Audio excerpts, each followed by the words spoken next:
Sincere Jaden. Sincere Jaden. Sincere Jaden. Sincere Jaden. Sincere Jaden. Sincere Jaden. DMX tried to tell us the truth about the industry. What I'm gonna speak on is the thing that's on my mind the most. You know what I'm saying? The thing that we all gotta deal with every day, but don't really know. The industry. The industry. Man, it's not the same. Doesn't have to do with talent. It's about playing the game. The industry. Real is dying to get in. The industry justifying they don't fit in. The industry ain't what it used to be. The industry's trying to control the way you MC. They want you to dress like this and talk like that. But I'm going dress like this and talk with the bat. The industry got your word meaning nothing. The industry, what you heard because he's bluffing. The industry, money, just hate, but I dare you to try to take a thing off my plate. The industry like, wait! In the streets, we like, get him. 17 up in that thing, catch him sleeping and hit him. The industry, if you ain't got a strong mind, the industry will break you down, it's a matter of time. The industry, vultures with nothing to feast on. See me, I'm getting my beast on. The industry, stay in the dirt, play in the dirt, test the wrong one in the industry and you will get hurt. I'm not an industry artist, I'm an artist in the industry. DMX tried to tell us the truth about the industry.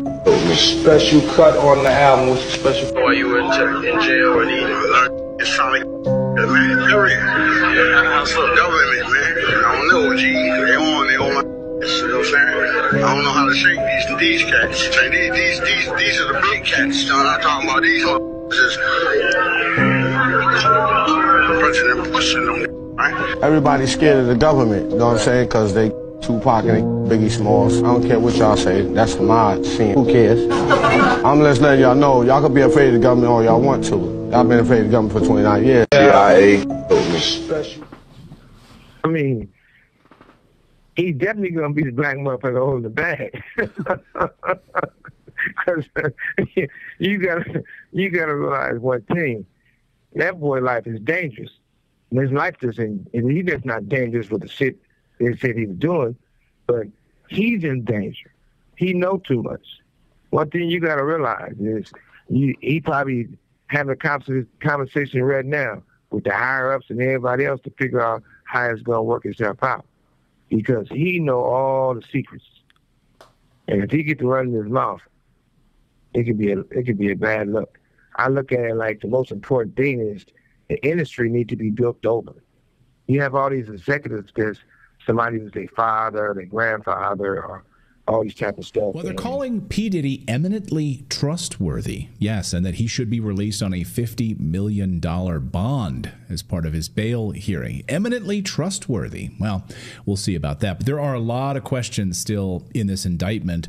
Are there bigger fish to fry here? There's a lot of holes, a lot of unanswered questions. Someone who's been digging into this very deeply for many, many months is Ian Carroll. Of course, you can follow him on X, on TikTok, and he's been doing an amazing job and amazing journalism digging into this, to all of this and how deeply this goes. So we invited Ian to come on the show and dive a little bit more deeply into all of this. Ian, great to see you today. Welcome to the show. Thanks, Clayton. Great to be back, man. So I just want to go through pieces of this indictment because Natalie did a great job yesterday deep diving, going through all the pieces of the indictment. But there's a lot. I mean, the indictment describes a pattern of abuse and coercion in all of this, but the full extent of this criminal organization and these alleged activities, we don't know. Who else might be involved in this is still not fully clear. So that's my side of it. What did you make of what's left out of this indictment? I mean, the glaring hole is that the indictment goes after sort of the bottom of what we learned from the Lil Rod lawsuit. It goes after the guns and the drugs and a lot of the violence on Diddy's level. But notably missing is the name Lucian Grange, the CEO of Universal Music Group. He was named originally in Lil Rod's lawsuit with alleged clear evidence of him knowing about the parties and funding the parties, but later on, through mechanisms of power, he got his name removed from that lawsuit, is my understanding, and now he does not show up in the indictment against Diddy, and that's kind of to be expected because often they'll go after the smaller fish first, but that's the biggest hole in the story because that starts to cut the legs off of going upwards above Diddy. So in that way, then, do you think I said this yesterday on the show that I feel like he might be the scapegoat here and that the goal is to try to keep it, stop it with him Nothing more to see here. Don't go any higher. Don't look at how dirty and deeply this goes. Is that your sense of it? That's the worry. And I think that right now there's prevailing sentiments on the internet, and the pessimistic sentiment is they're going to cover up all of the connections and not go after the bigger fish and use Diddy as a scapegoat. And that seems likely based on past history. But there is a large optimistic sentiment that they are going after him now, and they have arrested him, and he may be talking. They denied him bail, allegedly. And so there are people that believe that they're going to get him to talk and to start to add other indictments, add other charges, and start to arrest other people. Time will tell. I'm sure hoping that they go after more and that this is just the start. But it's really hard to say at this point if we have a new justice system or any actual justice in this case, or whether it's just another Epstein 2.0. Yesterday on the show, we talked about Fahim Muhammad and this very odd purchasing of property at the southern border, right along the southern border wall, right next to Tijuana in the town of Boulevard. Which, as we talked about on the show yesterday, no one would buy property at that location unless you're a criminal or you want to be involved in some sort of cartel-related organization to traffic people across the southern border. That piece of it seems glaringly missing right now. What do you make of that? First of all, anyone who hasn't seen your episode about that from the other day should go watch it. I had speculated a little bit about Fahim Muhammad and that property side of it when I first started investigating, but I didn't find that news clip that you guys found. And that really puts it into clear, obvious, like in your face perspective. Because Fahim Muhammad, if anyone doesn't know, Fahim Muhammad was Michael Jackson's head of security when this guy was like in his early 20s. Straight out of college, which is already a huge red flag. And as soon as Michael Jackson died, he gets promoted to being the head of Diddy's security for this blackmail ring, which means he's overseeing all this criminal activity. So clearly his background is not the business and real estate degrees that he got in college. And him having this other side of his business, which is this property purchasing, he's like gifting acres and acres of property to his 14-year-old son, which just sounds like tax write-offs and money laundering to me. It's on the southern border with the southern border wall there. It's a big enough piece of property that it could easily be used for human trafficking. And I've spoken with other journalists on the ground in the San Diego area that are reaching the exact same conclusions and even going a little deeper. So I'm still tracing those threads. But to me, that speaks to connections to much bigger things in the industry and to a much bigger network, because not only is the real estate, the human trafficking, the minors, all of that's missing from the current indictments, but also any mention of the hidden cameras and the alleged video blackmail operation. That is also missing from the indictments. And those are the two aspects that tie this most directly to an Epstein-style organization. And we all don't live in the blackmail world. We don't live in the black market. So we don't really think of how that industry works. But just like if you worked in the sports industry or you worked in the movie business, you know the other people that work in your industry. You know the other big players. And so often I would assume these big players in the blackmail industry and in the human trafficking industry, they probably know each other, just like arms traffickers know each other, just like drug traffickers know each other.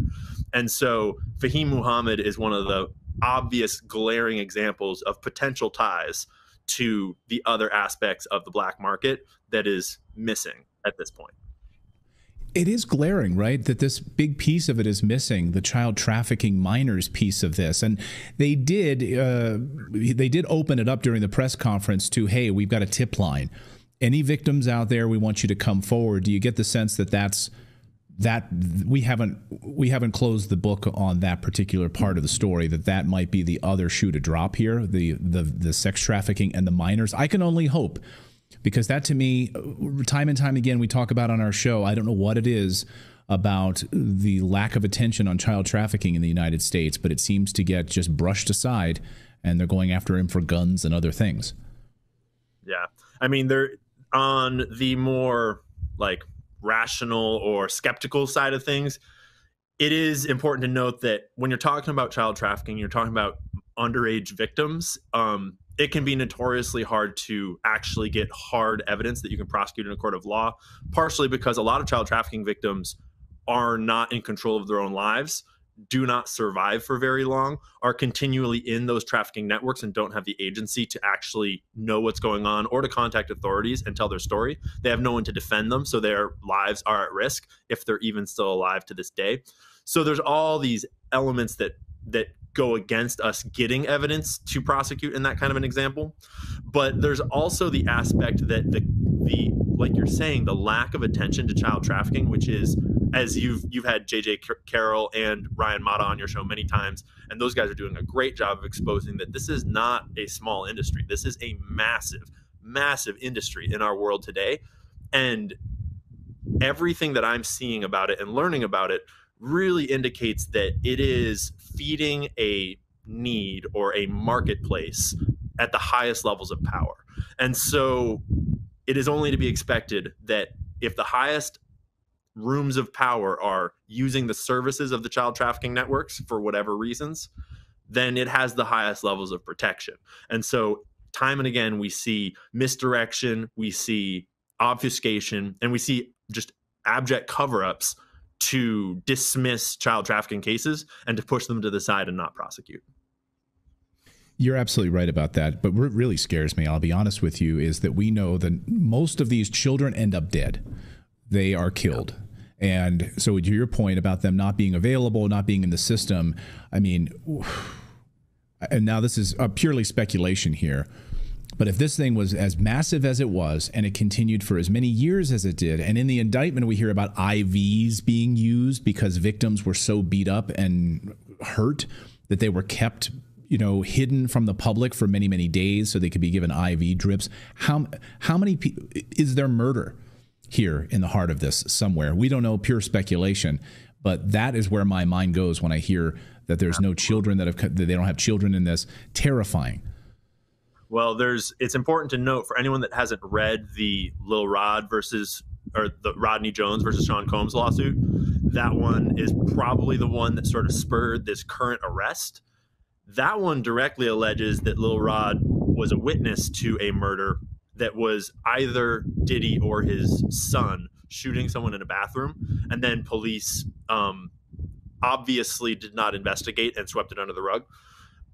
So that's murder of like a prominent adult figure that has, you know, a life and a paper trail and would require a cover up, right? That is, and then what you're saying about like abuse and IV fluids and stuff like that, like if you read the Cassie lawsuit that came against Diddy, I think a year ago now, that she talks about being kept in hotel rooms for a week or more at a time to heal from her wounds. And she's a public figure, a celebrity with fans, with like a public image. So these are people that would be much harder to cover up abuse and murder.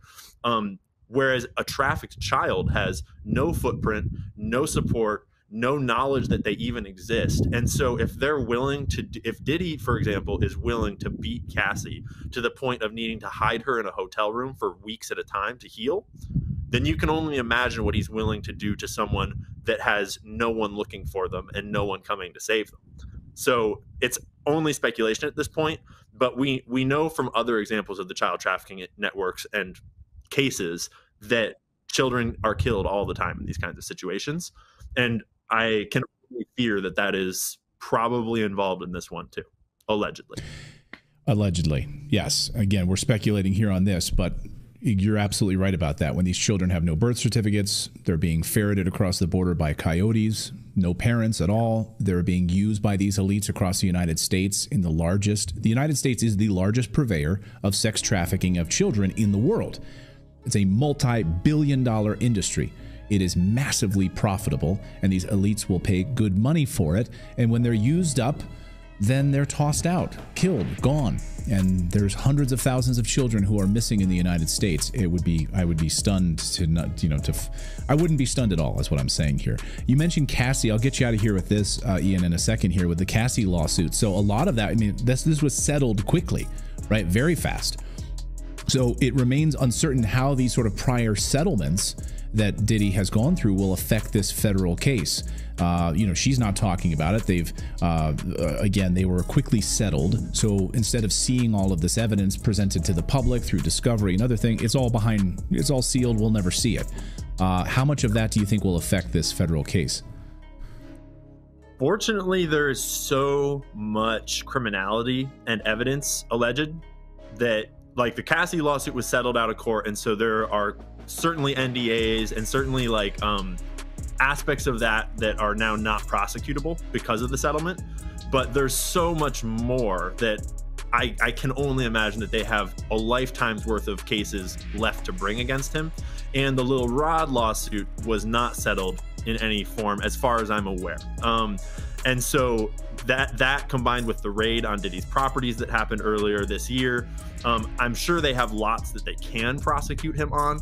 They should have all of the tapes and all of the video files if they raided his house and apparently carried out his computers.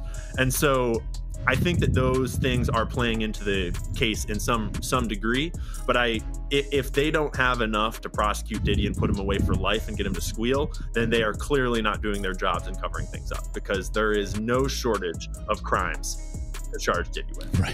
Right. It seems like they had a grab bag of things they could have put on this indictment, and there's things that they perhaps even held back from putting on this indictment because they just had so much.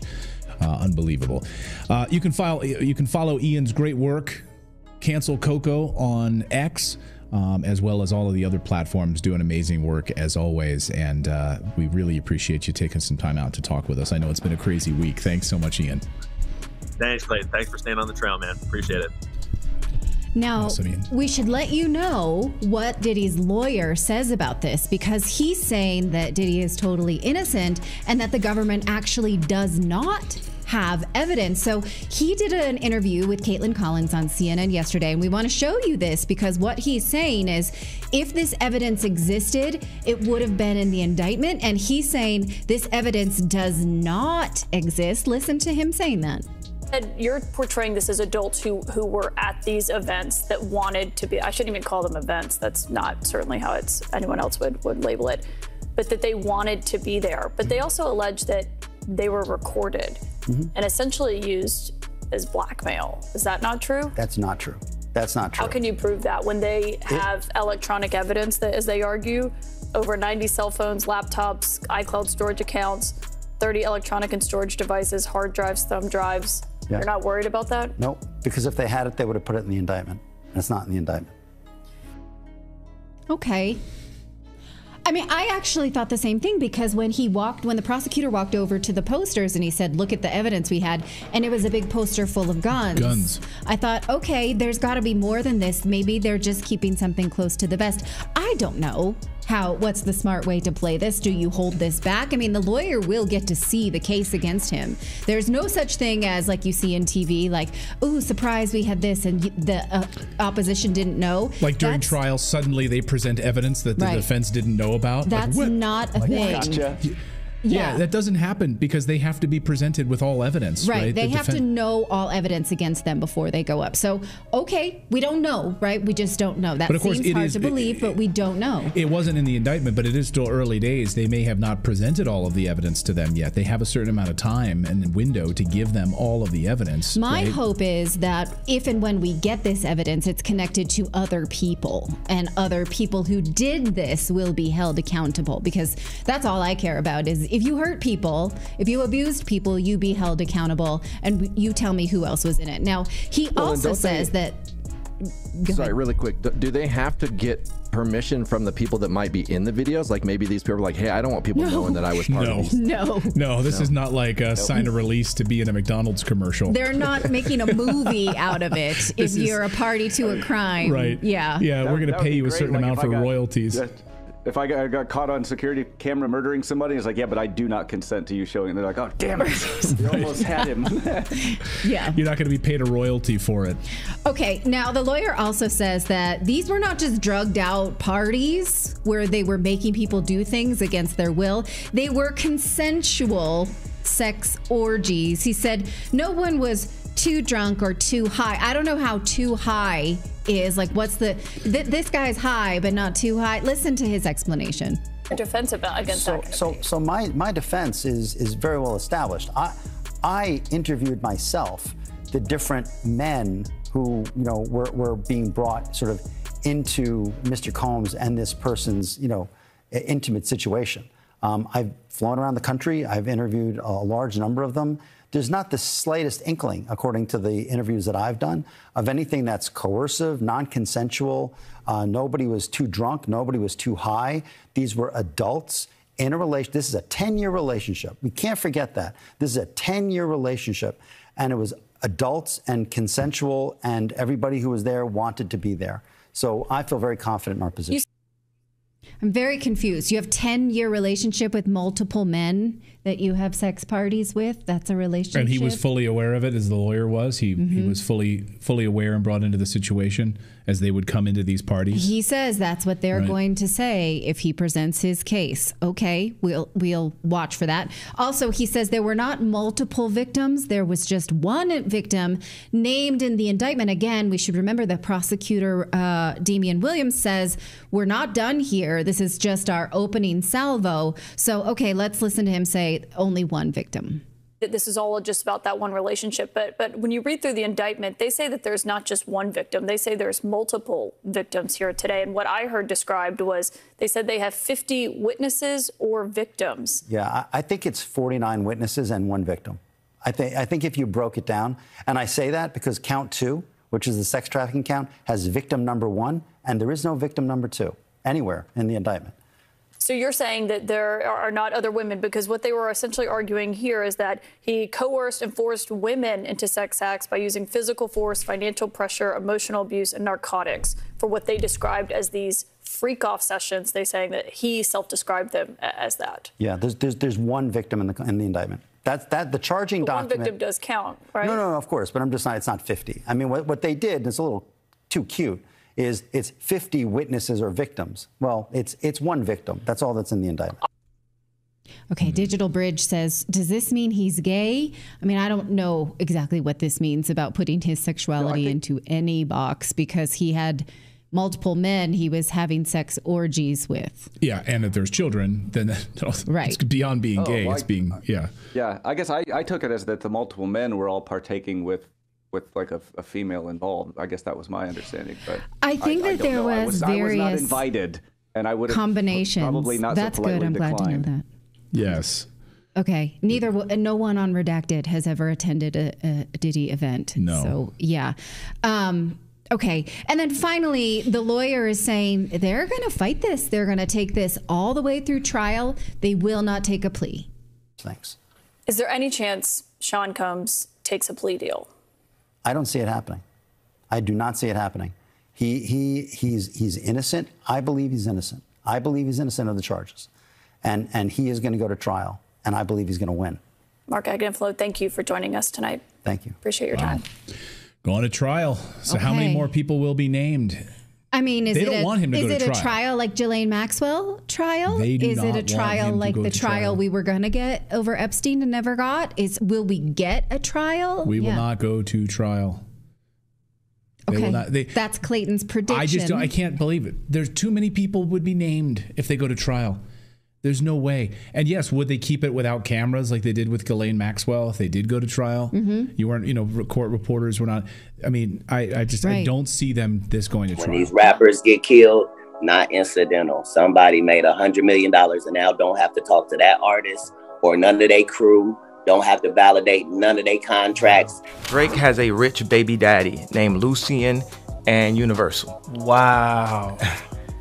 He's like, man, my daddy got it. You know what I'm saying? It's like, my daddy controlled the spins. My daddy got the DSPs. Drake has a rich baby daddy. So, while everyone's busy arguing over who came out on top in the Kendrick versus Drake feud, Cat Williams swoops in with a reality check. He's here to remind us that the real winners aren't the rappers themselves, but the big shots behind the scenes. Specifically, Universal Music CEO Lucian Grange might be the one raking in the benefits. Kanye West even stirred the pot by calling Lucian Drake's baby daddy or sugar daddy. But the truth is, Lucian's got a sweet deal with all these artists. So while the fans are busy picking sides, it's really the bigwigs like Lucian who are loud laughing all the way to the bank. Just look at the facts. Universal Music owns pretty much all your favorite rappers. Kendrick signed a major deal with Universal back in October 2020, and even Kanye was under their umbrella until recently when he got dropped by both Universal Music's Def Jam Recordings and Sony Music Publishing after they accused him of anti-Semitism. And then there's Drake, rumored to be Lucian's favorite. Word on the street is that Drake gets some extra perks and protection compared to his peers because of his cultural background.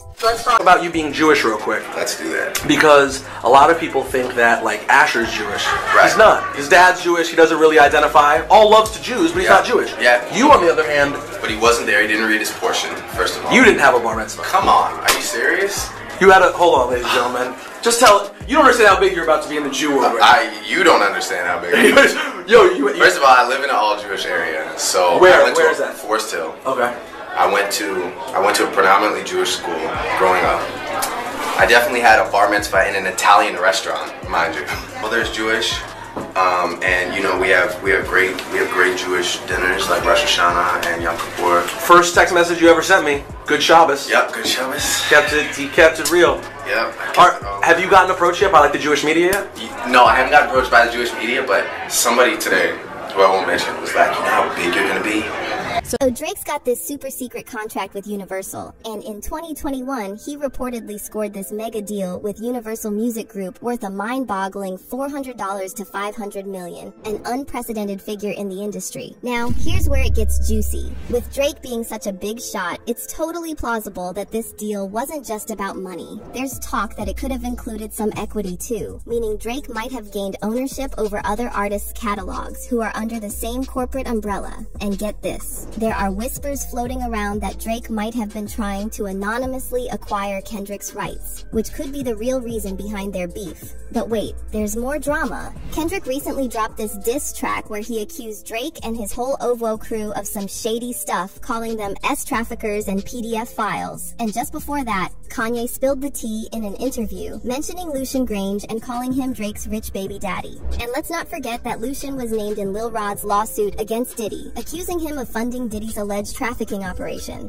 Jewish music mogul and CEO of Universal Studios, Lucian Grange, is being investigated on charges of allegedly aiding, abetting, and inducing P. Diddy to run a pedophile ex-trafficking ring and is 100% liable for the crimes. And get this, rumor has it that Lucian gave Drake the signal to cool it on the beef once Kendrick dropped the trafficking bomb. That might explain why Drake's latest track, The Heart Part 6, is getting roasted left and right. It's like he's intentionally serving up a mid-track to put an end to the drama. But here's where it gets dark. According to Cat Williams, if Kendrick goes rogue and starts speaking out against Universal, it could spell disaster. Cat's been dropping hints in interviews suggesting that artists who go against the big labels meet unfortunate ends. And Cat's not stopping there. He's also claiming that whenever there's a rapper gunned down, someone up top is cashing in on their death. By the way, remember Michael Jackson and Prince? Both passed away after clashing with their labels. Michael even had his suspicions about Sony trying to snatch his catalog before he died. I own half of Sony's publishing and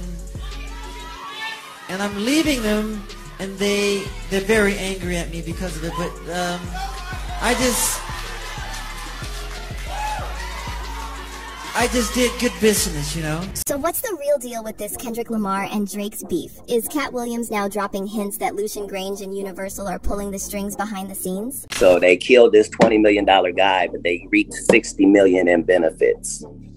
Wow. And they had some people from your city do it. More drama started brewing when Kanye West jumped on the Like That remix and name-checked Lucian Grange while throwing more shots at Drake. Kanye raps, "Where's Lucian? Serve your master. You caught a little bag for your masters, didn't ya? Lifetime deal, I feel bad for them. Y'all so out of sight, out of mind. I can't even think of a Drake line." He was asked what happened between him and Drake, especially after they seemed to squash their beef by teaming up for that Larry Hoover benefit concert in 2021. However, Kanye said if he had known Drake was going to stab him in the back, he wouldn't have even considered teaming up with him. And then Kanye brought up Lucian Grange again, calling him Drake's rich baby daddy. Wants to speak about, and I feel like you're the only person that's gonna really put it out there. Hey, you say rich baby daddy, it's like Drake has a rich baby daddy named Lucian and Universal. Wow. It says Jewish music mogul and CEO of Universal Studios, Lucien Grange, is being investigated on charges of allegedly aiding, abetting, and inducing P. Diddy to run a pedophile ex-trafficking ring and is 100% liable for the crimes. Drake call you up after that and say, hey, I need more money for my project. If ever Drake or whenever Drake calls up and says he needs more money for his project, I give it to him. So Kanye West has jumped into the Kendrick versus Drake feud, and he's throwing shade at Drake's ties to some bigwig industry figures who've been accused of running a PDF file ring. In case you missed it, Kendrick Lamar recently called out Drake and his OVO crew, suggesting they're involved in some shady stuff, even predicting a potential raid on Drake's Toronto mansion by the feds, similar to what happened to Diddy. You see this background photo that Kendrick used in his new song? All those people are registered ex-offenders, and they're saying that they all live at Drake's house. Meanwhile, fans have been digging into Drake's past behavior around young women in the industry, and it's looking like there could be some major skeletons in his closet about to be exposed. Are you joking me? Drake? She wants to see me? And I was like, okay, we're going. So I got my outfit prepared, and I went there, and he was such a fanboy, and I was such a fangirl that and honestly we text all the time now. He helps me with everything, just life lessons. He's amazing. He's a great human being, and we went to dinner afterwards, and we had dinner the next day, and then we met in Sydney. And now Kanye is shining a light on Drake's close relationship with Lucien Grange, the CEO of Universal Music, who's been accused by Diddy's former producers of some serious stuff. And get this, word on the street is that Lucien was setting up Drake to take Diddy's spot as the go-to rapper for certain Hollywood elites. Clearly, this goes way beyond just Kendrick and Drake's rap battle. Serious allegations are being thrown around, not just about Drake, but about the whole industry and the people pulling the strings behind the scenes. Attempt to kill me, or killed me like they killed Michael Jackson or JFK, or Aaron, what is the guy's name? Aaron Carter, the guy who wanted to talk to me about the Harley Pasternak situation. If they did do that, they would say, oh, it's Ye's mental health. So I own half of Sony's publishing, and I'm leaving them, and they're very angry at me. And Tommy Mottola is a devil.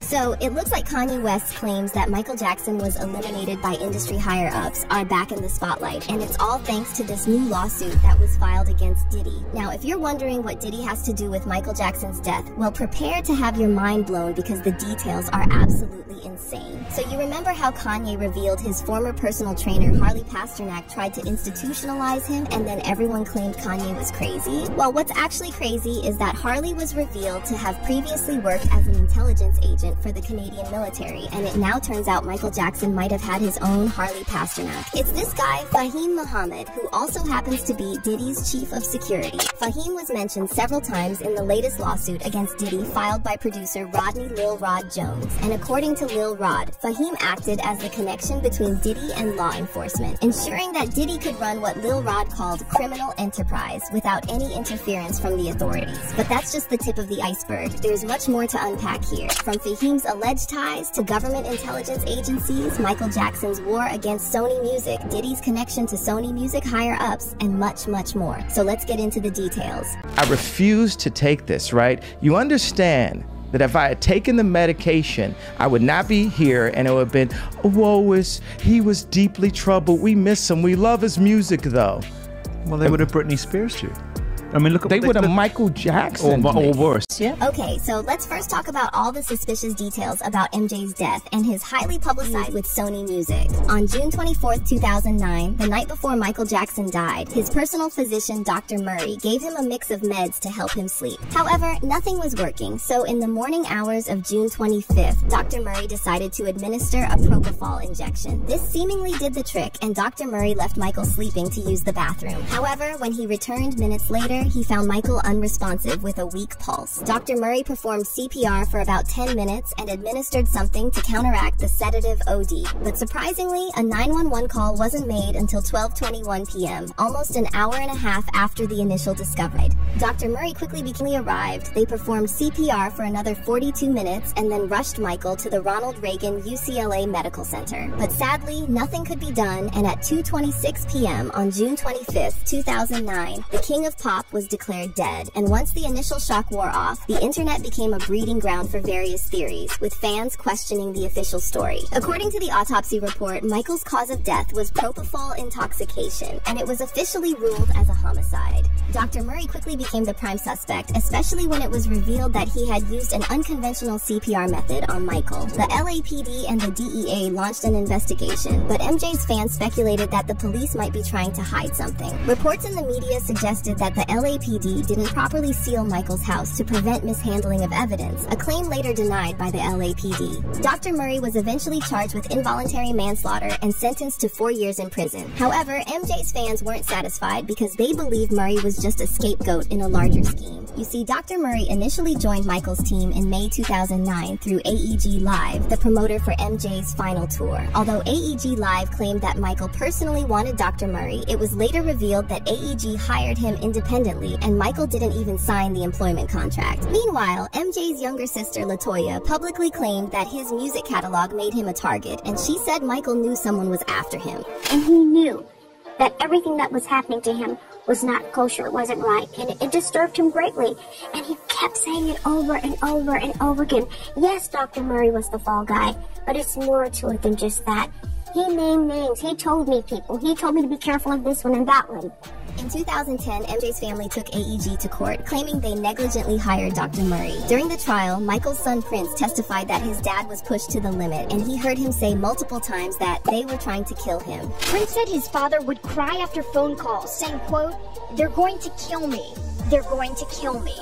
But despite all this, the jury sided with AEG. However, the jury's decision didn't do much to change the minds of Michael's fans, who remained convinced that MJ was taken out by someone more powerful than Dr. Murray. The theory got even more traction when the Sun released notes allegedly written by Michael in the weeks leading up to his death. These notes included phrases like, "They are trying to murder me," and "The system wants to kill me for my catalog." In one note, MJ also talked about feeling pressured by AEG and having a bad feeling about his tour. And then a few years down the line, MJ's daughter Paris seemingly started pointing the finger at Sony and John Branca, the co-executor of the Michael Jackson estate. Paris liked a series of tweets slamming Sony and Branca, including one that said, "We've been telling you the truth for 7 effing years. Shame on any of you who sided with Michael Jackson's murderers." Now it's worth pointing out that Michael absolutely despised Sony and openly challenged them by first acquiring half of their catalog before leaving and becoming a free agent. He once even held up a sign on stage saying "Sony kills" and called then CEO of Sony, Tommy Mottola, the devil.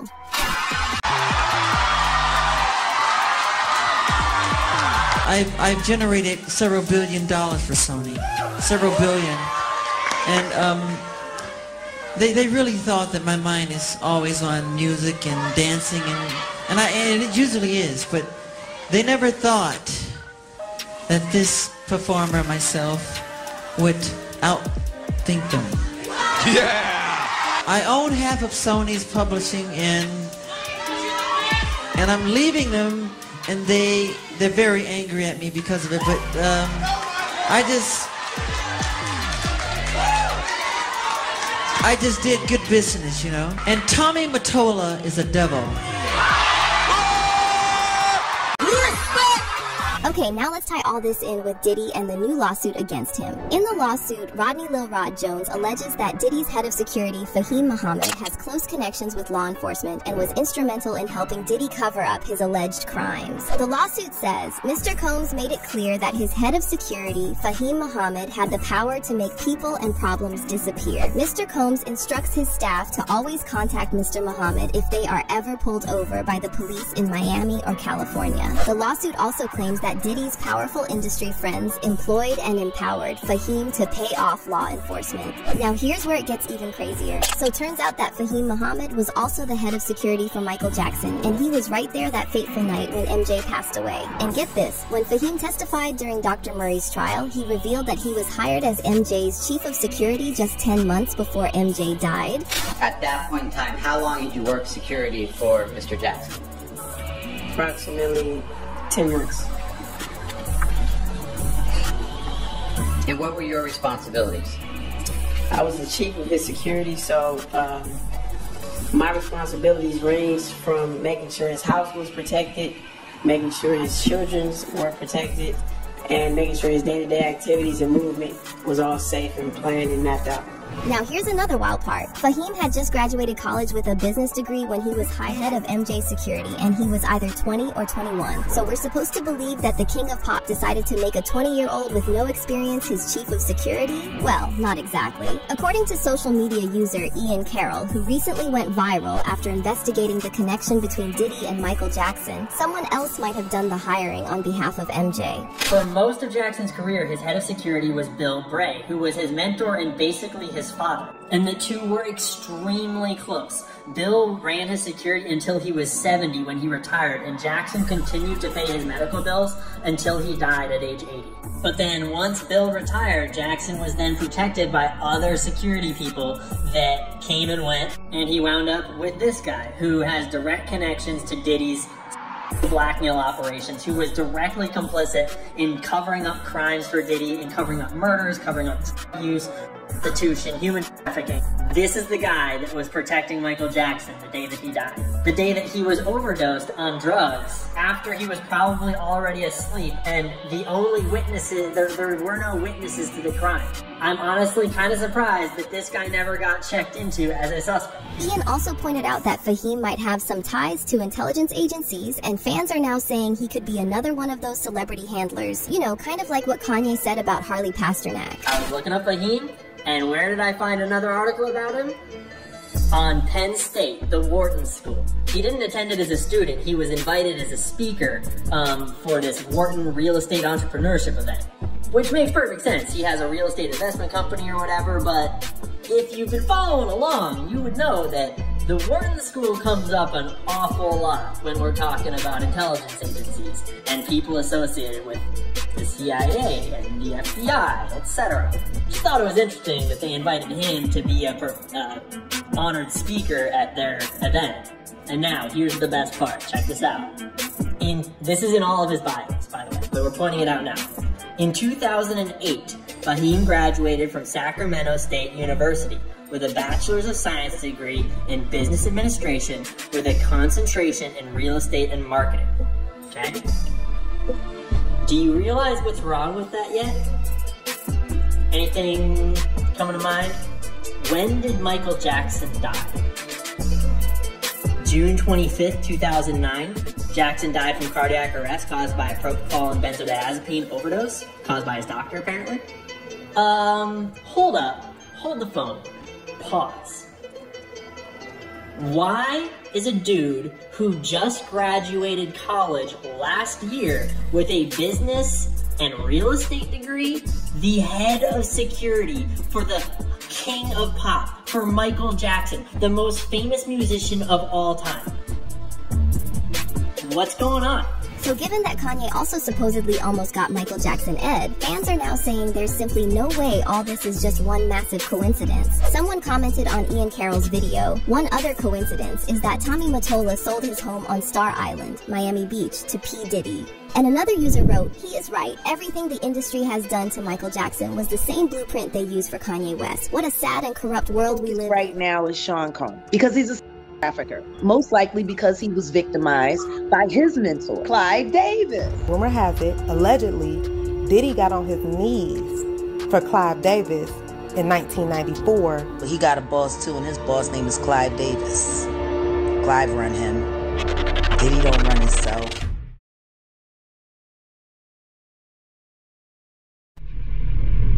Some people question how Diddy became so evil. Well, it turns out he's just like his mentor, Clive Davis. This creepy man taught Diddy everything he knows. How to use people, take advantage of their body, and dispose of them when they aren't worth any more money. Clive Davis is a sick man, has had a significant impact on the music industry, having worked with numerous iconic artists and being responsible for signing many landmark musicians. He's won 5 Grammys, he's been inducted into the Rock and Roll Hall of Fame, so he's been around. In 2013, Clive actually came out as bisexual. At this point, he was 80 years old, and he revealed this in his memoir. Reveal that you are bisexual. Why did you wait so long, Clive, to make that public? I was only turning to bisexuality after my second marriage failed. When the marriage failed in the mid-'80s, I opened myself up to the possibility that I could have a relationship with a man as well as the two that I had with a woman. Now, there's a connection between Diddy and Clive. Back when Diddy was young, he was a vodka promoter. He really didn't have much of a career happening, but he wanted to start a record label. When he met Clive, Clive was rather established. So he was 23 and able to convince Clive to take hip-hop seriously, and Clive actually funded him and helped Diddy build Bad Boys. It's actually speculated that Diddy and Clive were in a relationship based on how quickly Diddy's record label Bad Boys became successful. This person tweeted that Diddy was given his bad boy imprint by Clive Davis, who is openly gay. I mean, he says bisexual, but what Diddy had to do for riches is not uncommon for successful black men in entertainment and in politics. All that glitters is not gold. Run your race, let the next man run his. Interesting. Now, a lot of people believe that Diddy is the way that he is because of how Clive kind of groomed him to be this way. My focus right now is Sean Combs. Okay. Tell us why. Tell us why. Because he's a trafficker.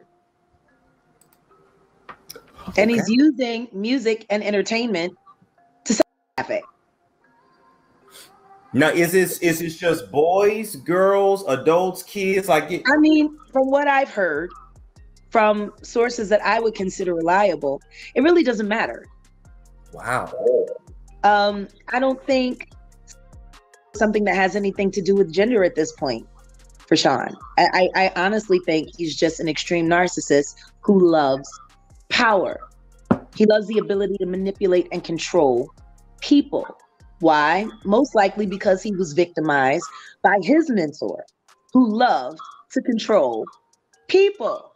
And his mentor was Andre Harrell. Tell us how who was mentored by Clive Davis. Don't tell me that Andre Harrell got touched by Clive Davis too. I'm telling you, I don't know what happened between Andre and Clive. What I do know is that Andre got passed over.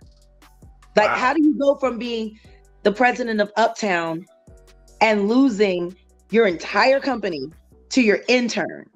So really what she's saying is that Diddy was Clive's favorite, and that's why he was immediately put onto this pedestal at a young age, really no experience, and now he's running everything. Now Diddy has honored Clive throughout the years, so they still maintain a decent relationship. In 2019 at the Grammys, he was quoted saying that Clive Davis and Arista Records gave him a chance when he was starting Bad Boy Records. He was one of the first industry executives to really believe in him and Diddy, and he's forever grateful for Clive. Bad Boy Entertainment. I named it Bad Boy because I wanted to go against the grain. Anytime you go against the grain, they consider you like kind of bad. Nothing negative, nothing like hardcore. Just, I didn't want to be regular. So Clive was ultimately impressed by Diddy's vision and decided to fund his project. He immediately took Diddy under his wing and they became the best of friends. And by best friends, I mean there are rumors that in 1994, Clive forced Diddy to do some intimate things to him to be his, mentee. He got a boss too, and his boss name is Clive Davis. Clive run him. Diddy don't run himself. So, of course, all this talk about, Diddy has led to people talking about Clive. I mean, I genuinely believe that when you have been harmed, abused, you typically, or if someone is an abuser, they typically were abused themselves. Like, it's a cycle. Like, it happens to, someone doesn't just, they're not born doing this. It's kind of a learned behavior. It happened to them before. So if Diddy kind of operated in this mentality in this way, you must assume that he learned it from somewhere. But supposedly their relationship was more than just that. They went on to secretly date. Now, rumor has it, allegedly, Diddy got on his knees for Clive Davis in 1994, and that's how Bad Boy Records came about. This report claims that there's a over 500-page book filled with juicy behind-the-scenes stories of some of the best-known artists of our time. In Clive's book, there is over 500 pages filled with juicy behind-the-scenes stories. Some of the best-known artists are included, like how Janis Joplin suggested she perform a sexual act with him to seal their deal. Also how John Lennon offered him insight to the creative process, and he also addresses false accusations of embezzlement that ended his career at CBS. But there are also some deeply personal revelations. Remember, he comes out as bi in this book. He talks about the end of his 2 marriages, and in the final chapter, he discusses his sexuality. Clive claims for the past 20 years he's had 2 male partners, a doctor for 13 years, and then somebody else for 7 years. Somebody he will not name or give any descriptor. So, I wonder who that could be. When pressed about why he doesn't name the men he's had relationships with, he said it is their privacy he's protecting, not his own. Clive said that he and his current partner share the same experiences as any other. They travel and attend industry events together,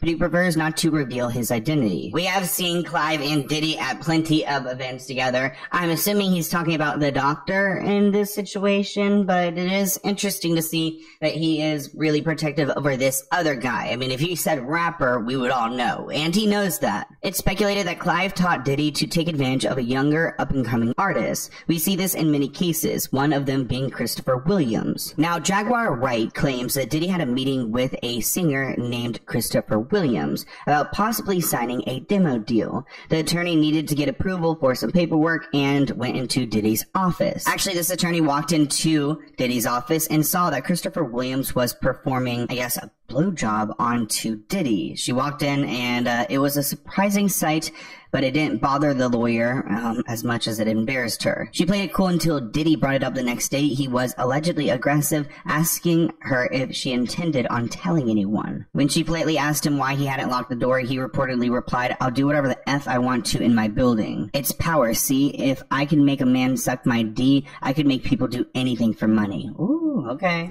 There was a young woman, beautiful woman. She's a lawyer, or at least she was. She used to be an entertainment lawyer while she was working at Bad Boy, because she was one of the lead counsels for Bad Boy Entertainment. She witnessed something that was disturbing to her, but what was really disturbing to her was the conversation that she had with Diddy after. Christopher Williams, Puff was supposed to be giving him a demo deal, and he gave him a demo deal, and I guess it was supposed to turn into an album deal, which that never happened. But this young woman walked in to get approval on some paperwork. When she walked in, the door wasn't locked, so she didn't think twice about just walking in, and when she walked in, she saw Christopher Williams performing fellatio on Puff. He came into her office and was like, "Yeah, so you came in there, so what? What you gonna do? You wanna say something?" And she was like, "Oh no, She was like, "I just don't understand why you left the door unlocked. If you were in there doing that, why would you leave the door unlocked?" He said, "I'll do whatever I want to do in my building." And I just don't know. He was like, "It's power, see? I can make a man," he said, "if I can make a man suck my dick, I can make people do anything." It's also speculated that Clive taught Diddy to take out anyone or any artist if needed. It has been alleged that Clive took out Whitney Houston to make way for Brandy. It's also alleged that he took out Left Eye from TLC. This behavior can be seen in Diddy with Kim Porter, Biggie, and allegedly Tupac. So I'm not trying to throw some accusations here, but I mean, I do feel like this industry is cutthroat. Literally. Now, I don't know what Clive Davis has to do with Whitney Houston and her death, but they claim the drug dealers were to blame. And she was at the Beverly Hilton when she passed away. It's actually coming up on the anniversary of Whitney Houston's death, which is a very sad time for everyone. But Jaguar Wright goes into detail about how Whitney was controlled by these people and was harmed by them on occasion. I mean, maybe even more than on occasion, like pretty often. Leola Brown, Bobby Brown's sister, has said on several occasions that she was beaten. They saw her body. She didn't just die in a tub, like she was beat up. Her and Clive had a fight 2 days before. And from what I was told, Bobby Christina was present for some of that fight. And then the next thing you know, she's dead. Ray J was the last person to see her alive. He let the drug dealer in, but she was sober, right? But he let the drug dealer in that gave her the shot. And Brandy was the one that found her. But you know, they pledge allegiance to Clive too. But deeper into what Brandy's involvement is, because 2 days before her death, Whitney crashed an interview and passed Brandy a secret note. It's speculated that Whitney was trying to warn Brandy that she was in danger. And here's a moment where she did pass her that note.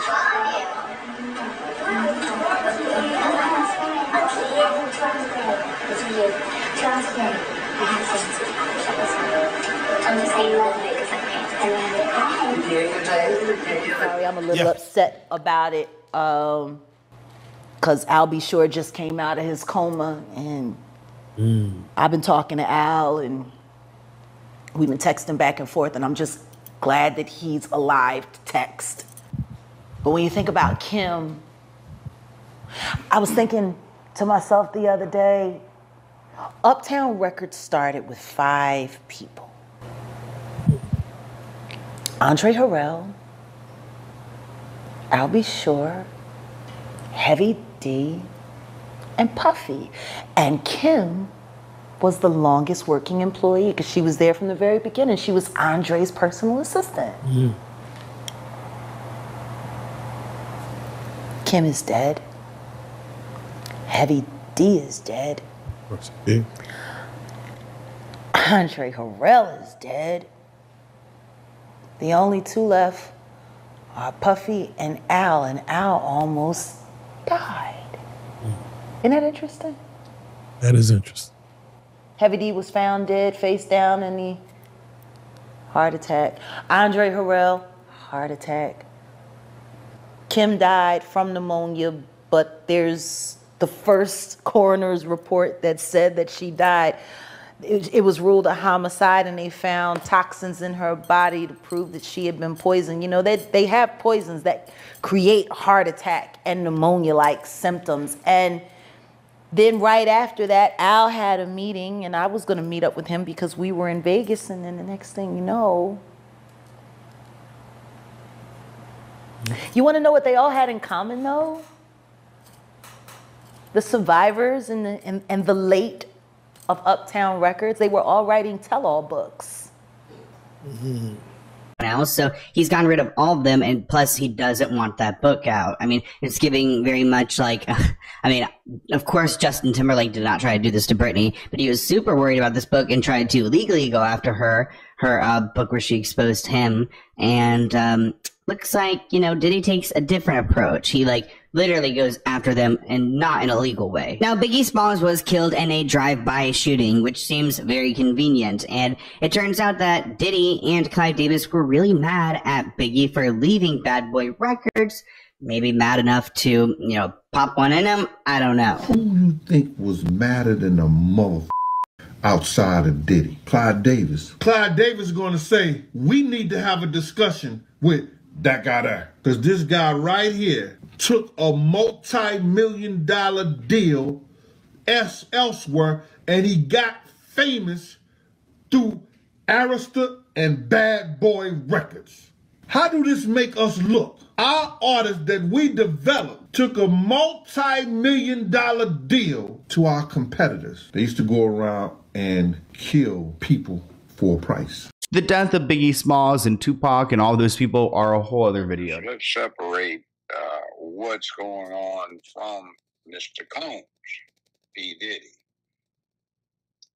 You've all heard of Miranda rights. You have a right to remain silent, anything you say, etc., etc.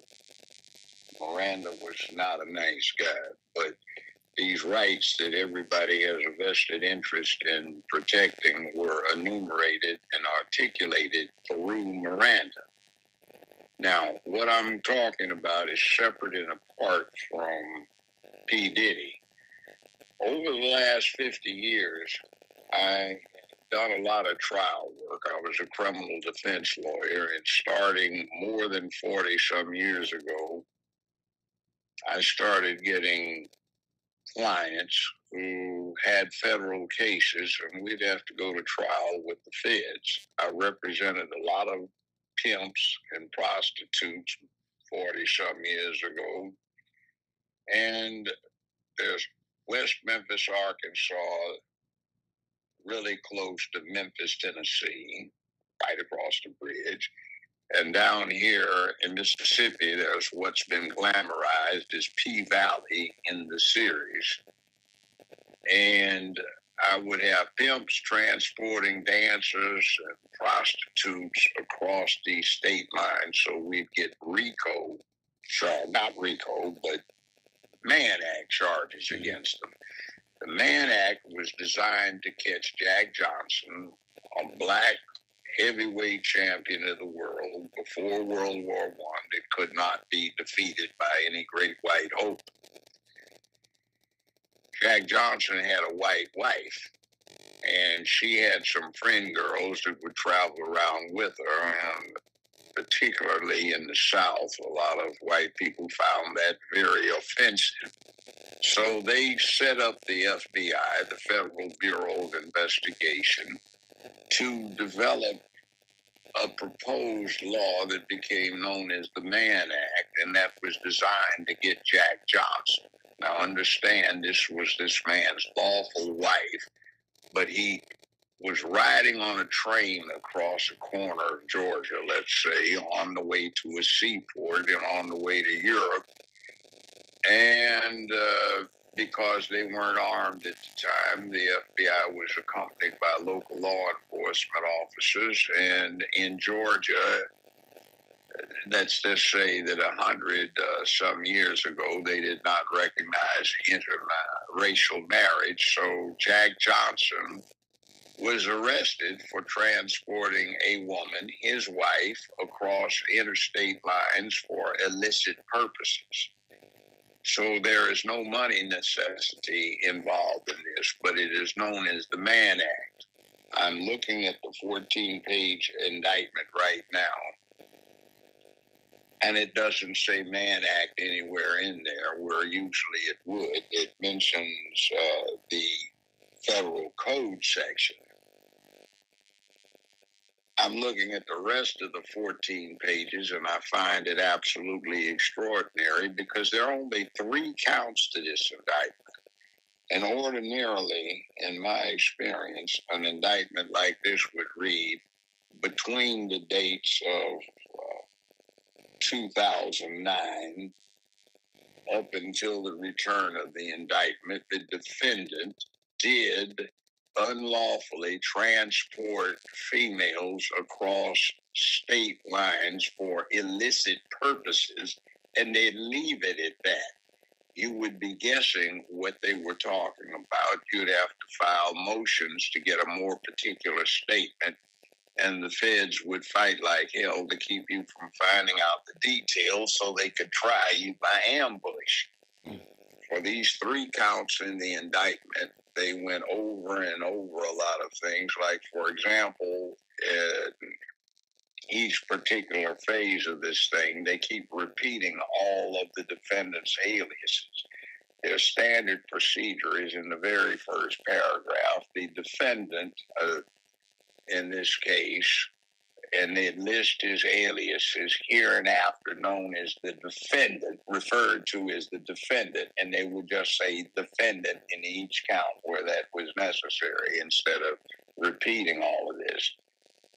2,000 bottles of lubricant oil. What in the devil is that? That has no business in the indictment. You have other things in here. The IV, where the performers were given IV infusions to keep their energy up, I guess, because these things have gone on so long. Now, let's translate what they're talking about. They're talking about an accusation that they never did say, but it's inferred that Diddy was pimping an orgy that lasted a while, and he did this on a routine basis, and there were guests that they referred to in the indictment as numerous witnesses, and these guests were coming to a mansion where there were various sex acts going on in various parts of the mansion for purposes of inspiration. And the guests could join in or be inspired by what they were seeing. They even mentioned in here, which was just the scandalous superfluous in this indictment, that Diddy was masturbating during the course of some of these proceedings, which would that's surplus language. That's just trying to inflate. They referred to this thing where we saw on video him running out of the hotel room with a towel without giving any of the background behind it and assaulting this woman. And they refer to it, and that's for inflammatory purposes because that's just part of the pimp game. By the way, anybody's talking about, yeah, man, I'm pimping, man, you know. That's what it's about. It's a filthy game. I represented enough pimps to know what the game is. It's been a long time ago, but it's been the same since time immemorial.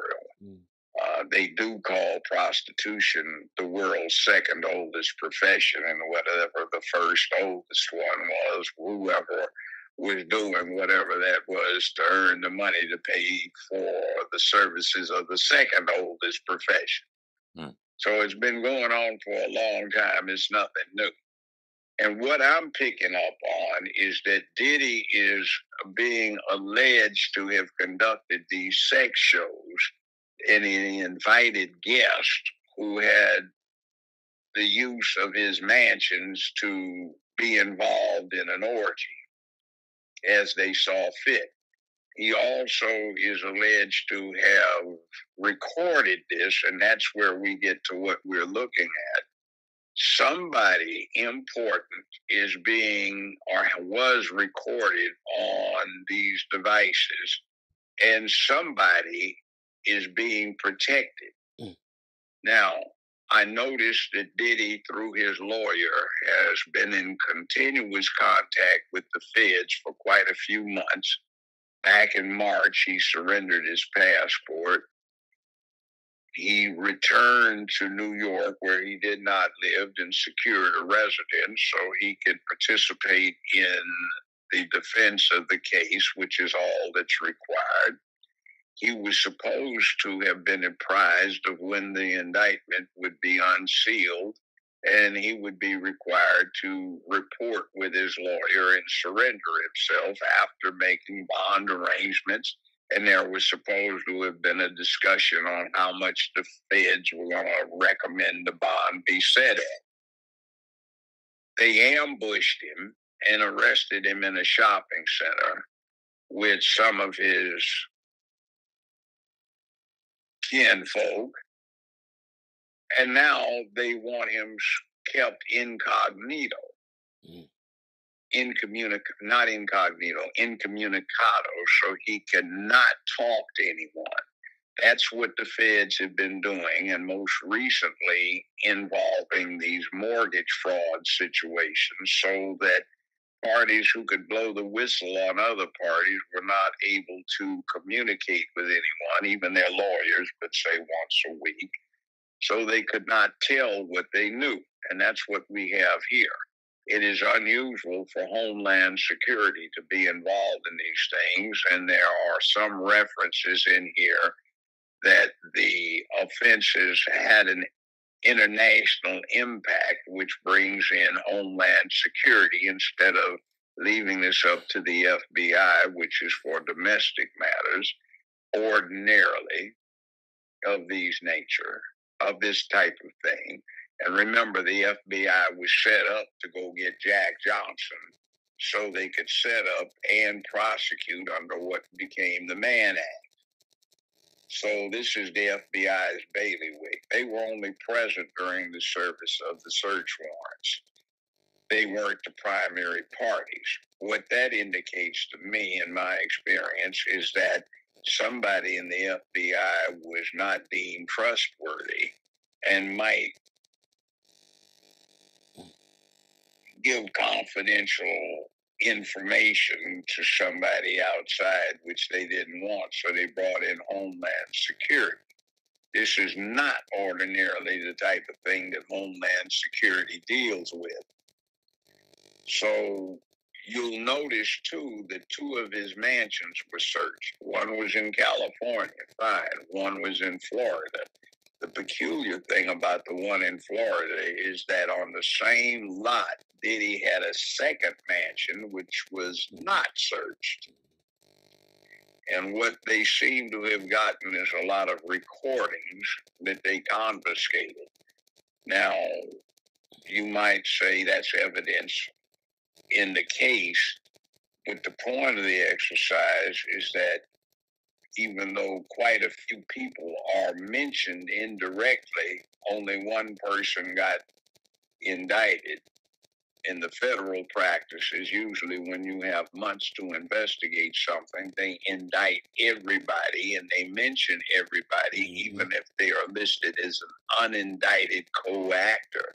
They did not do that in this case, which is indicative of them trying to hide somebody's identity and protect some people.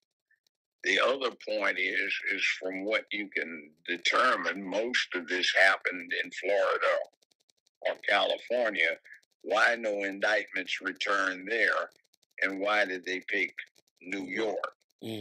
What they seem to have done is, considering the totality of the circumstances and the U.S. attorney involved, is they picked New York because it was particularly hostile to Donald Trump and particularly favorable to protecting anybody who is against Trump. So we're kind of put on clue as to who the rest of these unmentioned witnesses, meaning attendees at these events, happen to be.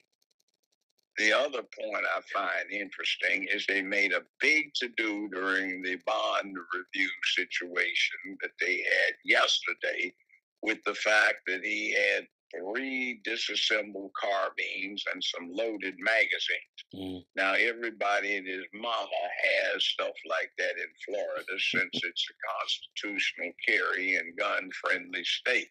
In New York, there are a bunch of little freaks who get, oh my God, he's got a gun.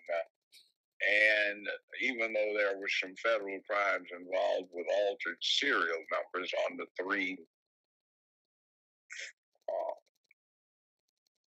receiver groups, which is against the law, I think they picked New York so they could use the fact that he had 3 weapons, which, hell, everybody on my block has got 10 times more than that, as something condemning and touching on or giving semblance to some justification for not setting a bond or even allowing a bond. Now, they're going to go in front of a federal court today, I imagine. And if not, they'll probably go trot down to D.C., which is not that far from New York, and seek one of the appellate judges on the Second Circuit Court of Appeals to set a bond. They can pick anyone they want. The government can come back and demand a bigger hearing, and they'd probably have a 3-member panel that would be selected at random. But in any event, something stinks to high heavens with this whole case. Now, with that said, I'll pass the mic. Then there was, of course, the thing with the presidential candidate, Kamala Harris, out on the West Coast with George Soros, who was also hooked up with the Maryland thing, and One West Bank, along with Mnuchin, who was the CEO for that bank, and became part of the Obama administration, and for a year, the Trump administration for that matter. But people were locked up and held incommunicado, so they could not do anything about it. But there were 5,200 counts of indictments returned against One West Bank. And Mnuchin, that Kamala Harris, when she got elected as Attorney General for California, consolidated, dismissed, and then a few weeks later, Soros sold One West Bank for, I think it was $3.42 billion, made a tidy profit off of it. So this is part of a process that got put in place 40 years ago by Eastland from Mississippi, Biden, and Byrd, who had formerly been Grand Dragon for the Klan in the U.S., and they were in the U.S. Senate together, and they added these provisions to U.S. criminal law codes that allowed this kind of persecution for political purposes. So it's nothing new. It's been around for 40-some years. I've defended people who've been caught up in it. That's been a while ago. Diddy's house has tunnels under it. after the raids took place, it's being said that Diddy has tunnels under his house. Because I had to figure it out after they said, oh, Diddy's house, Playboy Mansion, Hugh Hefner, whatever. So I put in the address, and they're only 4 minutes away from each other. So that walk is nothing. I mean, if the tunnels are leading right there, that's nothing. So what was going on in them tunnels? Because you know he was running with Oprah and them. He was running with that whole crew. Weinstein, Oprah, Epstein, he was running with that whole crew.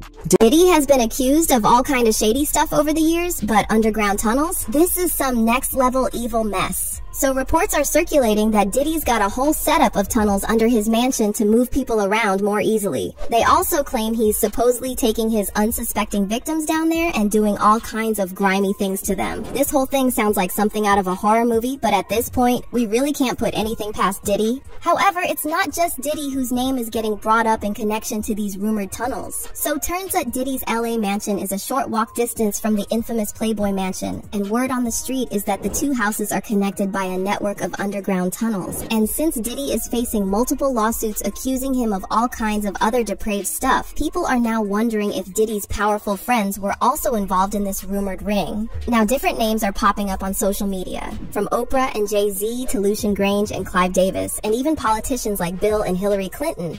To be clear, it's all pure speculation at this point. However, the streets are talking, and since many so-called conspiracies about Hollywood turned out to be true, you really can't blame fans for wondering if there's at least some truth to these claims about underground tunnels and an industry-wide operation targeting young and innocent. So what do we really know about these alleged tunnels? Did the feds actually find something down there when they were raiding Diddy's houses? Let's break it down. All those people who went to those Diddy parties, not one of them had came out and denounced what he has done. I haven't heard one of them. I have not heard one person denounce, well, man, let God handle it. Get the hell out of here.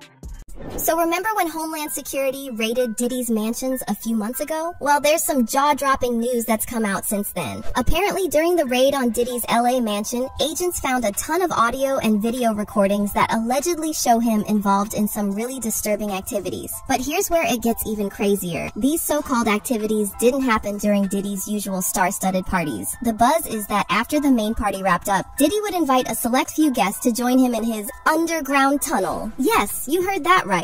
An actual tunnel. According to a report by the Los Angeles Times, Diddy's LA mansion has some pretty wild features, including an underwater swimming tunnel that leads to a grotto. He bought this place back in 2014 for $40 million, and get this, he allegedly specifically wanted a property close to the infamous Playboy Mansion, so it seems like he knew exactly what he was looking for when he chose this house. And with all these allegations and the weird details about Diddy's mansion, it's becoming harder to dismiss the rumors about Diddy's underground activities. So these rumored tunnels are said to be constructed under Diddy's LA home and designed with high-tech security. Sources claim the tunnels connect to key locations, creating a hidden network for secretive meetings between Diddy and other powerful industry figures. And the list of Hollywood bigwigs allegedly involved in these secret tunnel activities is a real who's who of the entertainment industry. We're talking A-list actors and musicians, powerful music executives, and allegedly even some political figures. So, what sinister activities were these rumored tunnels used for? Well, allegedly, pretty much every kind of depravity you can imagine. From allegations of substance-fueled orgies and illicit business deals to some sick acts committed against young ones. Now, rumor has it that an anonymous tipster, claiming to have worked on one of Diddy's properties, spilled the beans about discovering a tunnel entrance during renovations. And apparently, the feds knew where to look for these rumored tunnels where they were raiding Diddy's mansion back in March. And now social media users are also pointing out that Diddy's LA home is just a short walk from Hugh Hefner's Playboy Mansion, and some are speculating that these rumored tunnels connect the two houses. Wait, am I the only one that didn't know there were secret tunnels in the Playboy Mansion? I literally just heard because like they were talking about Diddy and how the tunnels lead from the Playboy Mansion to Diddy's house or whatever. But I'm like, when did the Playboy Mansion get secret tunnels? And then I get on the good old Googler and lo and behold, there's blueprints of the tunnels that are under the Playboy Mansion. So apparently this was like built in the 1970s. Somebody needs to let me know where I've been because I literally had no idea. And look, I guess like the house is up here, obviously, but where is this going? And where does this lead to? And honestly, it was giving detective for a moment because I had to figure it out after they said, oh, Diddy's house, Playboy Mansion, Hugh Hefner, whatever. So I put in the address and they're only 4 minutes away from each other. So that walk is nothing. I mean, if the tunnels are leading right there, that's nothing. So what was going on in them tunnels? The more you know. This is crazy. And apparently this is one of the houses that the Playboy Mansion tunnels lead to, but what in the world? I swear to God, I didn't know one thing. Who else has tunnels? And what else do we don't know? You know, I know that they say 2024 is gonna be like the year of like truth and revealing, but like, God damn, this is a lot. This is a lot. So now that Diddy is up against multiple lawsuits accusing him of some pretty heinous acts, including moving and transporting young people for the purposes of X crimes, and allegedly using mules to get substances to the suspected victims, a lot of folks are starting to think it's no accident that Diddy chose a house right next to Hugh Hefner's Playboy Mansion. It's well known that Diddy used to be a regular at Hefner's legendary parties when Hef was still alive. And of course, Diddy had his own extravagant parties at his place, where you'd see everyone from music industry big shots and artists to actors, real estate moguls, and sports team owners. But here's the thing, it's not these big, flashy parties that have people talking. It's those secretive after parties that are causing all the buzz about Diddy's underground tunnels. Now, what time would your party start, let's say? Like 9:30. Really? That early? Yeah. I could make that. Yeah. But I could think of you of starting a party at like midnight. Like, what time will it go till? That's a different type of party, though. Uh-huh. It'll go from like 9:30 to like maybe 3 o'clock, 2, 3 o'clock. And then, you know, we have the top 2 floors of the hotel. Mm-hmm. And then it will carry on there? Yeah. Mm-hmm. Then no, I mean, the after party. Mm-hmm. No, I know about those. Rumor has it that once the main party was over, a select few would get invited to these exclusive underground gatherings. This is where things are said to get really shady. The talk around town is that these tunnels were more than just a cool feature. They were a key part of some very disturbing activities. So you know how there's a lot of talk going around about Diddy allegedly preying on young male artists, putting them through some twisted rituals, and then blackmailing them with recordings of everything that happened. And one name that keeps coming up in connection to all this is Justin Bieber.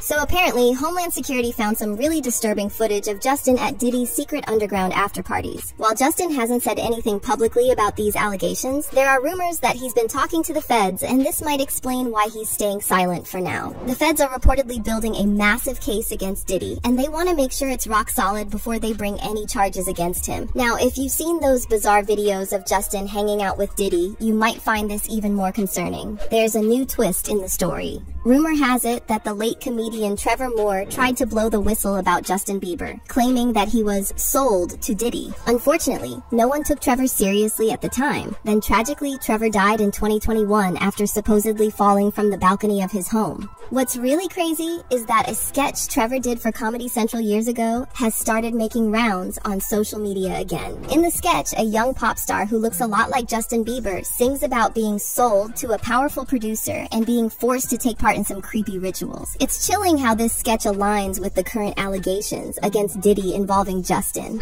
In the sketch, that's especially creepy. The big shot producer starts rapping about how he's the pop star's father figure, which is weird enough. But then it gets worse. The singer is clearly in distress, calling out for help and repeatedly saying, "Call the police." It's such a disturbing moment, especially considering everything that's coming to light now about Diddy and these other rumored industry creeps. And darker, y'all. Toward the end of the song, the singer says he needs help right away before they sacrifice him to Baphomet. For some context, Baphomet is a demonic figure from occult and folkloric traditions, supposedly worshipped by the Knights Templar. Since the 19th century, Baphomet is usually depicted as a mix of binary elements, part human, part animal, half male and half female, embodying both good and evil. More recently, some Christian activists have claimed that Baphomet represents the so-called trans agenda. If you know this, but one of the ancient images of Satan is Baphomet. Yeah.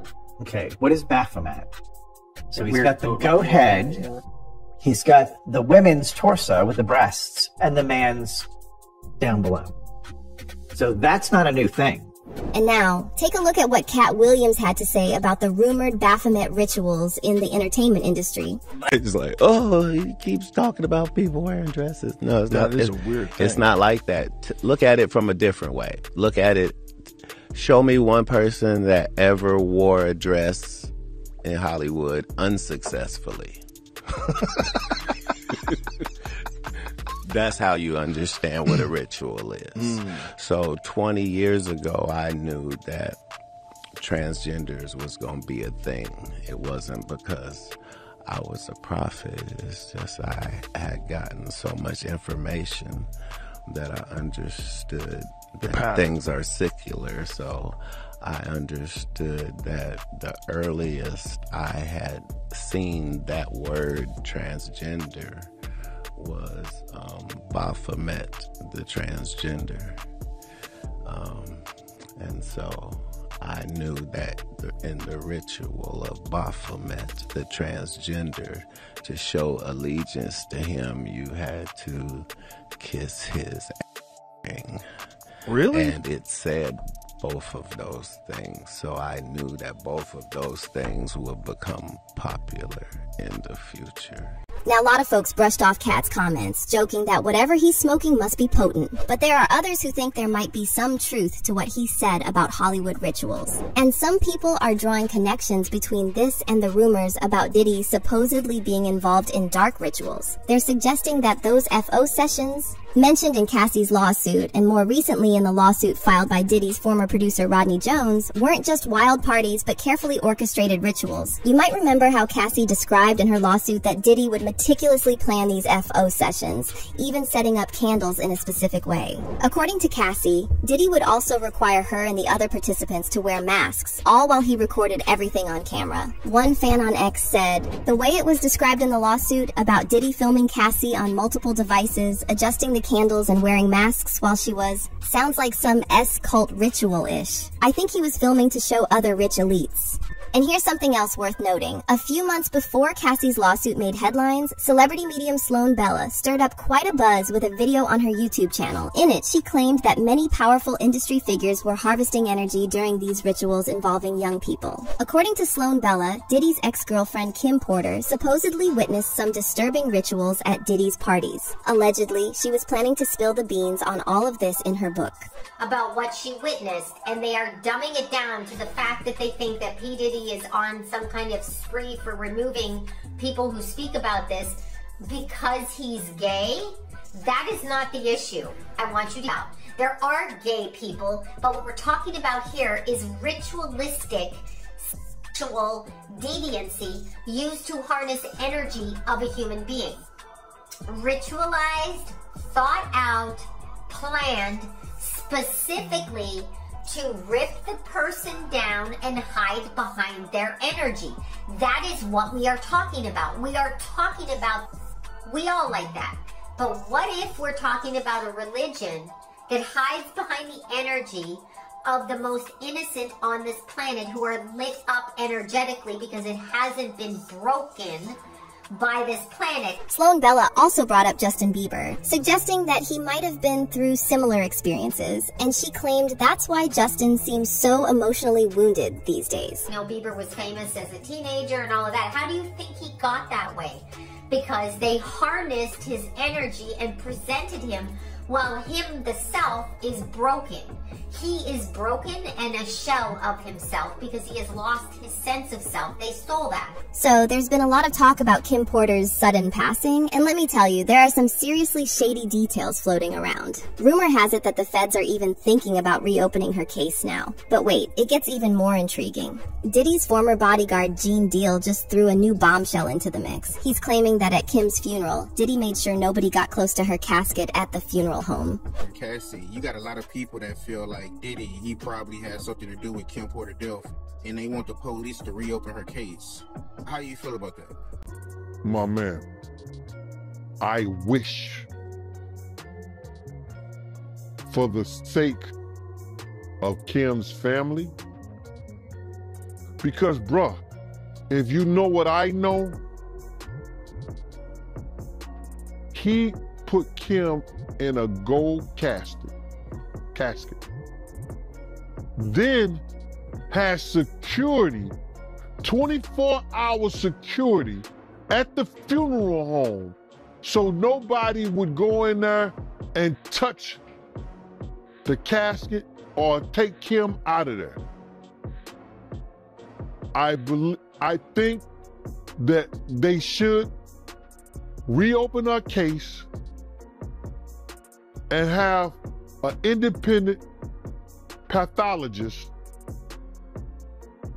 look at everything about her so she can rest in peace. So, I know people, paperwork, and this other young lady on the internet, they are spearheading the reopening of Kim's case. And I hope they do. And here's the kicker. Supposedly, among the recordings that Homeland Security seized from Diddy's mansion during the raids, there was a whole stash of audio and video footage. And guess what? It might just back up what Sloan Bella was saying about Kim and those whispered about rituals that Diddy and other big shots were supposedly involved in down in those tunnels. And if those rumors about Kim Porter trying to shine a light on all of this turn out to be true, then we can only hope the feds take a closer look at her case. I mean, with all the unsettling coincidences piling up, it's hard to believe there aren't more skeletons lurking in Diddy's closet.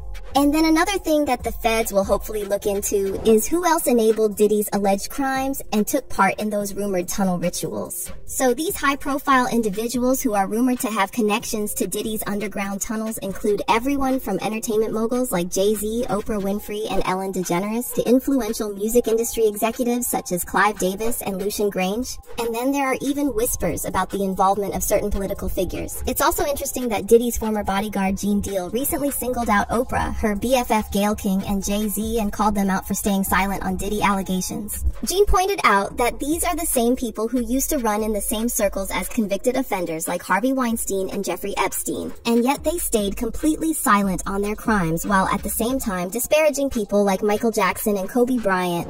Listen to me. They did that, they on Channel 2 News here in New York.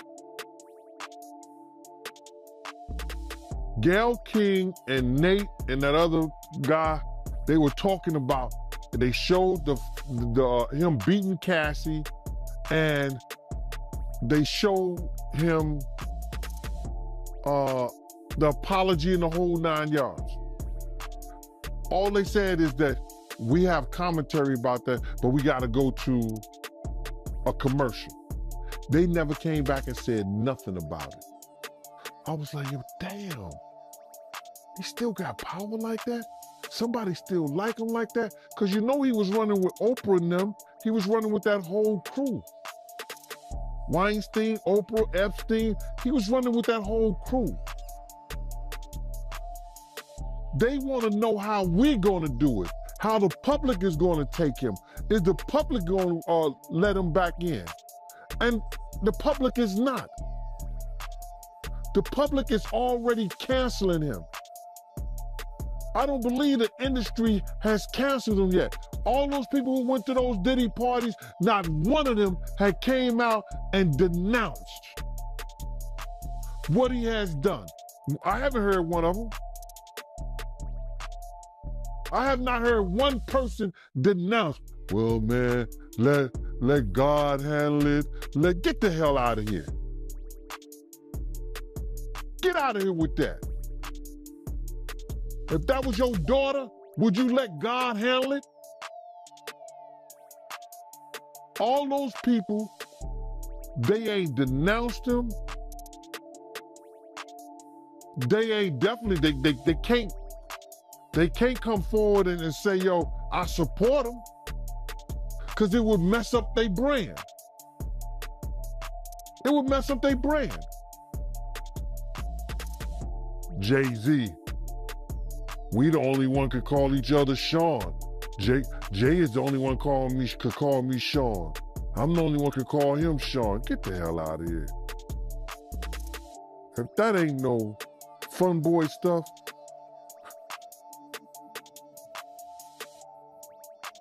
But you ain't had not one person, brother, not one person sit there, denounce what he did, or come forward and say, I support him. Now let's talk about Oprah and Gayle for a second, because they wasted no time dragging Michael Jackson and Kobe Bryant's name through the mud as soon as they passed. But it was all crickets when their buddy Harvey Weinstein got locked up. Not only was Oprah close with the likes of Harvey Weinstein, Diddy, and Russell Simmons, but she's also platformed many sketchy characters on her show throughout the years. Remember that Brazilian spiritual healer, John of God? Turns out he was more of a real-life horror story than a healer, with a laundry list of crimes that got him slapped with a 118-year prison sentence. Anyway, Oprah Winfrey and her BFF. The man in this photo is, quote, John of God. Oprah promoted him as a miracle healer. This man kept women chained to impregnate so he could sell their babies. So you've got Oprah cozying up to all these guys who later end up facing accusations ranging from bad behavior to straight-up criminal acts. It's definitely eyebrow-raising, isn't it? But what's even more interesting is how Oprah's connections and her platform don't seem to be under the same microscope as those she hangs out with. Let's be clear here, Oprah hasn't been officially accused of any criminal acts herself. But it's hard to ignore the fact that she's had a long history of being buddy-buddy with some pretty terrible folks who ended up being convicted of some pretty heinous crimes. And yet, despite this, Oprah didn't hesitate to throw people like Michael Jackson under the bus, even though MJ was never found guilty of anything in a court of law. In fact, members of the Jackson family have come out and accused Oprah of disrespecting MJ even after his passing and of using his name to boost ratings. And I was there, and she was talking about how Michael was misrepresented. No one understood Michael, and we were trying to get the real Michael.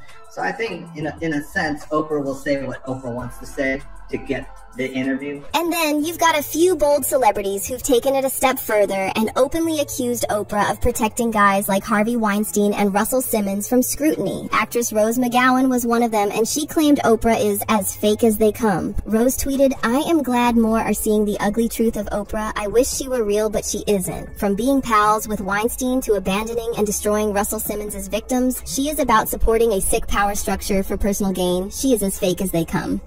#lizard.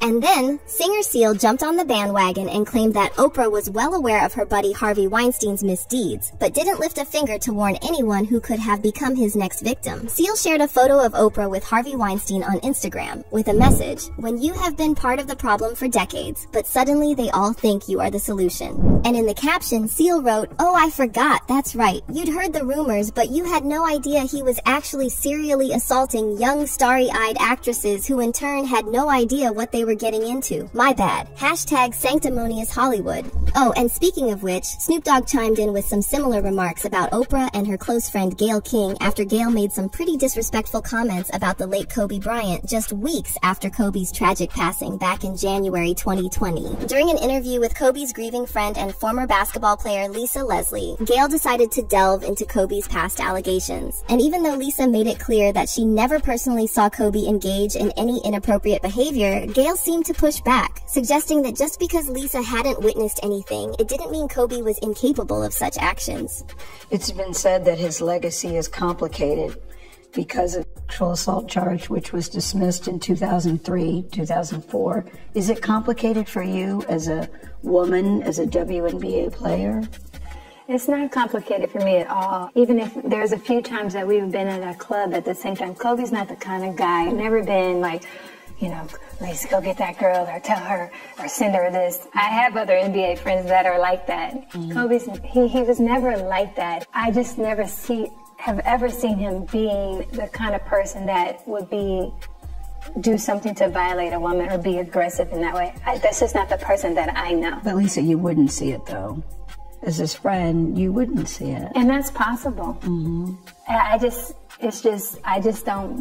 don't believe that. And I'm not saying things didn't happen. I just don't believe that things didn't happen with force. But hold up, why wasn't there this same level of scrutiny for Oprah and her relationship with Harvey Weinstein? I mean, Oprah and Harvey were tight for years, and we're just supposed to buy that Oprah never saw or heard anything sketchy until Harvey's skeletons came tumbling out of the closet. But here's the kicker. After Gayle faced major backlash for disrespecting Kobe and his loved ones, Oprah had the nerve to turn around and portray Gayle as the one being wronged. She even whipped out the waterworks, trying to drum up sympathy for Gayle.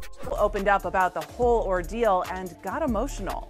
I think the last 24 hours for your best friend have been pretty difficult after that interview with Lisa Leslie about Kobe. And I just wondered just how she's doing. And She is not doing well. May I say she is not? She is not doing well because she has now death threats and has to now travel with security. And she's feeling very much attacked.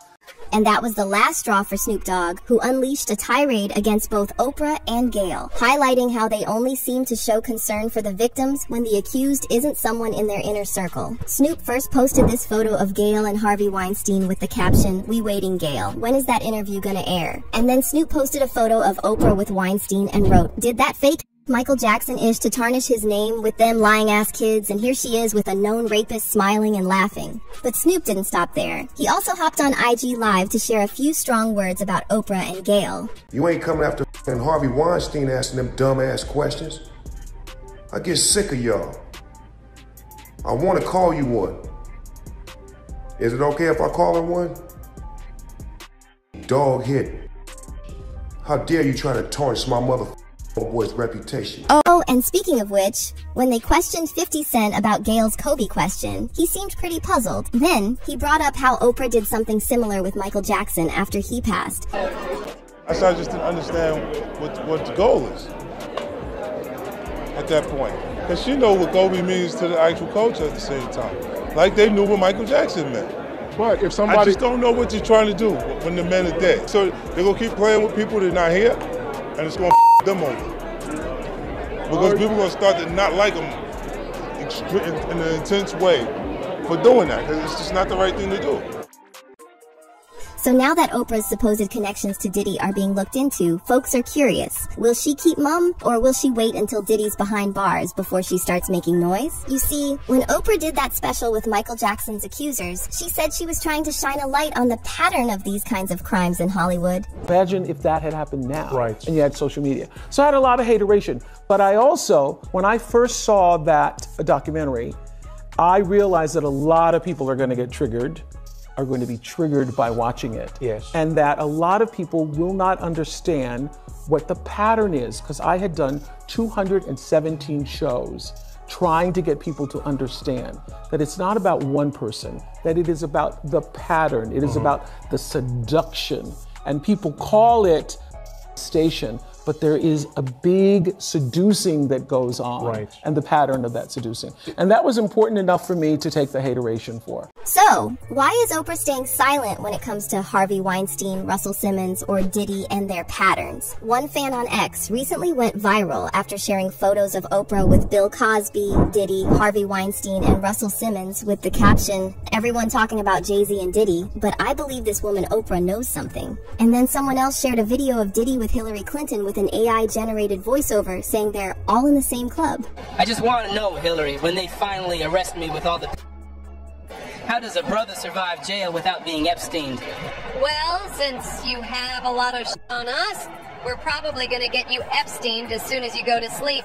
But hey, at least you won't have to shower, am I right? So, anyway, enjoy your last meal, Puffy. Now with all these allegations swirling around about Diddy's rumored underground tunnels, social media is buzzing with theories and speculations. X and TikTok are lit up with users sharing their thoughts and theories, and hashtags like Shasher Diddy Tunnels and Shasher Hollywood Secrets are blowing up. And while many folks are convinced that there's something seriously shady going on with these tunnels and Hollywood's hiding something, others are brushing it off as just another wild conspiracy theory. One fan said, "Now after learning this about tunnel systems in Playboy and Puffy, think Christian Combs diss? The house next door? That's Playboy Mansion. Think Jay-Z's Otis song? We getting money up under you." Starting to understand there's an entire world under our feet they not like us fits. And another person added, "Remember those tunnels in New York? Being this cruel is taught." They can't control me.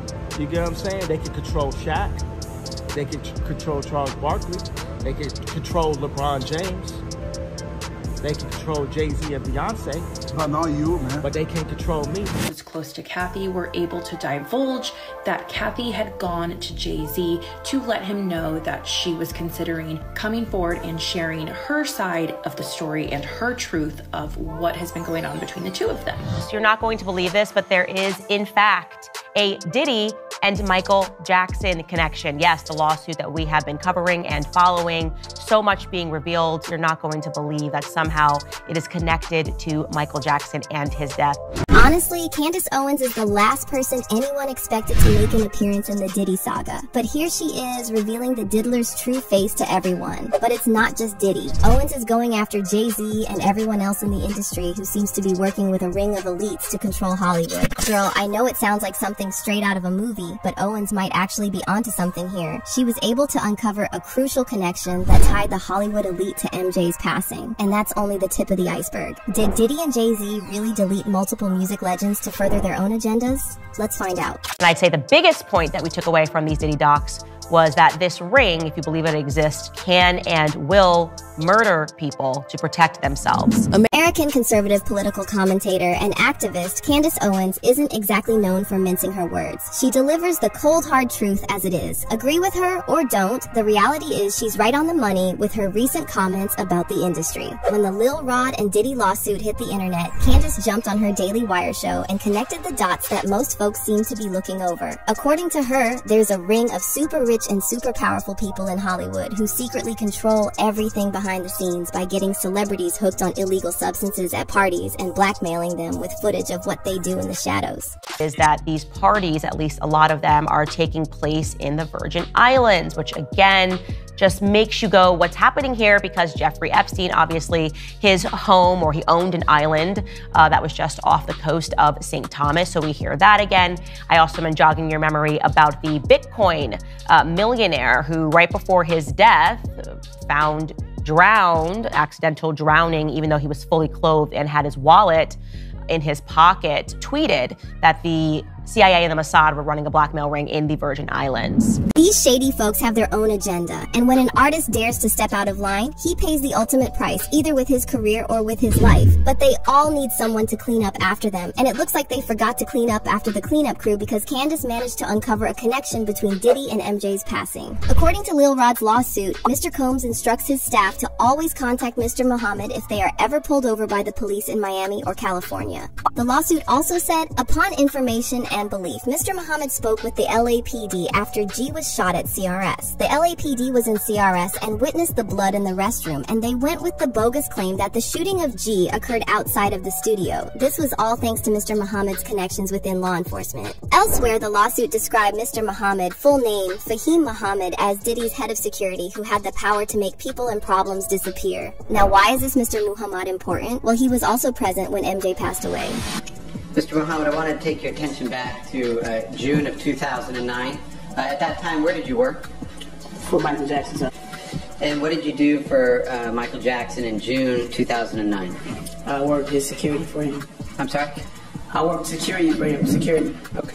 Mind you, Fahim was only 21 when he was working for MJ, and yet for some reason, he was the second to arrive at the scene when he passed away. According to him, he discovered the doctor giving CPR to a passed out MJ. So the question is, was Fahim protecting MJ, or was he really carrying out the orders of those above him? Well, his background is pretty shady if you ask us. But when you look deeper, it gets even weirder. This is his bio from his investment management company called Oasis. It's a real estate investment company, where it says that he founded Elite Transportation and Security Services, and then he grew that company into a multi-million-dollar business, which currently has several exclusive security contracts with A-list clients like Diddy. But when you look up Elite Transportation and Security Services LLC, you get a really different picture. It was founded in 2016, apparently has 5 official employees, and is estimated to make $248,000 a year in revenue. When you put it like that, Muhammad looks extremely sus, and that's why a lot of folks believe that he was hired by the elites to control MJ. That's the only theory that makes sense, because how else was Muhammad able to gift his son 40 acres of land if he wasn't on the elite's payroll? And guess what? MJ reportedly kept a list of his enemies. According to his former manager, Dieter Wiesner, the king of pop was super paranoid. He believed that some people in the industry were trying to take him out. So he made a list that included the names of Rabbi Shmuley Botich and ex-magician Geller. MJ circulated the list among his close circle saying, "These people are after me." Oh, and guess what? MJ wasn't acting paranoid. He was right to put these people on a list because these same people faked a will after he passed and gained control of his assets. And Candace shed light on the matter, proving to everyone just how misrepresented the pop singer was in the media. Because of this will, John Branca was put in charge of his estate, which included his net worth of $230 million, but far more importantly, his 50% share of Sony ATV worth $750 million. Yes, he was taking on Sony. He was going after the hand that feeds him. And when you look into John Branca, in 2003, Jackson fired Branca because he was siphoning money out of Jackson's accounts in collusion with Sony Music CEO Tommy Mottola and funneling it through a bunch of offshore accounts in the Caribbean. John Branca is Jewish, and Tommy Mottola is also Jewish. Wow. Did you guys know that? Did you guys know any of that? Because I certainly didn't. I didn't realize that this was a conflict at the end of Michael Jackson's life, that suddenly they were alleging that he signed a new will and handed everything over to the very people that he was fighting, the very people that he was saying were colluding to take things from him, ended up in the end. That said, in Diddy's case, Muhammad might have been acting like a right-hand man for the teacher's pet, covering up for his crimes. What's more, according to Candace, this ring might have been responsible for taking out MJ because at the end of the day, in her eyes, they're very capable of doing something like that. I'd say the biggest point that we took away from these Diddy docs was that this ring, if you believe it exists, can and will murder people to protect themselves. More recently, Candace backed up Kanye's claims about Diddy working with the feds as well. And it's kinda interesting how he managed to escape those situations. Some folks think that Diddy has deep ties with the feds and politicians that allow him to escape from the stickiest of situations. Kanye West brought it up during his interview with Drink Champs. But get this, the clip was mysteriously deleted only a few days later. Did someone higher up not like the fact that Diddy was spilling the tea? Whatever the case, Candace is backing him up now. She recently retweeted the Cassie Diddy footage on her X account, writing, "He's not in jail because he's a Fed CIA asset. Kanye tried to tell everyone." The truth is that Kanye has been trying to open everyone's eyes to the truth for years now, but he's always been ridiculed and labeled crazy. He even dropped names of high-profile celebrities from Diddy's camp. They ain't giving us money, they giving us acknowledgement. I don't want your acknowledgement. And I went so far past any level of acknowledgement. You know, I was banished, I was exiled, I was canceled multiple times. So what, I done had like my kids that show up to Sunday service right in front of everybody. And you know what I mean? Like I'm crying to see my daughter and all of the usual suspects, the handlers, Dave Chappelle, Meek Mills, Diddy, all these people are in a position that for us as celebrities, they gotta call and put a leash on them. What we gonna do with Ye? Oh, he delusional, that's the best. Dave, give him a call. Diddy, give him a call. Tell him we ain't like the t-shirt. Tell him like right now the agenda is, this is the voting agenda for the celebrities, for the black. Make them do exactly what LeBron would do. Make them do exactly what Drake would do. And y'all know my stance on this. Now, Kanye wasn't throwing names here. Everyone knows about the crazy ways Meek is tied to Diddy. On that note, it's not exactly a first for Kanye. He's been on Diddy's case for a while. Back in 2021, Kanye posted a series of screenshots of his conversation with Diddy. And let's just say the two weren't talking about setting a playdate for their kids. This was after Kanye stirred up a storm with his White Lives Matter t-shirts. Diddy didn't approve, and that made him public enemy #1 in Ye's books. When the conversation got heated, Diddy asked for Ye's address so the two could talk man to man. But Ye wasn't interested. He straight up wrote, "N-word, screw you, you fed." Diddy then replied, "Send me an address. Let's stop playing these internet games and don't feel threatened. You'll be fine, just love." If we didn't know any better, it almost seemed like Diddy was asking out his high school crush to prom, but Ye wasn't falling for it. He wrote, "This isn't a game. I'ma use you as an example to show the Jewish people that told you to call me that no one can threaten or influence me. I told you this was war. Now go on, get you some business. His choice of words may be questionable, but if you look past all of it, you'll notice that Kanye was saying the same thing as Candace. That there is a ring of uber elites whose only purpose is to secretly move the chess pieces across the board without being noticed. But Kanye's been trying to fight off these devils in the shadows. He's been making bold claims about how these people can control others, but not him. Said, speaking up about this secret society doesn't come without consequences, and Kanye had to pay the ultimate price with his freedom. Shame that Kanye had to put up with all of that, especially since he was only stating facts. I mean, even Gene Deal mentioned that Diddy might have been a Fed. Like Puff knew what Meech was doing. Then with the introduction to Jacob and different people, and a lot of people going to jail for money laundering and stuff like that, Puff being, and this is documented, Puff being a CI for an FBI agent. I said this years ago, that Kim and Kirk Burroughs took some paperwork. They was taking some papers up to the FBI, so like when they was here in New York. They was taking paperwork up there and stuff like that. Don't know what it was, but later on found out that he was a CI. You understand? Now, what happens? He don't have that. The guy probably, that was 20 some years ago. The guy probably retired. Puff ain't dealing with him. No, he didn't pass Puff on or something like that. So now, Puff been dodging the legal system. With the, people had it wrong. They think it was with the Black Mafia family. No, it was with Butt Naked. I said this years ago. The person that he said is a senior advisor. Diddy and Cat ever hang out where, and the reason why I'm asking this, where you actually personally witnessed some of the accusations that Diddy is having, saying the fact that he had cameras in the room? Well, listen, thing I'm gonna tell you. We from two different worlds, number one, him and I. Number two, I'm the guy they didn't want to invite to those parties, and I'm glad of it. I've never been happy to be left out of my life. But at the same time, I'm not the guy who's in for Puffy's downfall, but I am the guy who supports the victims who got victimized, right? But at the same time, whatever the situation is, everybody knows it's wrong. And I don't think he can get punished as hard as a regular person because, you know, he used to be an FBI informant for a long time, they say. So I'm quite sure that play a role. You're saying... Asking the question, me, Cat, and Puffy, we had no reason to be hanging out.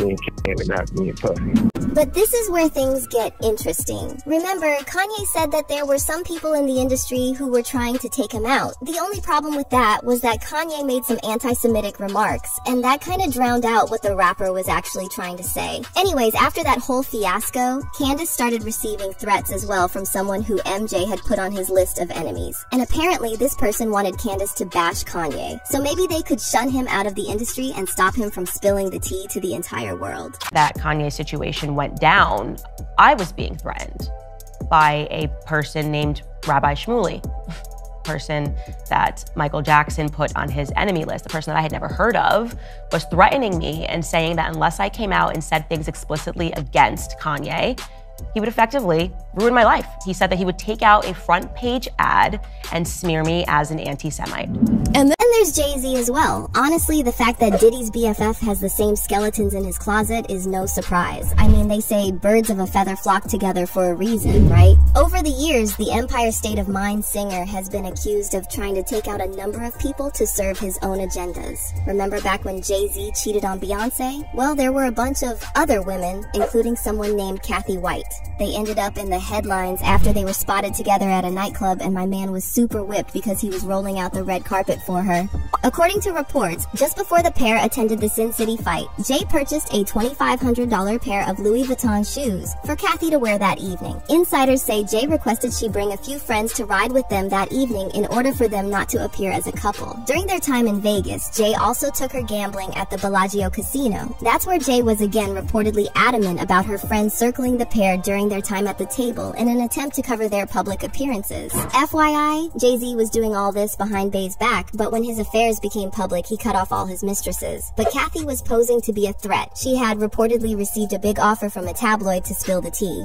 But right before her interview, she mysteriously passed away. A lot of folks believe that Jay-Z took her out since she was trying to get him back for choosing Beyonce over her. And he couldn't have that kind of negative press since Bey was pregnant with his child. And don't get us started on the autopsy report. report. Journalist Claudia Jordan wrote, according to an NYPD detective who told me, Kathy's cause of death is uncertain, and later today we will have the autopsy and toxicology reports. Right now the death is considered suspicious. Shocked? Well, you wouldn't have been if you'd been paying attention to what Jaguar Wright has been saying for years. Back when the world learned of Diddy's crimes, Jaguar went on a rant claiming that Jay-Z was no different. The only difference was that he was smart and had mastered the art of hiding in plain hindsight. Sean Carter is worse. Uh-oh. Oh, man. He's smarter. He's patient. He's not sloppy. This been lining up people he calls friends and stepping to the side while they get hit by the guillotine for 30 years. Maybe Diddy should have picked up something from his best pal instead of attending freak-off parties with him. At the end of the day, it's safe to say that the Hollywood elite are very much capable of deleting someone if they feel like it. Take Prince's passing for one. The iconic singer passed away at the age of 57 on April 21st, 2016 in his Minnesota home, Paisley Park, from an opioid OD, and this was all kinds of sus because Prince had always been the picture of health. His close friends were shocked. Did he have health problems? That I don't know, right? What I know is that he was really health conscious. He was a vegan. He didn't abuse alcohol. I didn't know of him abusing drugs.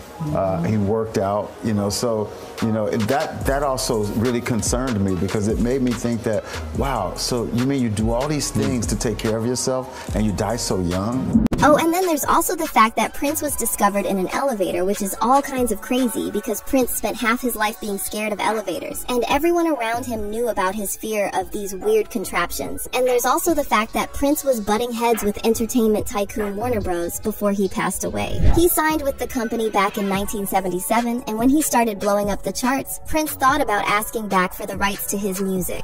But the guys at Warner Brothers were no amateurs. They weren't about to part with a moneymaker all because Prince said please. And so began Prince's protest. He would step out on the stage with the word slave written on his face, the biggest middle finger he could give to those high up who tried to control him. The reason why it became such a big deal back then is ever since my third album, I wasn't really taking large advances from the recording companies.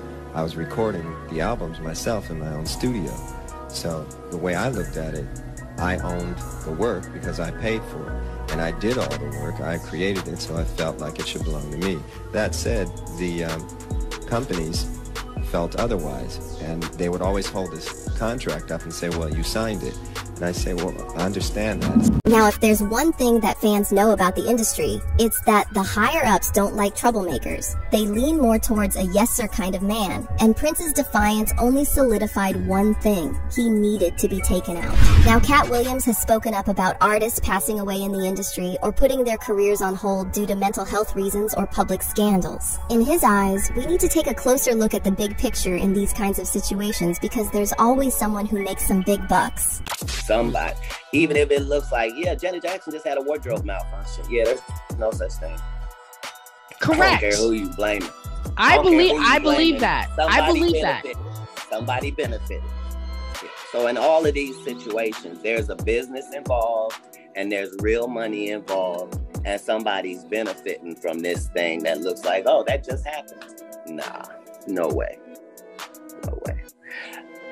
It would be hard for a homeless guy to get into the Hollywood Bowl, let alone a homeless guy be able to rush the stage and actually...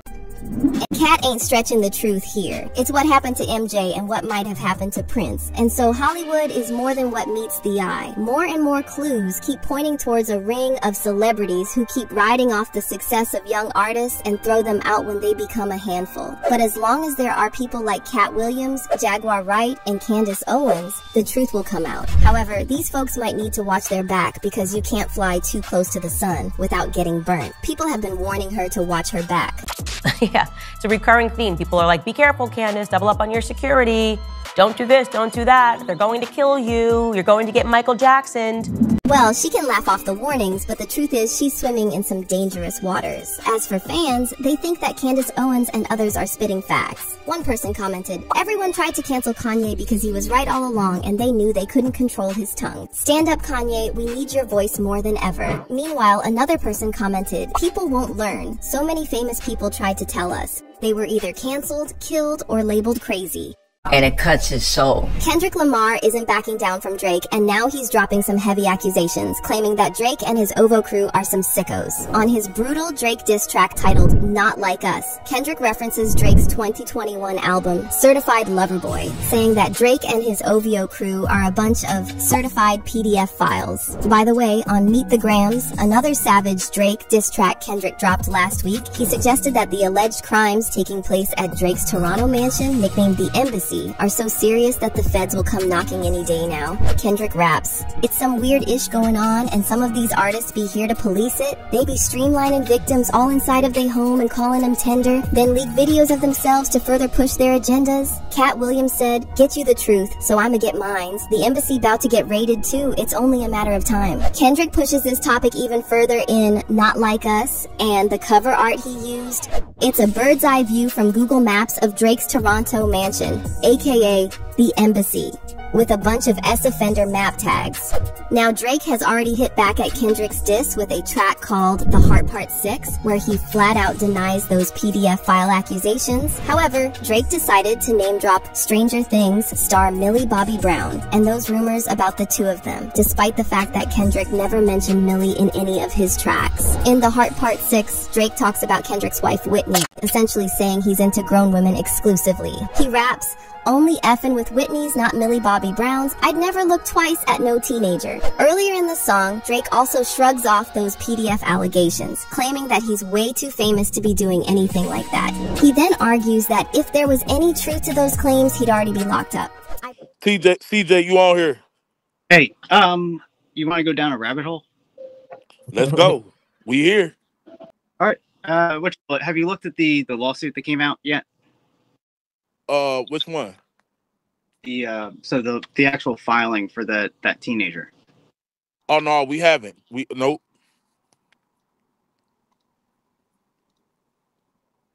Oh, this shit about to get good, y'all. This shit about to get good, y'all. What teenager you talking about? You talk about the one at the hotel with the underage drinker? Yeah. Now let us know something, man. Let us know something. At first, I thought that's who had the page. What's that page? The Twitter page, but that wasn't him. Nope. Because that hotel was going bankrupt, right? There's a whole bunch of articles that you can read about, that accuse it of, getting fined for, underage drinking, right? Right. Then they had like a lot of billionaires there. Yeah. And they have two brand new police officers straight out of recruitment on that post since they both came in November 2020. Right? So yeah, you got the three of them. But so the first at this point you would need to like just follow me along on like video. So you want me to bring it up on the screen? Yeah. Okay. So you want me to read it or? I don't know. I mean, you can just kind of scroll down, but which is what? I know. The first part's going to be a bunch of names, so I don't know that you need to have all of that in there, but because we're trying to get to 2023, I guess. All right. So, okay, that's 2021, 2021, 2021, 2023. Page. All right. I'm right here.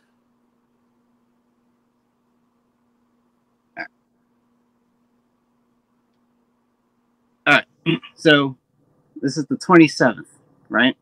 This is the second date that he keeps mentioning, right? which will go back and do a search for where it's there's a Vice article. So if you Google, or here, I'll just copy and paste and send it to you.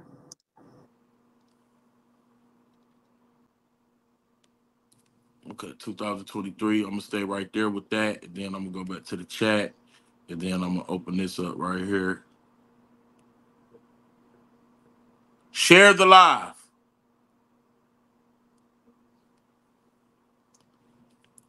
This is the article right here. Why did NYPD film Drake leaving concert? CJ? Yes. Yeah. That's it. All right, I'm here. I'm here. Walk us through it. Walk us through it. Instagram. Hide your screen. Hide it. Yeah. Okay. I mean, at least, well, I don't know, or just click on the profile, but you know. All right, click on Greek.com. I mean, now I'm trying to show you the thing. Greek.com. Yeah. The link in his bio. Okay. All right, and then the dating. Dating. You know, it has a menu. Yeah. All right, click that and then go to Greek dating. Greek dating. Okay, I see it. And then click the link. Which one? The one that brings you to like dating website. Okay, what I'm looking for. That is the hotel manager. Oh shit! How you find this? It's in the court filing. So the hotel manager has a link in the bio. So what is this saying though? I don't know. I mean, it's either a dead website that he ought to correct, or it is he buying pussy, or he. Oh my god, man! What's that link? What's Greek.com, man? Man, what? This the hotel manager? They say the hotel support Epstein too. That's why they be out there chanting and protesting and shit. What? But the hotel definitely has a problem. You know, they're not staying at the mark.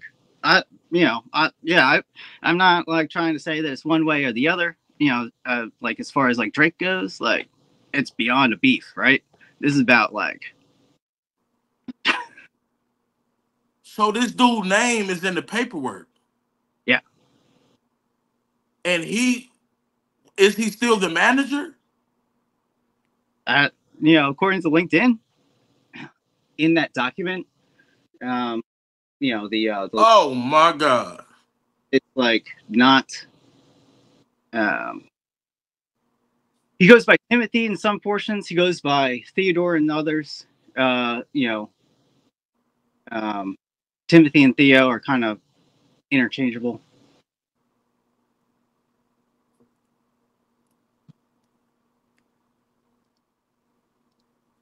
Theodore Giannakoulis. Giannakoulis.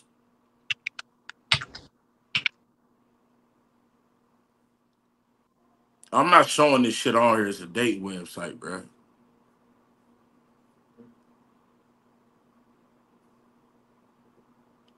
Oh, it's on his LinkedIn. So you just typed his name in. Yeah. And went to LinkedIn. And his Instagram on it. So you went to his Instagram. And I clicked the link in the bio. And then you just happened to click the link in the bio. And you done funked all this shit. So could it be he running something? Yeah, I don't know that it's. If the link is in his bio, that's down at his website. Why would he be promoting it if it ain't his? No, it's a dating site though. But it's probably his website. They probably go on there because he got the hoes. Underage. That's what's on there? I mean, not anymore. According to Ebony, right? They're saying that they no longer have underage people, but they're saying that it stopped on the 27th. Right? So maybe, So what you saying is that the owner has some secret known shit going on at the hotel. Not the owner, but I mean the manager. Yeah. And the managers. So you're saying this dude allegedly had some secret shit going on. I mean, allegedly, but like you gotta. It's there. Yeah, you don't even gotta say allegedly. So he had some secret shit going on, and when the police and shit got involved, and shit was getting hot, everything ended. Yeah. Somebody lying. I mean, if nothing, the hotel might be lying.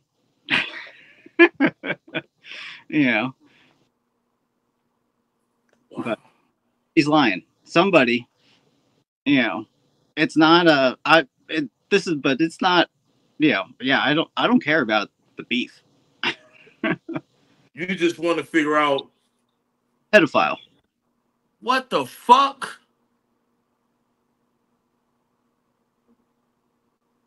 So they called it tender. Well, that mean they could have been running something huge.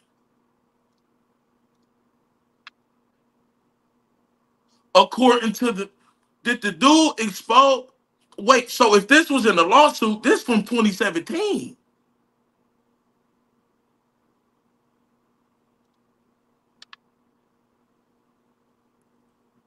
So the original protest, he wasn't never tripping. He knew what he was talking about. Yeah. And because he's the property manager, like he's got in with the cop. 16. Do you know what this man just sent me? Look like dude running a whole little all this shit. Wait a minute. Let me go back to that motherfucking article, man. What the fuck?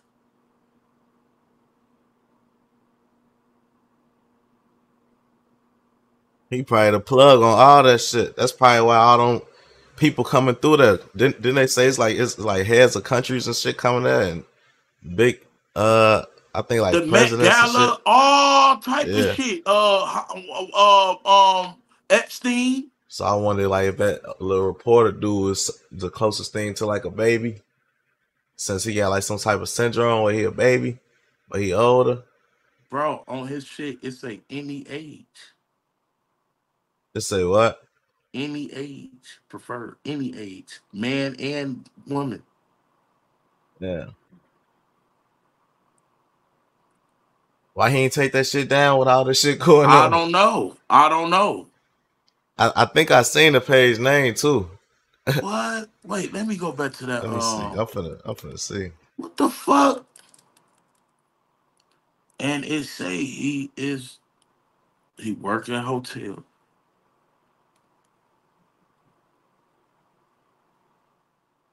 Bro, it's dating back.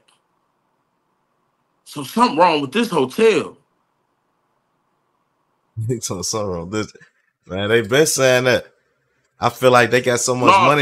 They able to pay people. They able to pay people as crazy and shit, and clear their name up. But that's probably what Kendrick be talking about.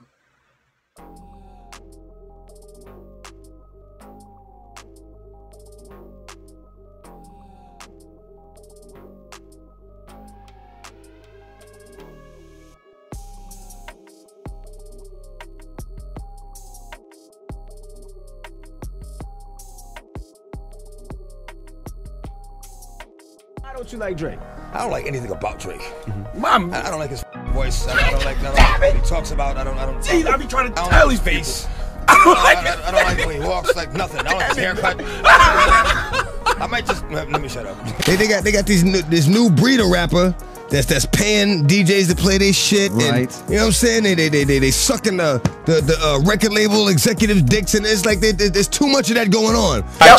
It's high time we talk about how the late great DMX tried to tell everyone about Drake being a culture vulture and a puppet for his label owners. So Kendrick Lamar reportedly took inspiration for a few bars on his Drake diss track Euphoria from this viral DMX interview on The Breakfast Club, where he went off on Drake and made it clear that he didn't respect anything about him. But see, DMX didn't just warn us about Drake. He actually tried to sound the alarm about all these powerful industry figures that are now getting exposed, including Jay-Z, Diddy, as well as their higher-ups, Jay's mentor Leor Cohen, and Diddy's rumored sugar daddy Clive Davis. Fast forward to today, and now Kanye West is out here claiming that Drake also has a sugar daddy, none other than the most powerful man in entertainment, Lucian Grange. Fans are now revisiting old DMX interviews where he discussed Drake, and many are realizing that X was onto something about the inner workings of the industry. But there's more to the story. Some fans are speculating that the major labels may have silenced DMX because he was exposing their secrets and publicly warning up-and-coming artists against signing away their souls to these labels. The game is bullshit,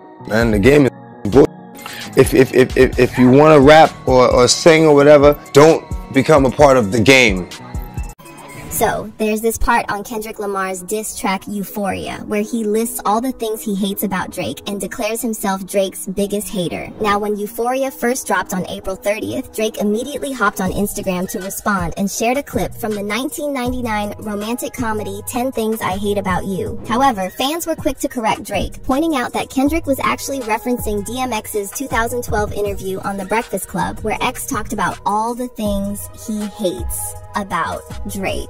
One fan said, Drake just posted this on his IG story, and it's like, of course this is the reference you make, sir, but we're all referencing DMX, pal. Now, before we talk about why DMX hated Drake, keep in mind that X didn't just single out Drake. He often spoke out against the industry as a whole and all the shady practices going on behind the scenes. And X wasn't afraid to name names either. He openly went against powerful industry figures like Diddy and Jay-Z and their even more powerful puppet masters. In one recently resurfaced interview, X seemingly tried to expose Diddy, alleging he was doing some seriously shady stuff with his artists. Well, you know, Locks got signed by it. Even though I bought the Locks Corp artists, you know, they got signed. They were a safer group, you know, Pop signed them.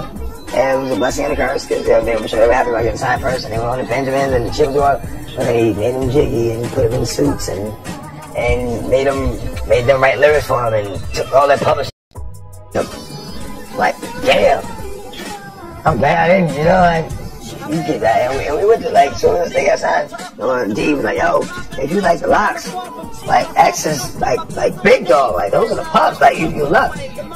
Then, in another interview, DMX spilled how Diddy initially gave him the cold shoulder when it came to a deal at Bad Boy. But when Diddy heard about the offer Def Jam was dangling, suddenly he was all about keeping DMX in the fold. But word on the street is DMX wasn't feeling the vibe with Diddy because he caught wind of some messed up stuff going on behind closed doors at Bad Boy. Like maybe 3 weeks after I got signed to Def Jam. He's like, yo, I'll lace your pockets. I'll double what they gave you and lace your pockets. I'm like, nah, I'm cool.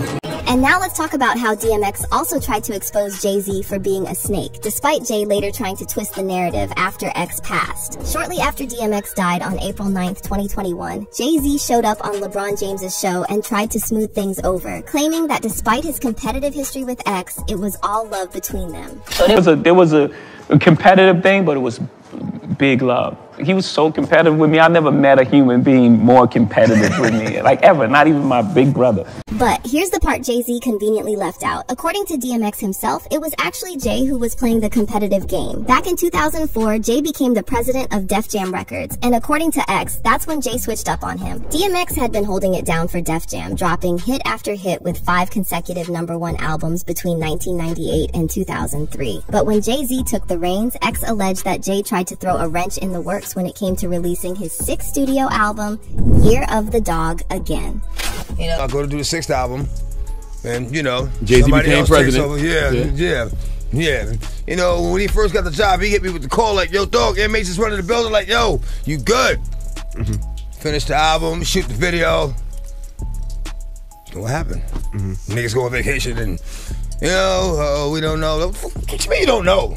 How do you listen to a whole album, pick a single, shoot a video, then don't know? According to X, this whole mess went down because Jay had a sudden change of heart about retirement and decided he wanted to clear the field of any competition that might be standing in his way. Okay, I see what's really good. You're trying to eliminate the competition. You know, because at first you retire, you know, then get me off the label. Now you're back rapping again. Okay. I mean, it's all good.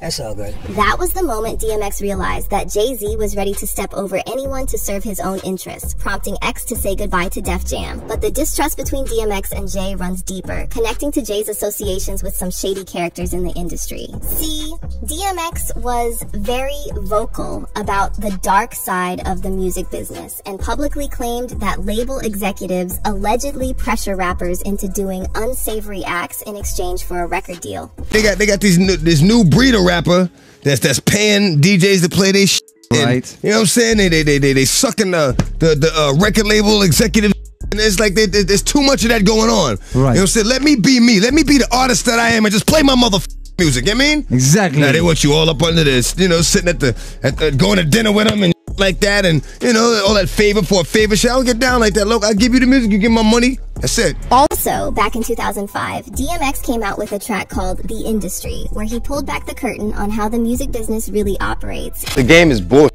man. The game is fucking bullshit. If you want to rap or sing or whatever, don't become a part of the game. You know what? Listen to a song I called The Industry. And that pretty much explains, you know what I'm saying, what the shit is about. The industry. Man, it's not the same. The industry, it's not a fucking game. The industry, real niggas is dying to get in the industry just to find they don't fit in. The industry ain't what it used to be. The industry is trying to control the way you MC. They want you to dress like this and talk like that. But I'm going dress like this and talk with the gap. The industry. Now, Jay-Z, on the other hand, he's been in the industry game since day one. And over time, there have been plenty of accusations flying around about him stabbing his friends and partners in the back. One of those folks is Dame Dash, the co-founder of Rockefeller, who made it public that he feels Jay turned his back on him when he started getting close with the industry higher-ups, like Lear Cohen. Cohen is the former president of Def Jam and a close friend of Jay-Z. In fact, Jay refers to Lear as his mentor. Now, Lear's been mixed up in a heap of drama over the years, and Dame didn't hold back, publicly slamming him as a culture vulture and accusing him of stirring up conflict to pit black artists and moguls against each other. But here's where it gets wild. In 2018, when Lear showed up on The Breakfast Club, he got into talking about the substance use crisis and expressed his sorrow over DMX's battles with addiction. However, when they asked him why he keeps signing artists who promote that lifestyle, Lear directly said that's just how the industry rolls. One of the biggest artists you ever had had a real bad drug problem, DMX. I'm so sad. It's the most dangerous. It's the most dangerous thing that's facing our society. So why sign an artist that would promote that? Because I already answered that question. You weren't paying attention. She asked me talent or issues, and I said talent. But I have to. I can't give up on people. I don't think that's hypocritical though. You're saying it's opportunistic. Yeah. I got people to feed.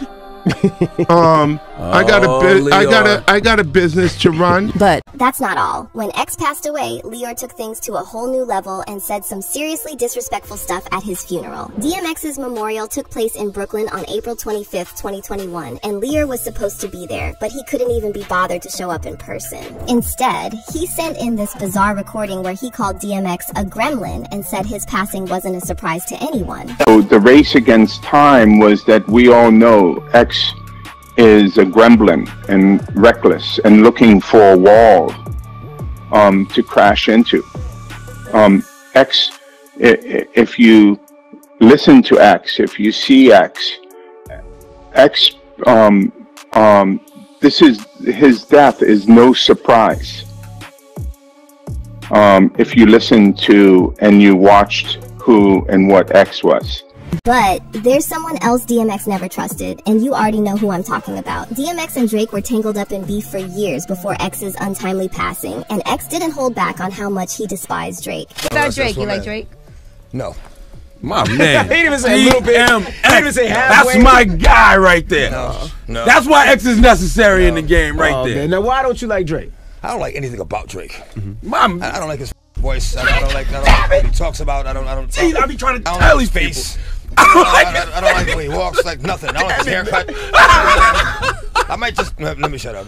I'll just stop right there. Oh my God. Damn it, man. No, but listen, that's why DMX is necessary. You know why? Because when you got these legendary hip, this is why the game has gotten so whack. You got legendary hip hop figures who just give these guys passes. Yeah. Who don't say anything. Who don't say it's pay okay. No dudes, nothing. It's okay to say, yo, this dude is whack. Or I think he's whack. It's okay to say that. That's Too much politics. It's too much politics. You don't gotta act like you like something for what? Gulping and burping.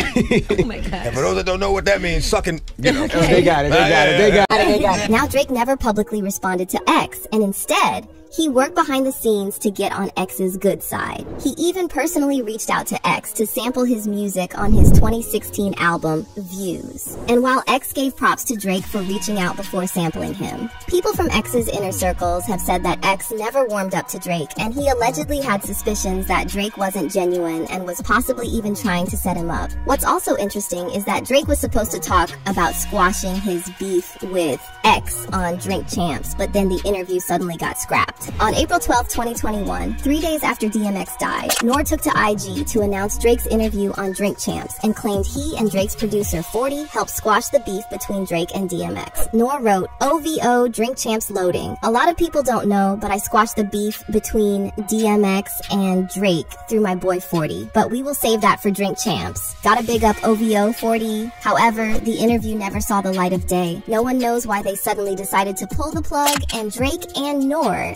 never addressed the situation with DMX again. But now that Kendrick has put DMX's past beef with Drake in the spotlight, fans are saying it's crazy how X is being proven right. Not just about Drake, but the industry as a whole. One fan said, he let everybody know what the industry is about. A bunch of people selling their soul for a record deal. R.I.P. DMX. And another one added, DMX knew exactly what time it is, and I feel the exact same way he felt about it. But let's first wrap up this Kendrick versus Drake saga. So a few weeks after Kendrick took shots at Drake on Like That with Future and Metro Boomin, Drake fired back by dropping Push-Ups. Drake threw out some corny lines about Kendrick's height and his collaboration with Taylor Swift. And then he tried to hit Kendrick where it hurts, calling him out for reportedly having to give over 50% of his earnings to his old label, Top Dog Entertainment. Drake raps, pull your contract cause we gotta see the split. The way you do in splits, your pants might rip. Now let's talk about Drake's contract. In 2022, there was a buzz going around that Drake scored a massive deal with Universal Music Group, rumored to be close to $500 million. But that's not all. He supposedly also got to keep all his masters. Though nothing's been officially confirmed, Drake dropped some subtle clues in his track, Major Distribution, that his deal sets him apart from the pack. With lines like, $500 million just for Aubrey, he's basically saying he's on a whole other level of freedom and perks compared to his peers. So with all these rappers taking shots at him, Drake is basically suggesting they're just chasing the money to pay off their labels, while he's sitting pretty with his sweet deal. But wait a second, why does Drake get to enjoy perks that his peers can only dream of? It can't be about talent, that's for sure. Now, of course, Drake is one of the most commercially successful artists ever, but let's think about it. Certified icons like Michael Jackson and Prince were massive, way bigger than Drake, yet they had to fight tooth and nail for ownership of their masters. So what's Drake's secret sauce? Well, buckle up, because now we're entering what some might call conspiracy territory, while others swear it's just straight up facts. Here's the deal. There's this theory floating around that Drake's special treatment in the rap game has something to do with his cultural background. The same background he shares with pretty much every big shot record label owner and executive, including Lucian Grange.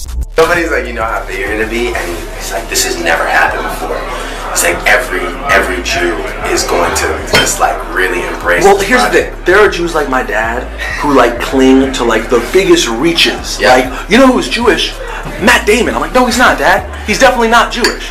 And like people reach, and the fact that you actually identify, that's gonna be like, that's gonna be big. Yeah, it's gonna be big. You're doing something that I could never do. And you know how Twitter's always buzzing with theories? Well, fans have been having a field day with this topic lately. Someone said, Drake is an extension of the Jewish label executive. That's why he stays playing these industry games. Remember when he was threatening Kanye and sending him devil emojis? Another user wrote, this is Jewish billionaire Lucian Grange, the man who Drake loves to name drop almost as if he's rubbing it in the faces of his fellow rappers. His Jewish privilege could be the reason behind the we don't trust you. And then someone else added, Drake is so close and has industry ties to folks who could simply keep you off radio nationwide if he wanted. The Lucian Grange relationship that Kanye was speaking on is far different than a he's stopping bags narrative. Jewish control of hip-hop music on a global scale is by far the most insidious crime against Black America since redlining or civil rights. It's had a long-lasting impact on our culture. Yes, it's made a handful of Black folks filthy rich, but it's kept us stagnant from a destructive perspective. Y'all aren't ready for that convo though. However, there's another darker side to Drake's ties to Lucian Grange. You see, both Lucian and Drake have been caught up in some serious allegations regarding a rumored trafficking ring within the entertainment industry.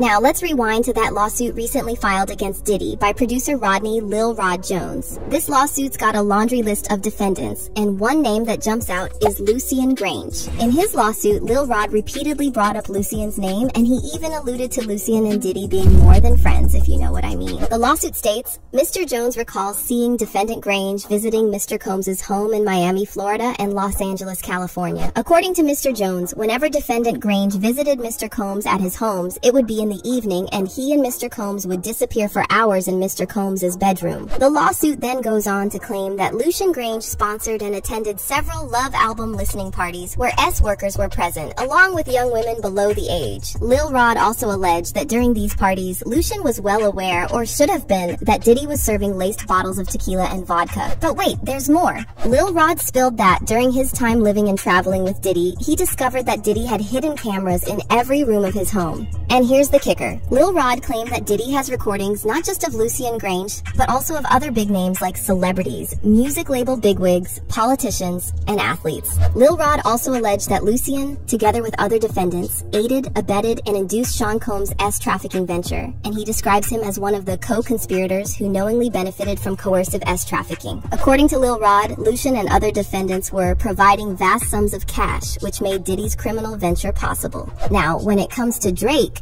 there have been whispers for years about him being inappropriate and possibly grooming young women, but Kendrick recently turned up the heat, suggesting that Drake isn't just a creep, but a major player in this supposed trafficking operation within the music industry. On his savage diss track, Not Like Us, Kendrick references Drake's 2021 album, Certified Lover Boy, saying that Drake and his OVO crew are a bunch of certified PDF files. By the way, on Meet the Grams, another Drake diss track Kendrick dropped this month, he suggested that it's only a matter of time until Drake gets the Diddy treatment and the feds raid his Toronto mansion. Kendrick raps, it's some weird-ish going on and some of these artists be here to police it. They be streamlining victims all inside of their home and calling them tender, then leak videos of themselves to further push their agendas.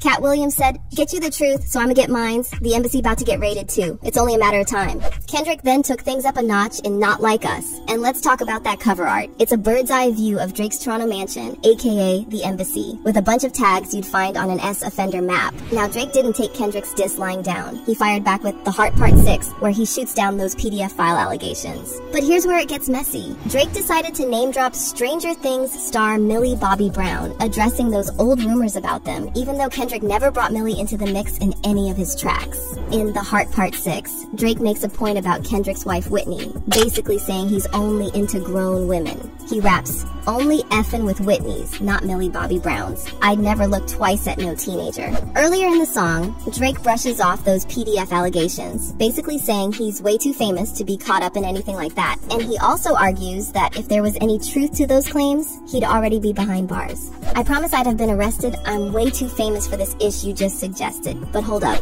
What were Drake's ghostwriters hoping to achieve with this line? I mean, it makes no sense because it's taken ages for the feds to even start sniffing around allegations against people like R. Kelly, Diddy, Harvey Weinstein, and Jeffrey Epstein. So for Drake to say he'd already be in prison if Kendrick's accusations were true, that logic doesn't fly. If anything, the more famous and rich these PDF files are, the longer it takes for them to face any consequences. Besides that, there's just something weird about The Heart Part 6. Almost the whole track is just Drake defending himself, and there's not much in there directly aimed at Kendrick, just a few digs that Drake's already thrown out in his earlier diss tracks. It's kinda like he's beating a dead horse. Nothing fresh enough to really provoke a response. But here's the latest scoop. Now that Drake and Diddy's close relationship with Lucian Grange is under scrutiny, there's talk going around that Lucian threw Diddy under the bus once he caught wind of those alleged secret recordings. And rumor has it that Lucian planned to swap out Diddy for Drake in this alleged trafficking scheme that supposedly really been going down in the industry. So when Kendrick started digging into that trafficking angle, rumor has it Drake got a call from his alleged sugar daddy, Lucian, advising him to end the feud and drop a lukewarm track like The Heart Part 6. But here's the real twist. People are saying Lucian and the other bigwigs behind the scenes initially stirred up the beef to profit from it and pushed Drake even further up the ladder. But as soon as Kendrick started hitting on those trafficking allegations, especially with Lucian's name being dragged into the Diddy lawsuit, they pumped the brakes hard. One fan said, "Executives who are scared of being exposed for the crimes they've committed would do anything to destroy you in order to maintain their lifestyles, and that's a dangerous battle. Kendrick gets all the props from me." And another person wrote, "Lucian Grange's name was in that Diddy suit too. He wasn't about to let that pedo-s trafficking ish keep unraveling." Their boss called game 3-2 Kendrick, saying there's obviously more to this Kendrick versus Drake drama than meets the eye. A lot of folks are convinced that the big wigs behind the scenes hit the panic button when Kendrick brought up those trafficking allegations, and they suddenly slammed the brakes on a beef that they probably stirred up themselves for profit. That beefs are orchestrated by the puppet masters behind the scenes. And do you think these supposed puppet masters like Lucian Grange called off the beef because Kendrick hit too close to home with those trafficking allegations? Right. His baby mom, Kim Porter, right? She got a whole lot of Tupac-related posts on her IG. She's right next to Puffy, and she's wearing a Tupac shirt. Did Tupac and Kim Porter know each other? And maybe Kim liked him, Pac, more than he liked Puff, but she couldn't have Pac. A shocked and devastated Diddy spotted at the home where his ex suddenly and mysteriously died. Her good friend Kimora Lee Simmons appearing inconsolable at the house, 47-year-old Porter's body found after a desperate call to 911. So, you know how Diddy is being dragged for allegedly putting out a hit on Tupac? Well, it looks like the internet now also wants Puffy to answer for the death of his ex-girlfriend and mother of his children, Kim Porter. And this is because new evidence recently emerged seemingly confirming that Kim knew something about Diddy's alleged involvement in the deaths of both Tupac and Biggie Smalls. So Kim died suddenly in 2018 at the age of 47, and according to the official report, her death was the result of complications from pneumonia. But several industry insiders have suggested that Diddy had Kim poisoned because she was allegedly planning to expose him in a tell-all book. Kim died from pneumonia, but there's the first coroner's report that said that she died. It was ruled a homicide, and they found toxins in her body to prove that she had been poisoned. Kim's ex-husband, Albie Shore, also previously referred to Kim's death as murder and claimed that Kim was running from someone before she passed. But that's not all. See, everyone knows that Kim dated Albie Shore before Diddy, but what a lot of people forget is that she also dated Def Jam executive Shakir Stewart, who was later found dead, supposedly from a self-inflicted gunshot wound. Honestly, it's mind-boggling how many people have passed that have been connected to Diddy. But is there any evidence that Kim knew the real truth about Tupac and Biggie's murders? Did Diddy actually engage in foul play to silence Kim? Let's get into it. Him and Kim still continue dating, and it is said that allegedly Kim told him a lot of personal information about Diddy. Nobody knows what that information was, but allegedly it was about Diddy's involvement in certain things and additional intimate information about Diddy. So in case you missed it, Diddy's got a new album out, and one of the songs is titled Kim Porter, in honor of his late longtime partner. In a recent interview, Diddy claimed Kim still inspires him, and he said he wanted to dedicate the song to her so that she could visit him in his dreams. And we started writing the song, and I was like, I feel like I really want to make sure she gets the message. And I called John Legend. I was like, John, I need you to sing to the heavens above. And that's how we got Kim Porter. Yeah. And she has come and visited me in my dreams. But the song did not sit right with a lot of people because many of them are still convinced that Diddy had something to do with Kim's very strange passing. So to give you some context, Kim was a model and actress who had first met Diddy when she was working at Uptown Records, and she got a job there as the late Andre Harrell's assistant. And even though Kim was dating Albie Shore at the time, Diddy became obsessed with her and started pestering her. Kim and Albie welcomed their son Quincy in 1991, but they broke up shortly after. And sometime in 1993, Kim started dating Diddy. They dated off and on for 13 years and had 3 kids together, son Christian and twin daughters Delilah Starr and Jesse James. But Diddy never proposed to Kim, and she finally ended things with him for good in 2007 after she discovered that he had fathered a child with his associate Sarah Chapman. But that wasn't even the worst part, because according to Diddy's bodyguard Gene Deal, Diddy also used to lay hands on Kim. In a recent interview with The Art of Dialogue, Gene said that Kim tried to fight back the best way she knew how, and he recalled one incident when Kim had to use a corkscrew to get Diddy off of her. When they were at home at Kim's house on 110th Street, he wanted to, you know, put his hands on her in the wrong way. And Kim took one of those corkscrews and ripped his wrists up and hit an artery. And when she did that, he had to rush over to St. Luke's Hospital. I met him over there to the hospital. It was me, him, and Kim in the hospital when he was bleeding like crazy. When she wasn't taking that, she wasn't gonna take that ass whooping, and she got him off of him the best way she could.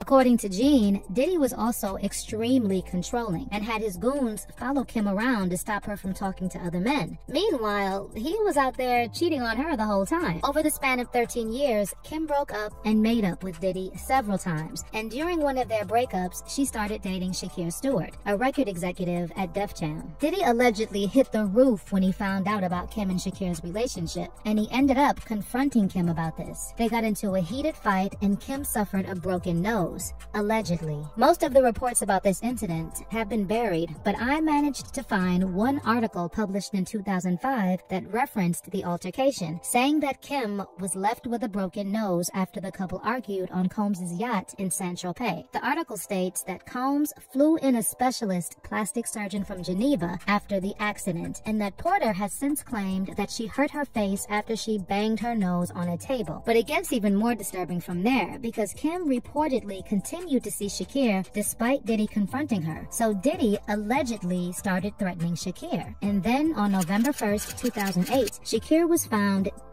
in his Atlanta home from a wound. His death was ruled a suicide, but shortly after, rumors started flying around that Kim told Shakir something about Diddy's alleged involvement in Tupac and Biggie's deaths, leading to speculation that Shakir's death wasn't self-inflicted after all. One source later told Media Takeout that Diddy had previously almost Shakir once after he found out about his relationship with Kim. Kim was saying Shakir and Diddy found out and he went apeshit. He tracked Shakir down to his hotel. Then Diddy went up there without security and beat him to a bloody pulp. Now as for the alleged information that Kim had about Pac and Biggie's murders, it's not clear exactly what she knew. However, considering she spent over 13 years with Diddy, she must have seen and heard a lot. Gene Deal also previously confirmed that Kim had a thing for Pac and that Diddy hated when she would bring him up.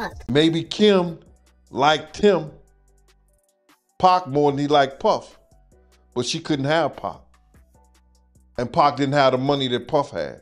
There's also been a lot of speculation that Kim was trying to tell us something about Pac's death because she had a lot of Pac-related posts on her Instagram prior to her death. Also, back in 2015, Kim attended the LA Film Festival with Diddy and their kids, and she wore a Tupac shirt. I don't know, y'all, but the fact that Kim chose to wear this and pose next to Diddy on the red carpet, I think she knew what she was doing. But sadly, Kim's life came to a sudden end on November 15th, 2018, and the coroner's report later attributed her death to complications from pneumonia, stating that the manner of death was natural. While it is true that Kim was sick in the weeks leading up to her death, coroner's report stated that Kim was taking antibiotics, and by November 14th, she no longer had a fever and was feeling fine. It didn't take long before fans started saying there was something suspicious about Kim's death, and then Al B. Sure publicly called her death a murder. In July 2020, Al shared a since-deleted photo of himself crying and wrote, "I just found this footage from the morning I learned of Kim Porter's murder and how it ripped the soul from my physical body." He then added,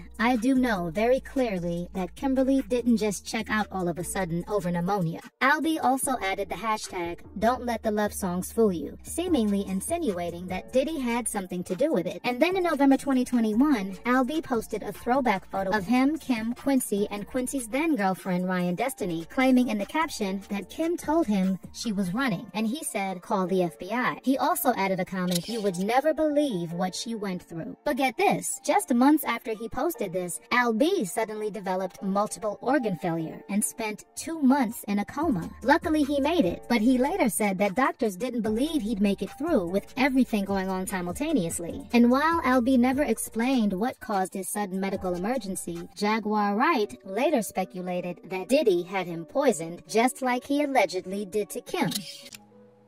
The only two left are Puffy and Al almost died. Isn't that interesting? That is interesting. Heavy D was found dead, face down in the heart attack. Andre Harrell, heart attack. Kim died from pneumonia, but there's the first coroner's report that said that she died.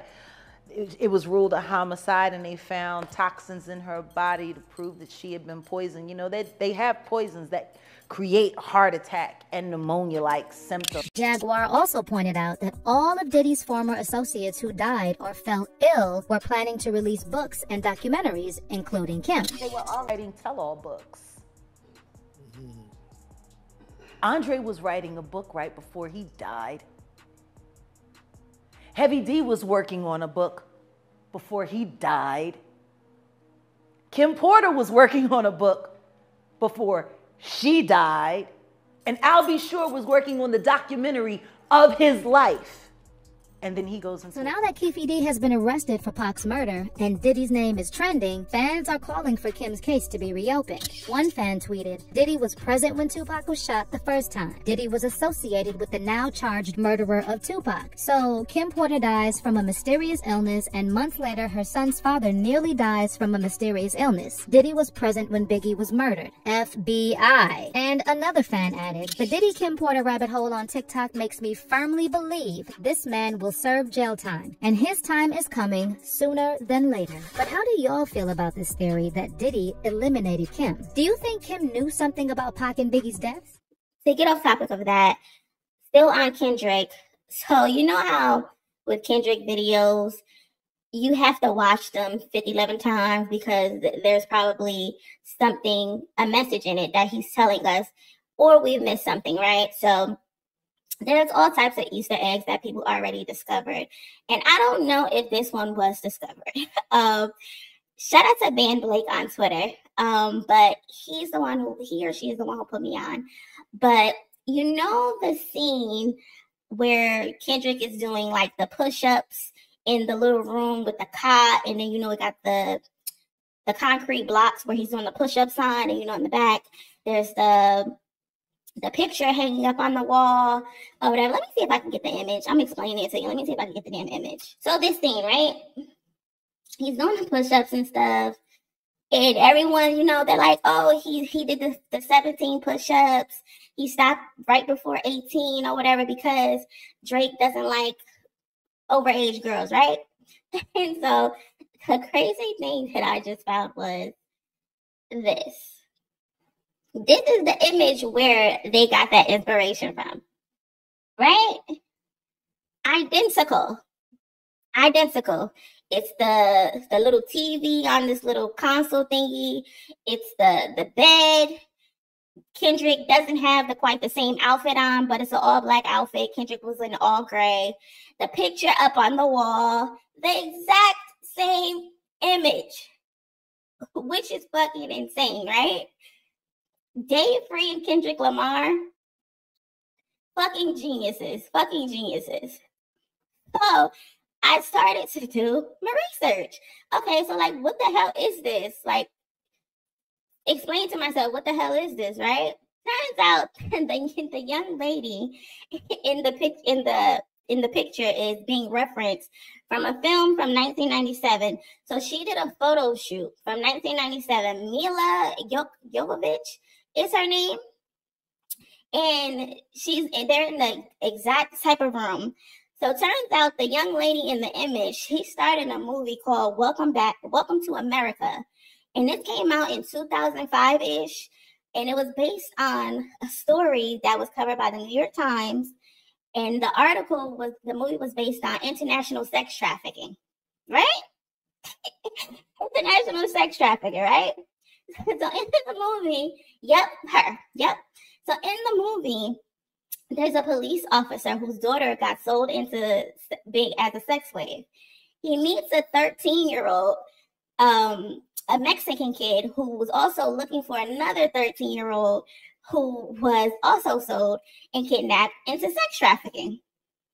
So the character that Mila plays is a Russian little girl who also was looking for a job as a nanny, but she ends up getting kidnapped. ends up getting kidnapped and also sold into sex slavery. And this they were in Mexico or something. So that explains the crates and Kendrick and Dave Free in the video dressed up as businessmen and they're in front of those shipping crates because they're conducting business as sex trafficking. She was in that movie about young girls being kidnapped as sex slaves, right? So turns out, aside from the movie, her personal life, at 16, she met Sean Anderson, who she starred in the movie Dazed and Confused with, right? She was 16 when she starred in that movie, and he was 21. They ended up secretly getting married. Secretly getting married. She's 16 years old. He's 21 years old. So they were secretly married. And I don't know if anyone knew, but the mom ended up getting the marriage annulled like 2 months or a month later. Kendrick and Dave Free, I don't know where they found this stuff, but I would have never made the connection. I would have never made the connection. So this woman starred in a movie called Welcome to America. Started in a movie called Welcome to America. Herself as a young Russian girl trying to get a job. And she gets kidnapped and sold into sex trafficking. In her personal life, she ends up marrying a 21-year-old man at 16 years old. She ends up marrying a man at 16 years old. And then she has this random photo shoot, which turns out to be that image. And Kendrick created. Like, that's so crazy. Like, everyone's like, oh, the picture on the wall is probably because Drake said, I know y'all got my picture hung up on the wall when y'all cook up and all of this. That's what this image is, blah, blah, blah. Oh, it might be an invite from that all-white party that was going on. So that was Kendrick's invitation, so he just turned it up against the wall. No. They basically using this young actress's, well, she's not young anymore, but when she was young, this was her life story. And to me, this relates back to Millie Bobby Brown.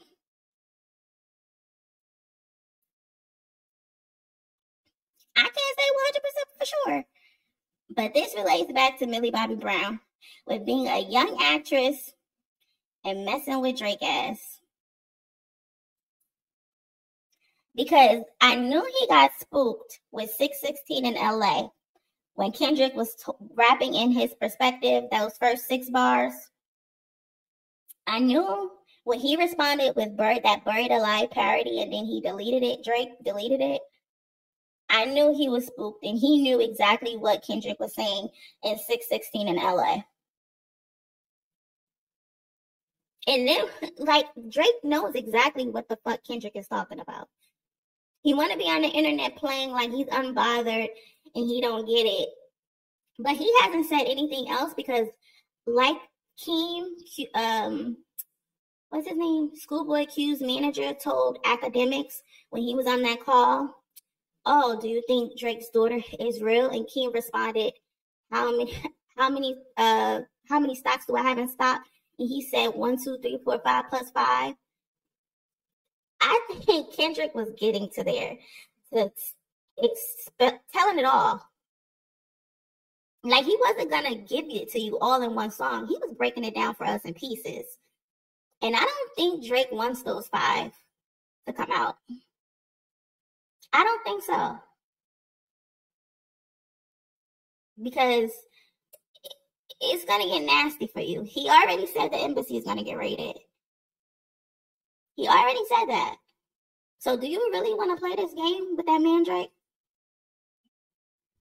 I would love for you to get exposed. Because there's nothing worse. There's nothing worse than anyone who does anything to harm women, kids, especially as fucking trafficking them into sex slavery and shit like that. Like, you're the scum of the fucking earth. Lie and say that they're not live streaming. Oh, hey girl, you are so pretty. So pretty. I feel like you and I can solidify this friendship and flash each other. What do you think? He's streaming. No, I wouldn't get you to flash. That's rude. Hey girl, you are so pretty. How old are you? Thank you. I'm 18. Oh, you're so pretty. Do you want to flash each other? Hey girl, you are so pretty. I love me a BBW. Let me get a kiss. How big? Like, what size are you? 42 double D. I've never seen that. Can I see it visually? You look thick. Can I see that jiggle? No, but why? Can I see you doing jumping jacks, but with your shirt off and no bra? You are so pretty. Wow. How old are you? You're pretty too. I'm 18. You want to zip down your shirt until you flop out? Oh, you're so beautiful. You too. Should we show each other? You could just like have your song on. Do you want to flash each other? Should we show each other our bra? I feel like we could build a strong friendship if we flash each other. Are you guys friends? Yeah. It looks really cute. Have you guys ever tried making out or compared sizes? You want to flash each other because we both have some fat juicy. I ain't with that. I ain't like that. That looked really good though. Can you do that again? You don't even have to show me. Do you want to flash each other? First. Okay, first stand up and can I see your outfit? Well, let me see. Just stand. Just stand. And then act surprised when someone actually does it. Yours look big. Let me see. I jinxed you. I said you owe me a flash, so come on. Okay, I guess. All right, you got me. These are kids, by the way, but let's continue. I just did not think she would do that. But then does this. That's my first pair on Monkey. And she ends up collabing with one of the biggest celebrities to surprise people on the Monkey app with. Hi. So for everyone that said that it was a fake person, that looks pretty real to me. Can you do this? Oh, you flipped it. Thank you. I need that as a clip, you guys. All right, I have to go get ready, honey. Okay, I appreciate you. Thank you. Bye. Bro, guess who just came, you guys? Oh my god, we just did a monkey stream with Drake. So yeah.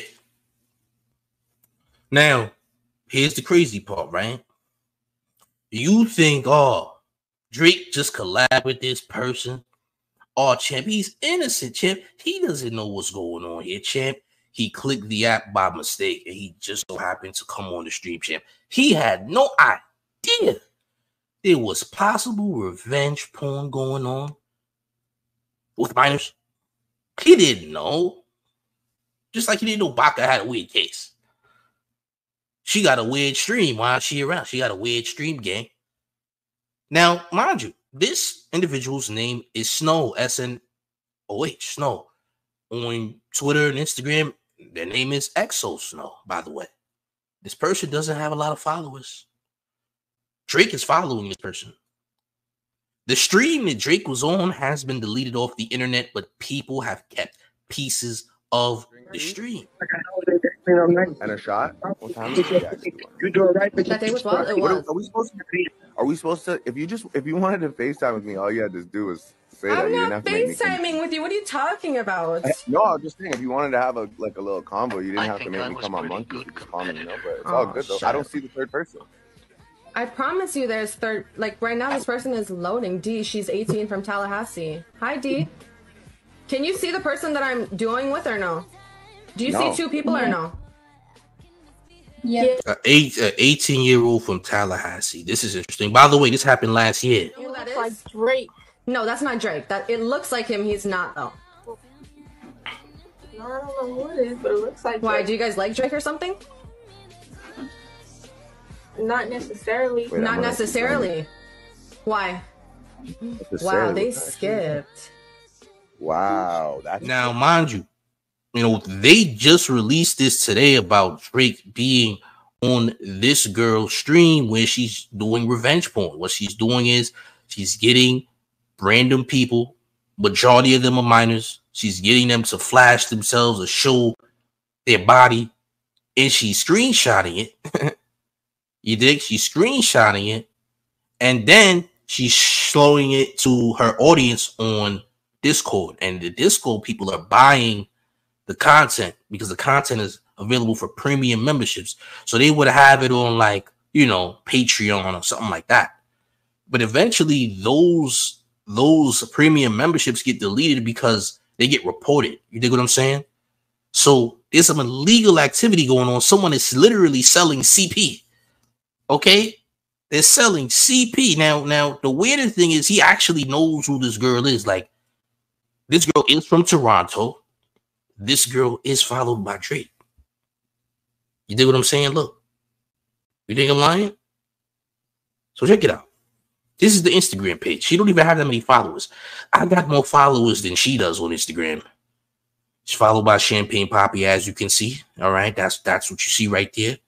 Okay, only got 3,000, almost 4,000 followers. Right, Drake is up there. You see the Drake video.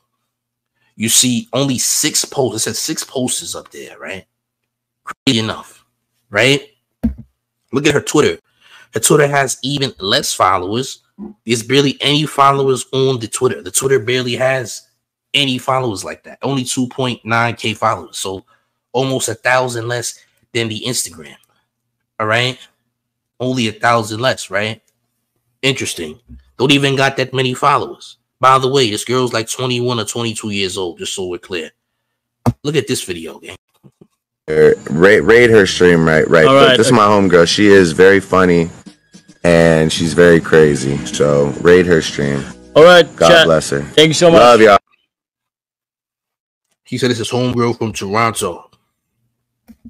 By the way, salute to May A with the $4.99 in town taxes, who says he's making it seem like that she made him come in there. Don't think so. She was his excuse to be there. Omegle got taken, so now he is using this. That's a fact. Omegle did get taken down, and Monkey is still up. Now, by the way, the stream that I showed y'all, this one with Drake, this stream right here, hold on. This stream right here that Drake is on. Have a drink, please.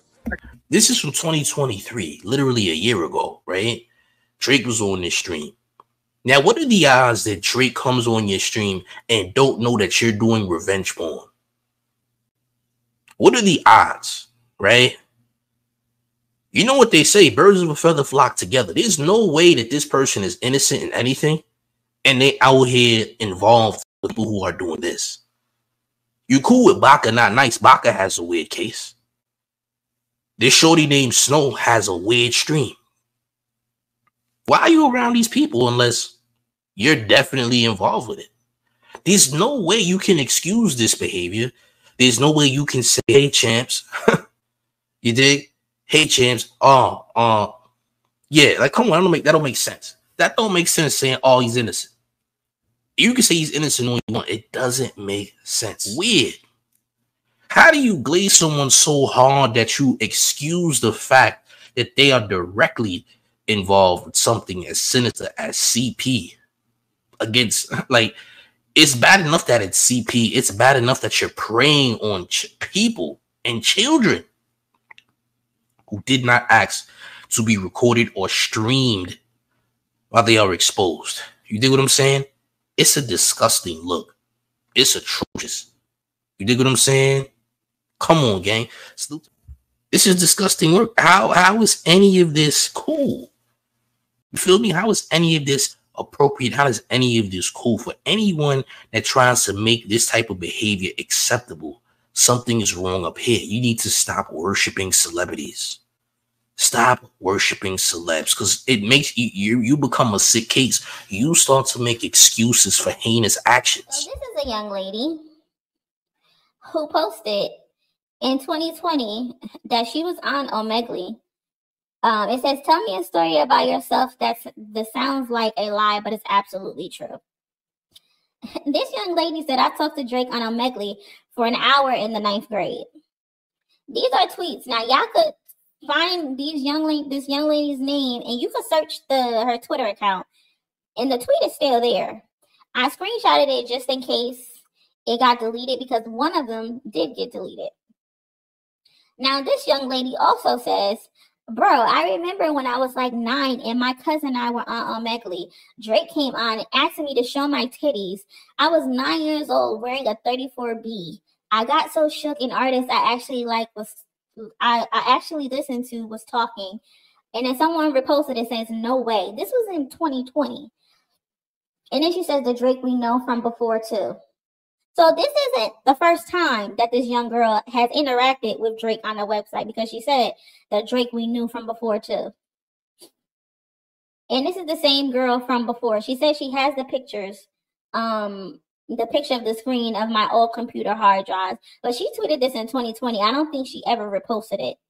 I don't know. My friends and I were just like, ha ha ha, what are you doing on Omegle? He was like, I'm always on here when I'm bored. We talked about music and Halloween costumes. So these videos, those prank videos, if y'all want to go back and look at them, half of them he's not saying anything in them because they're videos from other conversations. So he's not saying anything in them. But she's clearly having a whole conversation with Drake. So those weren't pranks. She was talking to him about music, about Halloween costumes. And then this is the girl from before. So the OB hoes had ended up finding this tweet. You see where it has 18 quotes. But they ended up finding this tweet. So she ended up deleting it. Bro, and this was the original tweet that she said before. Bro, I remember when I was 9 and my cousin thought I was on Omegle. Drake came on asking me to show my titties. I was 9 years old wearing a 34B. I got so shook, an artist I actually listened to was talking to me like this. And then the people in the quotes were like, oh, you're lying. You weren't wearing a 34B at 9 years old. How do you know? Like, why is that the response? How do you know? And then this is the full conversation. Honestly, I barely remember how it went down. I was so shook that he was there and asked him to see my titties. Like, what? It kind of made me dislike him. I don't know. Some girl responded, that's so insane. I would be scared too, especially if you were young. That's crazy. I was always that little cousin or sibling that they dared to do everything, but that was beyond me. Asking me where I'm from and shit, but left because I wasn't about it. So I guess he skipped her. Because you know on those apps you can skip after a certain amount of time. I guess if you don't get the conversation that you want or you weren't looking to talk to that person. So I'm guessing he skipped her. And then this is another young lady. So this is the third young lady of the third tweet I was able to find. And this one was in 2013. The other ones were in 2020. This one was in 2013. I remember when me and Kelsey saw Drake on Omegle. When I was 12, and this is her reminiscing this year in January, February, March. April 9th of 2024, and she's reminiscing on when she was 12 years old. When I was 12, me and Kelsey and Abby were on Omegle with Drake. And then this girl responded, I remember you telling this story. We screamed and Aunt Nath came yelling at us, LMAO. So these are 3 different young ladies who had interactions with Drake on Omegle. I don't even know if I'm pronouncing that name right, but they had conversations with him at that age. Like, what are we talking about, bro? There's no reason why this man should be on these websites. You're Drake. You're one of the biggest artists in the world, and in your downtime, you like to go on Omegle and interact with kids? Okay, let me check it out. Let me see. I like the braids, though. The blonde. Mad fucking creepy, bro. I like the braids, though, the blonde. And why is he always doing that with his lips? I like the braids, though. The blonde. Nah, bro, you really look like Drake. Like, he's like, a lot of people say he looks like Drake. He doesn't even really look like him. Yeah, a lot of people say I look like Drake. A lot of people say I look like Drake. So you on this platform pretending you're not Drake? It's always been Juice. It's always like it says. I think the age is 12 to 19 or something like that. I know it starts at 12. You know what? Let me look it up and see. So it says, like most social media site, Omegle has a minimum age rating of 13 years with parental permission. Without parental permission, users must be 18 years old. So there's 13-year-olds on there. 13-year-olds on there. And you have Drake, one of the biggest artists in the world, on there complimenting little girls about their blonde hair, their braids with the blonde streak in it, and he's doing the duck lips, and he's pretending, playing a game. Like, yeah, I look like Drake. I ain't Drake. I just look like Drake. The video, I thought I was lying. I really hear them, but I like the braids, though. The blonde. Nah, bro, you really look like Drake. Like, he's like, A lot of people say he looks like Drake. He doesn't even really look like him. A lot of people say he looks like Drake. So you've been interacting with a lot of people, Snow and Drake, where they've all come on there and say, "Hey, is that Drake? He looks like Drake." So imagine how many other conversations you've had with other young girls like these two, just smiling, young, dumb, confused, don't know what they're doing. So they're chilling on Omegle and interacting with people across the world. And here you come, one of the biggest stars in the freaking world, with this weirdo bitch who gets young girls to expose themselves and show their boobs. And you're in the middle and you're investing in her, buying her all this startup equipment, gifting her subs for more people to tune in and subscribe to her channel where she exposes little girls and little boys for fun. This is what you are investing your millions and billions of dollars in, Drake? As one of the biggest artists in the world? This is what you're doing in your free time? Talking to little girls and telling them you like their hair, you like their braids? Bitch, you're weird. You're weird. Wallahi, a lot of people say I look like Drake. A lot of people say I look.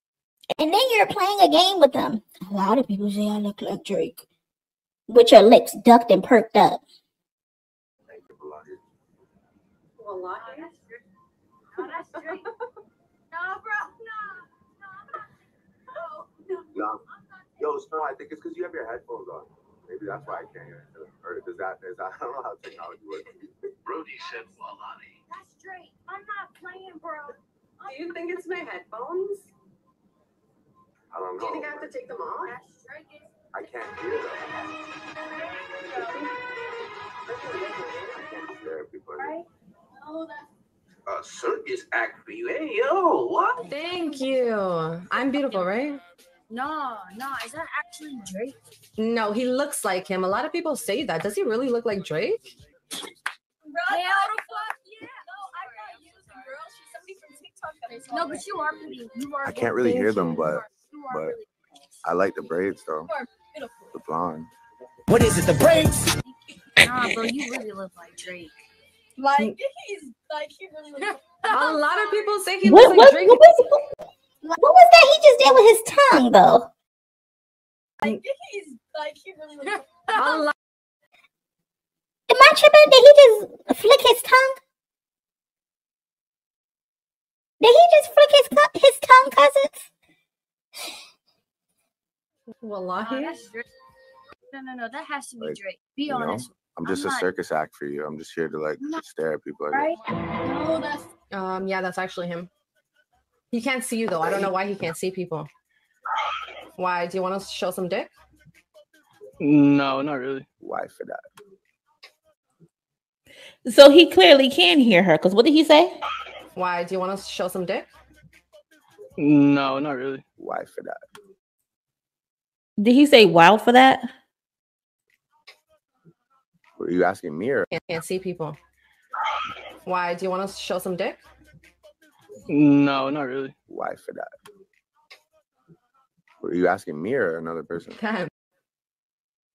So he can hear. So why is he saying he can't hear? You asking me or them? You clearly heard her. Were you asking me or another person? Cam. Oh, I can see the other people. I was just asking.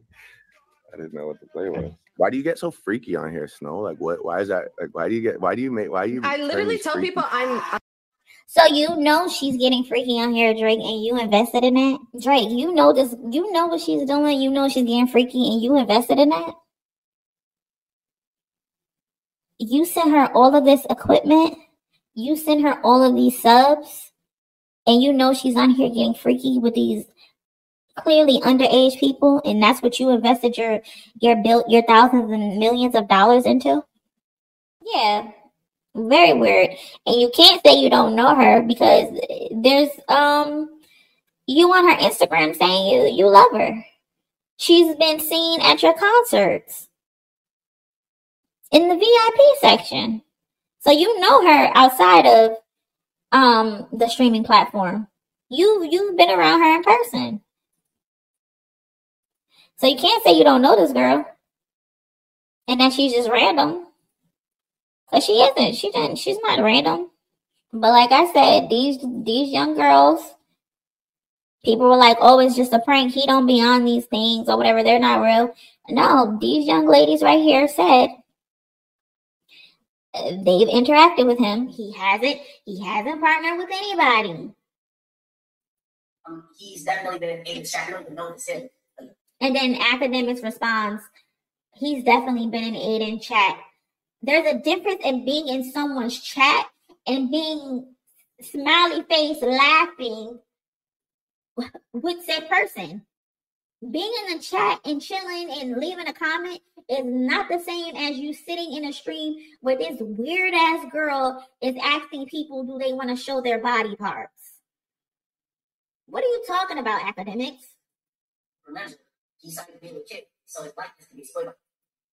Okay, he signed a deal with Kick, right? Cool. They put them together. That's what you want to run with? He don't know her. It's just a partnership. Academics, why are you lying?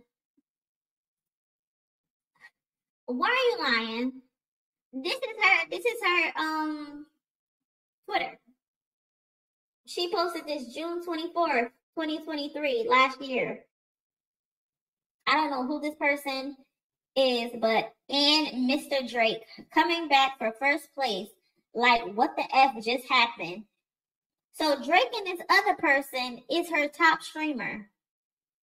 He gifted 100 subs in this picture. He regularly gifts this girl. So what do you mean, Academics, he doesn't know her? What do you mean?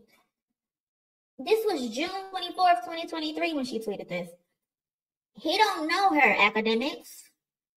Big things have been and are happening. This is only half of my new streaming setup. Is this not freaking insane? The biggest thank you to the greatest artist, Drake, for making this upgrade possible. The blessings have been endless on Kick streaming. Word to my Timberland boobs. Shorty, you're not even from New York, so why are you talking about Timberland boobs? Why are you talking about word to your Timbs? That's a New York thing. Corny. Can't wait for everything to be here so I could show you guys. Drake sent her all of this equipment. Okay? Don't know her, but putting money in her pocket. I'm confused. How you don't know her? Oh, you don't know her. But here she is at Drake's concert. How you don't know her? This her at the concert.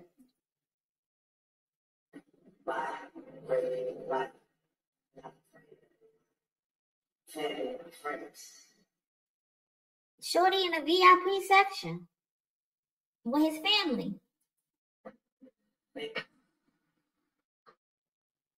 She posted this on 10/7/2023. When was it that she get the? He gave her the gifts in June. And it's just a partnership, nothing more, nothing less. That Kick set up. That's funny to me. Why is he upgrading the computer equipment? Why is that a part of his partnership with Kick? Shouldn't Kick be the one upgrading her computer equipment, not Drake personally? That's just odd to me. And then he be in her Instagram comments. Let me see if I can find it. He be in her Instagram comments saying he love her. He got pet names for her. Ain't that crazy? I ain't never in my life gave a person I didn't know a pet name. And I'm not telling them that I love them. I'm not doing that. Hold on, let me see if I can switch this. Here we got Drake right here. I'm forever, this was 35 weeks ago. I'm forever grateful for you, Champagne Poppy. Thank you so much. In case anyone missed Sunday's night stream, We got a 90K plus host from Drake. Here he is telling someone he does not know, love you, Snowball. Love you, Snowball. He don't know her though. What do you talk about, academics? Trying to do damage control but making it worse. I'm telling you, in her comment section were little cute pet names. Her in the VIP section at his concert where his family is. So there's like a VIP section for the family and then a VIP section for, you know, like the extreme fans who want to pay the extra. And she in the section with the family. 4 months after he's documented buying her special equipment for her to be able to improve her streams. The streams where she's allegedly asking underage young girls and boys to expose themselves. But according to academics, it's just a partnership. My thing is, what is she getting from the partnership? Like, how is the partnership benefiting her? She's not getting any followers from it. Her followers aren't going up. She got 4K followers. That's it. That's all she's getting from it. Academics, I think you might wanna shut your beef suckers. But speaking of that shipping, because they said he be shipping them by the boatload. But Israel was on what's-her-name's show and was telling them how Drake allegedly ships 400 plus women to his house for random parties. He allegedly does this on a regular. They said it'd be like assembly lines of women from all races, all sizes, and allegedly all ages falling into his home for these parties. 400 is kind of crazy. I think he might be exaggerating. But 400... Like 400 bitches. Because there was one of these kids, I think it was his name, YK Osiris. He's YK Osiris. Now, wasn't there some rumors about him and Diddy? I don't know if they were just teasing him, but there was some. I remember some stuff they were saying about him and Diddy. He's like, yo, Drake bringing like to the house. I was like, oh, word. I don't know who curates all this stuff. Like, oh, word. I don't know who curates all this stuff. Should we talking about this? Bro, 400? Listen, we know there's women at Drake's house. Oh, yeah. Nobody. I didn't know it was like Sparta. That's crazy. The tap. The tap. Like, you might be talking a little too loud. They all park at this venue. Yeah. And then they get shipped. What is the venue? Is it like I don't Blood Diamond's dick? They just put a light on Blood Diamond's dick. But like they park at this, like they get, I don't know who curates it. It's a good system. They meet at like a parking lot. They park there and then they get in the buses and the buses drives to the estate or the embassy. Exactly. You can't let any The Playboy Mansion used to do that. Same thing. Everybody meets at this thing and then we'll take it. And then VIP. Because we pulled up to the house, right? And then we're getting clearance. And while we're in a Sprinter, I see this van pull up to the house, and it was like, you know, this clown cars when like clowns just like, bro, they got makeup all over their face, bro, just like a clown. Shout out to my guy, The Bill. If y'all can, I'm gonna have his link to his channel in my description. Please go show him love. He has a lot of videos where he's deep diving into the creepy stuff that has been going on. So please go show him some love. But he posted this video, I think a couple of days ago. Random women going in and out of that hotel that Ebony Prince was associated with. So it's just pretty odd that video surfaced with Israel talking about the boatload of women coming in and out. So Ebony Prince is going on that it's various women coming off them buses and out of them black trucks. He says transgender transsexual appearing ex-workers through the front door. So he says transgender, transsexuals appearing ex-workers through the front door. Teen appearing private guests in the wee hours of the night. So you got the trans escorts going to the front door, and then you got the teens going to the back door. Outside of the hotel, he's recording Drake and all the various people, well, women that appear to be women, going into his hotel. Look, that's Drake's mom. Remember the. First of all, you got all these women coming in, and then you got your mother in the same hotel. Your mom's in the same hotel, and then you got a whole bunch of girls pulling up right after your mother. That's crazy. Remember the picture? And then 40's there. There's 40. Look how many girls, yo. 1.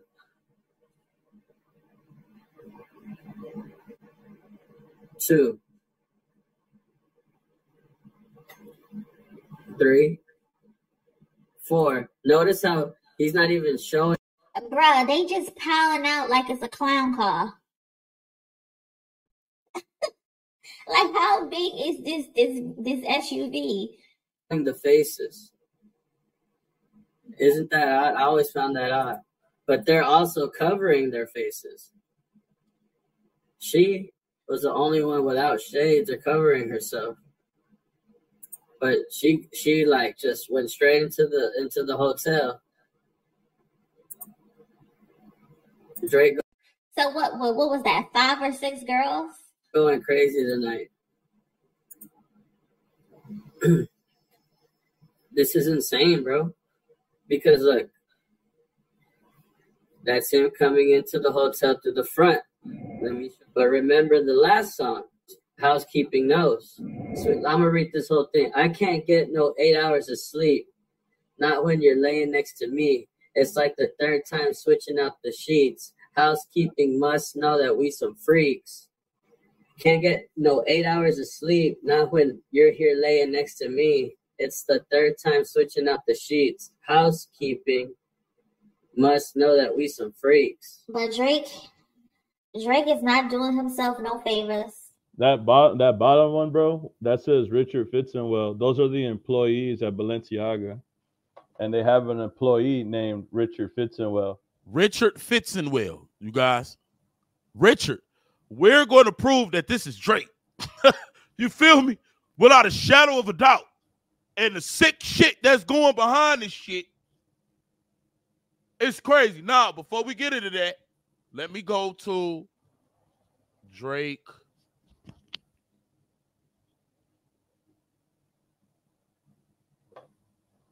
Drake. What's his name? Richard? Richard. Yeah. Fitz. It's EN. Yeah. Now, the LLCs all tie back to everywhere Drake goes, y'all. Everywhere. Now, he has bought homes. Drake may be expanding his portfolio. Drake purchased the Over the Hilltops. That house is owned by Richard Fitzenwell Trust, which may or may not be a Bart Simpson style gag name. Can I ask y'all a question? How is this shit allowed? How is this type shit allowed? Because Drake selling himself shit. But look, okay, I got an LLC, right, JV? I can pay myself. I can have my YouTube check go to my LLC name, right? Mm-hmm. And then I can have from my LLC to me, who I am, and pay myself from the LLC. Type of 1, if y'all understand that. Type of 1. Because we got to sit here. It's about to get sick, y'all. I'm talking about it's about to get sick and deep. From your LLC, you can buy shit. You feel what I'm saying? Like, I could get paid from YouTube, not to me, but to the entity King AK-47. And then from King AK-47, I can then pay me, the person from the entity. Y'all know that, right? So this is the type of shit that's going on. Shout out to Del Rico Scott. Drake, you better be careful now. Yeah, this is some deep shit. So Drake is selling property shit to itself. Property. Yeah. Now, how do we know this Drake? Ooh, and that's the digging that we did, bruh. That's the digging that we did because we wanted to verify if this really is Drake or if this is just a song. This right here alone last night was just the icing on the cake, bruh. This alone, and then confirming if you want to go to the one where he did the transaction, the red one and green one. This one. Yep. Yep. So that trust fund for y'all who missed the chat last night, the one that says score 7 properly, that's Matthew Stafford's property, bruh. That's the house that they're talking about in the article we just saw. They're selling. He sold the house to Matthew Stafford in 2022. So hold on. Matthew Stafford. Oh, this big, y'all. This is big. Buys part of Drake's party compound for $11 million.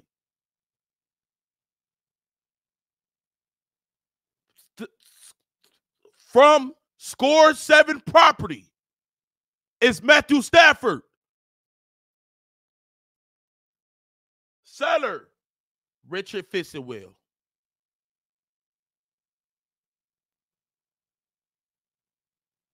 Do y'all need me to repeat? So we painting this for y'all right now. This is absolutely insane, JV.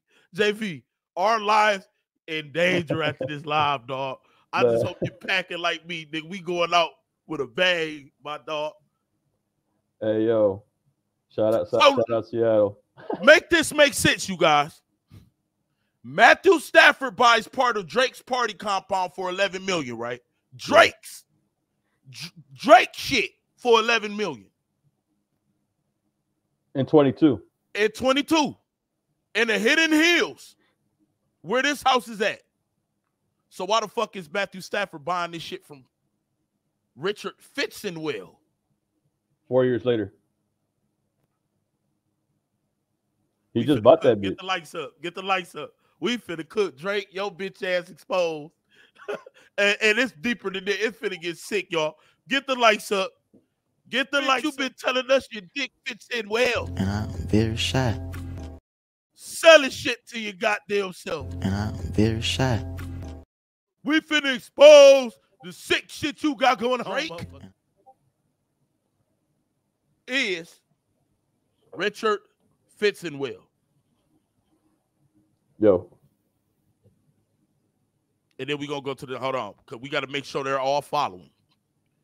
Drake.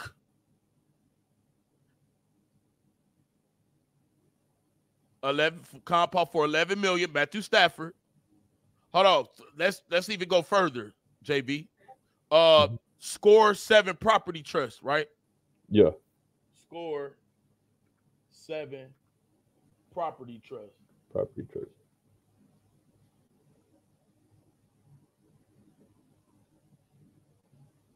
Matt Stafford.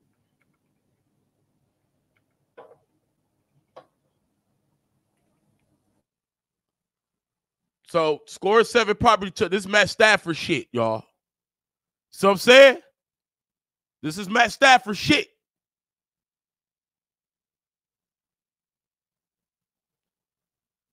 Drake reportedly buys a house that is owned by Richard Fitzgerald, which is him. All right, where we going next with it, JB? Okay, just as a side. And then the next picture after that, the little orange one that I sent you, that was so him. This is Ebony Prince, y'all. Mm-hmm. This from Ebony Prince. Things that make you go, Richard. Rich. On what day? Check the date. 7/6/24. That was before he dropped the info. He was trying to let us know, like, he was trying to give us a hint before he dropped it on Monday. He was trying to give us like a little, you know what I'm saying? Richard, Rich, Dick, Rick. Yeah, like he letting us know the alias for Richard. Right, Like, and everybody was trolling him, so they thought he didn't know what he was talking about. yeah. And then you gotta scroll. That's the trust. Now, remember Texas, y'all. The jurisdiction in Texas. Drake, watch the patterns. Drake, Texas, home. Inside Drake's sprawling new $15 million Texas ranch house. Crazy, bro. I mean, he can't deny how is shit like this legal. Purchased the former inn at the with the wool. Okay, let's continue. Now scroll down because this is a reference to somebody else. If you scroll down, these are the LLCs that are starting to pop up. If you keep clicking on that, these are the multiple. That address is so important because that address reflects on a lot of the other LLCs. So y'all get y'all handy dandy notebooks. Everybody get y'all handy dandy notebooks. No, this ain't tax purposes. This some deeper shit. Oh, not everybody. Y'all got y'all notebooks. Y'all got to keep track of where we going.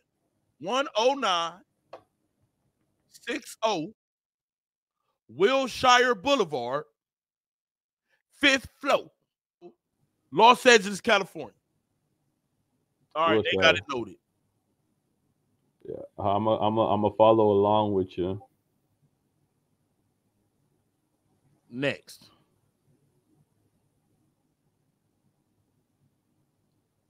Frozen Moments Records, LLC. This just one of the many. Look at the address. Look at the address, y'all. Now, this is from Fitz and Will. Now, peep this.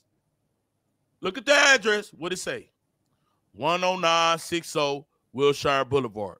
Watch how all this shit come into play. Next. Address.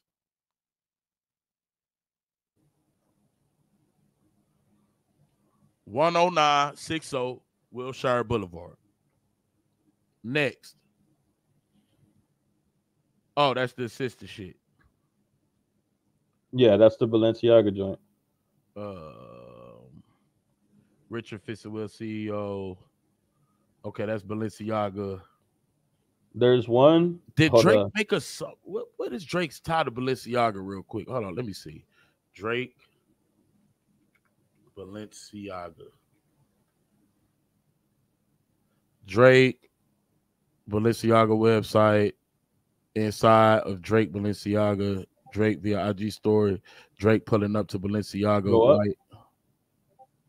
That picture, Balenciaga, paid shirt, played short, worn by. Oh, never mind. I thought it was something else. So he like this with them songs that mention Drake always raps about Balenciaga. Okay, Drake has dropped his new runner sneaker, Balenciaga. So y'all, man. All right, so here's another one. Go scroll to the bottom left corner. It's right gonna here. show Drake's name. Yeah. Look, y'all.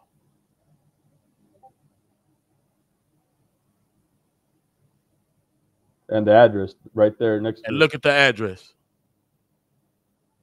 Assets protection. No, but look. Please, before people get to speaking on, this is not assets protection. What's going on here? Let us cook. Okay? Let us cook. Once again, showing you that Drake is Mr. What's the name? Richard Dick fits in well. I'm telling you guys. All right. What's this? The fuck is this? That's one of the locations on one of the addresses on the LLC. Yeah, so this another location. That's the Balenciaga. It's the Balenciaga. Go ahead. Scroll up a little bit. There was a funny comment that had mentioned some of the names in this LLCs, but if you scroll up, click that right like here. yeah. Also, don't forget that Adele Nur is one of the names listed on the LLC, and the name is Adele Nur. Now we're going with a whole bunch of Bart Simpson gag shit, right? So this person is trying to basically say it's literally an anagram of launder. If you like rearrange the letters and shit, it's spelled launder. LAUNDER.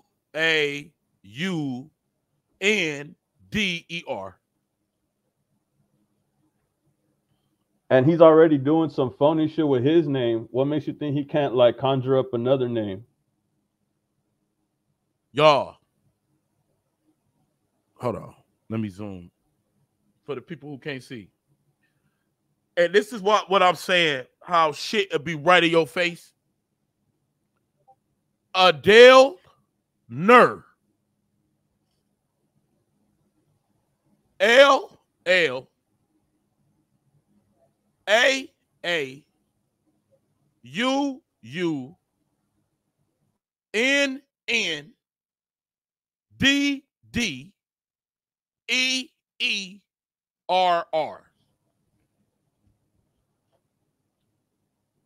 But it And ain't then just read money that's being laundered, you guys. The second, yeah. Makes me wonder why it was already a creation agency, unless they didn't want the name out there and associated with Drake, or for the websites to be found. Exactly.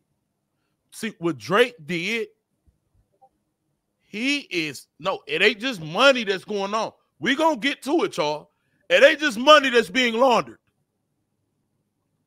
This shit is absolutely insane. Let's continue. More LLCs tied to Drake name. Oh yeah, I gotta watch the video.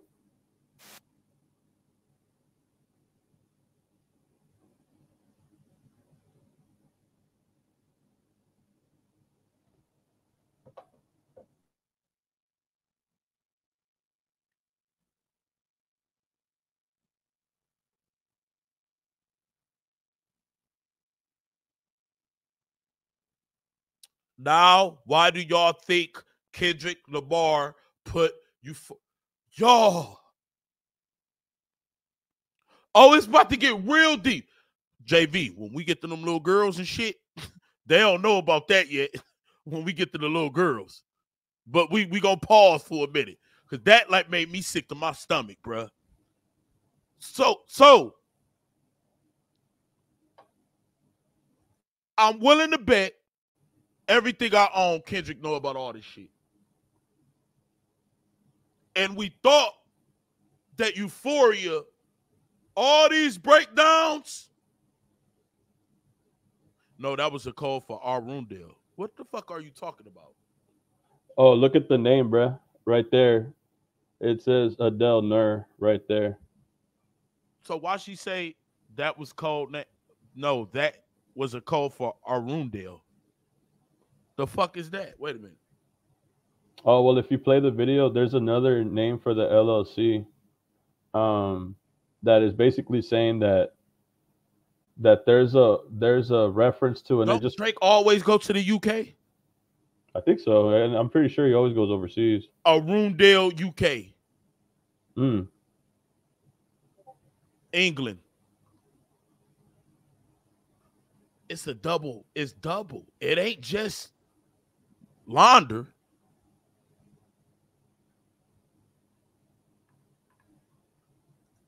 And guess where it's at? West Sussex, England. That's wild. These are the things Drake owns, right? Most of these make sense. You got to diversify your portfolio. But if you look at Omerta Creative Agency LLC and go to their like LLC profile page or whatever, it does exist. It's at 10960 Wilshire Boulevard. Their contact is one Adele Nur, another executive producer on Euphoria. You know, the show where the kids have sex? And if you call this number, it does confirm. So y'all, pause. Y'all get Kendrick. Let's play what he just said one more time.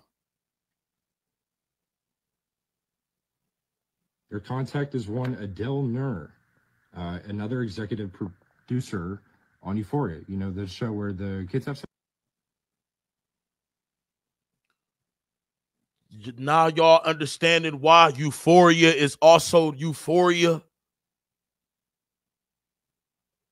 I bet my whole channel Kendrick know about all this shit. Why y'all think that beef was just shut down immediately like that, y'all? This is disgusting. But it get worse. We just at the tip of the iceberg, y'all. So let me play it over, and we're going to listen to the whole thing. Pay attention to what the man's saying. These are the things Drake owns, right? Most of these make sense. You got to diversify your portfolio. But if you look at Omerta Creative Agency LLC and go to their like LLC profile page or whatever, it does exist. It's at 10960 Wilshire Boulevard. Their contact is one Adele Nur, another executive producer on Euphoria. You know, the show where the kids have sex? And if you call this number, it does confirm that they are Omerta Creative and that Adele works there. But if you go to their website, you may notice something a little strange. It's all in Russian. And I'm pretty sure most of these landing pages and proofs of work don't exist. And why I say that is that there are a fat 3 people working there, confirmed to be Drake, Adele, and this woman. So I don't know which one of them is speaking Russian secretly, but maybe I've uncovered something that I shouldn't have. The other thing that really bothered me is that it's been in business for approximately 5 years. Okay, what happened 5 years ago in Drake's life? Oh, just this sexual assault case. Okay, and what does Omerta mean? As practiced by the mafia, a code of silence about criminal activity and a refusal to give evidence to authorities. NUR, ADEL space NUR is an executive producer for the show Euphoria. Go back. There's put Wikipedia. Just type in Adele Nur Wikipedia.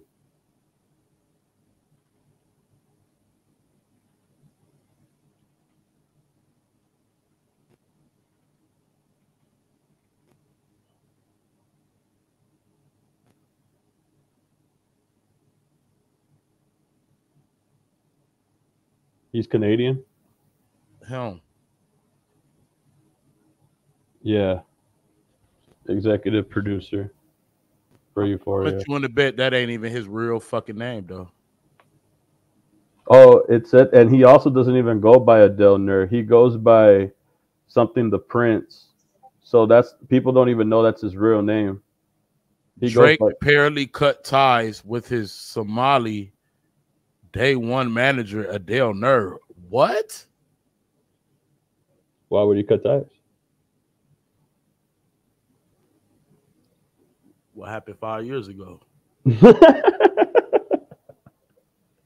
What's 5 years ago? That lawsuit. 10, right? The lawsuit. With that lawsuit. Mm-hmm. Look, 2019. He unfollowed the motherfucker, and the motherfucker unfollowed him. You want to know what else happened 5 years ago, or What? about? What? He sold the property to Matthew Stafford. And he sold the property to Matthew Stafford 5 years ago. Matthew Stafford buys compound 2022. No, wait. I think Drake bought the property. In 22. What's 5 years ago from 22? 2018. That's 4. Oh, 4. 2012, Drake did it in 2016. No, you're right, because on that one paperwork, it did say 19 is when he bought the property that he sold to Matthew Stafford. It's close. It's after, for sure. Yeah. It's after the fact. So who the fuck is this dude? Look. Damn. You had a picture right there is that the congratulations, Drake. So him and this dude.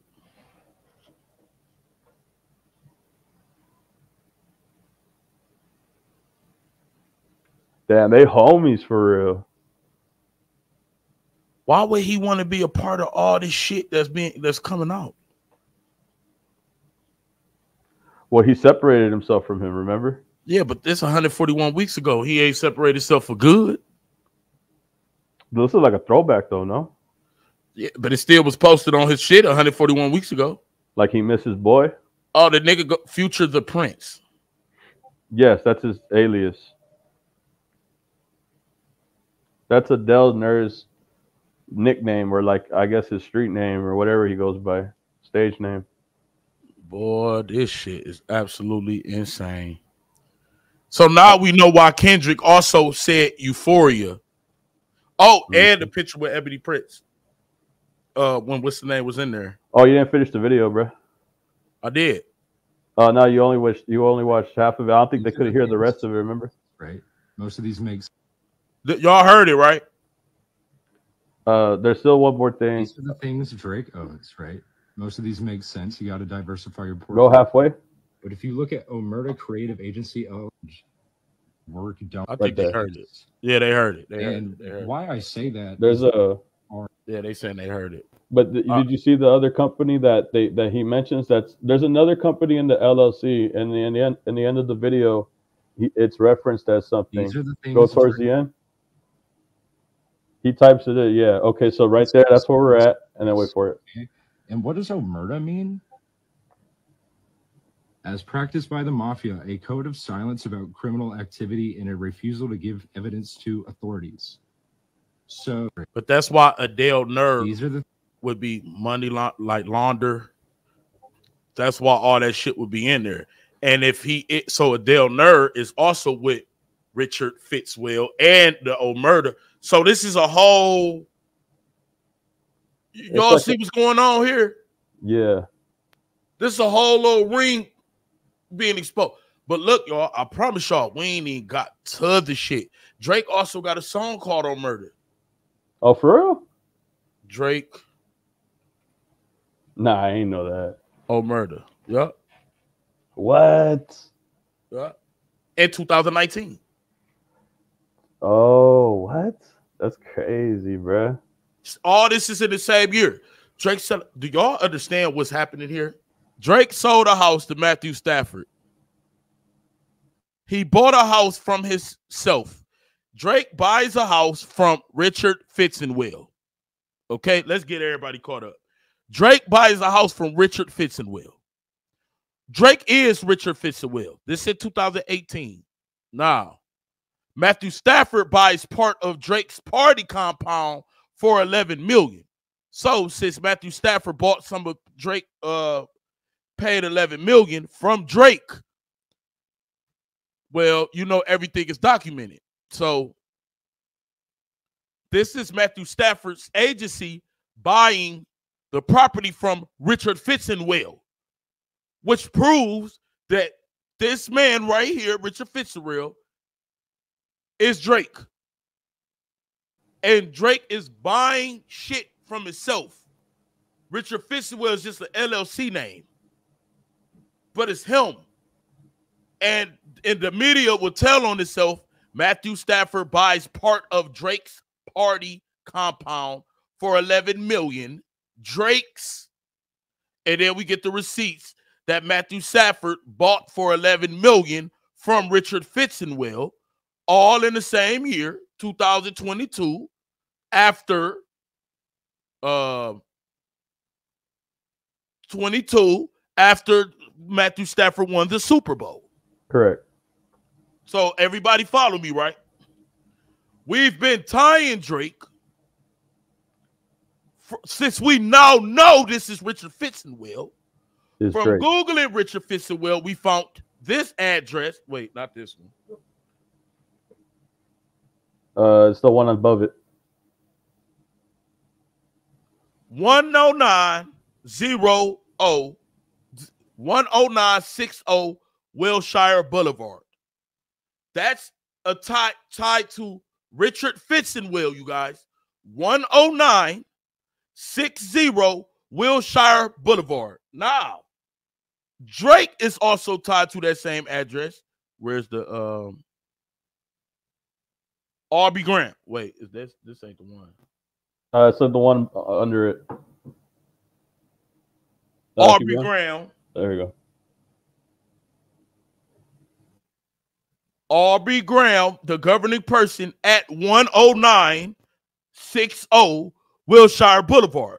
So we're proving that this man, Richard Fitzenwell, that really stands for Dick Fitzenwell, is Drake. Period. You can't say it's not. You can't. At the same damn address, same floor, every fucking thing. It's him. Now, from going from there, we start uncovering other shit that's tied to Richard Fitzenwell. Like being tied to Balenciaga. Drake consistently, he's like this with Balenciaga. And then we found the employee list at Balenciaga. The employee list, That one right there. that's how we found all the who did we find from the hold on, let me see. Richard Fitzenwell. And y'all, it's way more properties though. Hidden Hills, California, another property, Richard Fitzenwell. This is what Drake sold. The same address for $11 million. $11 million.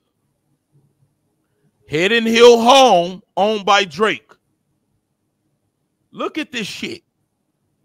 The Rams quarterback just dropped $11 million on 2 neighboring Hidden Hills homes owned by Drake. Richard Fitzenwell sells 2. This is the address. $11 million. So this him. And then we got to Abdul Nur, which is also a synonym like Richard Fitzenwell, Dick Fitzenwell, a pseudonym for Launder because it's spelled Abdul Nur is Launder. And and we just showed y'all who Abdul Nur is. This man right here. This is Drake's right-hand man. This is not his real name. Also known as Future the Prince, is a Canadian DJ, rapper, Drake's managers. So this is some ongoing shit. And we ain't even got to the sick part yet, yo.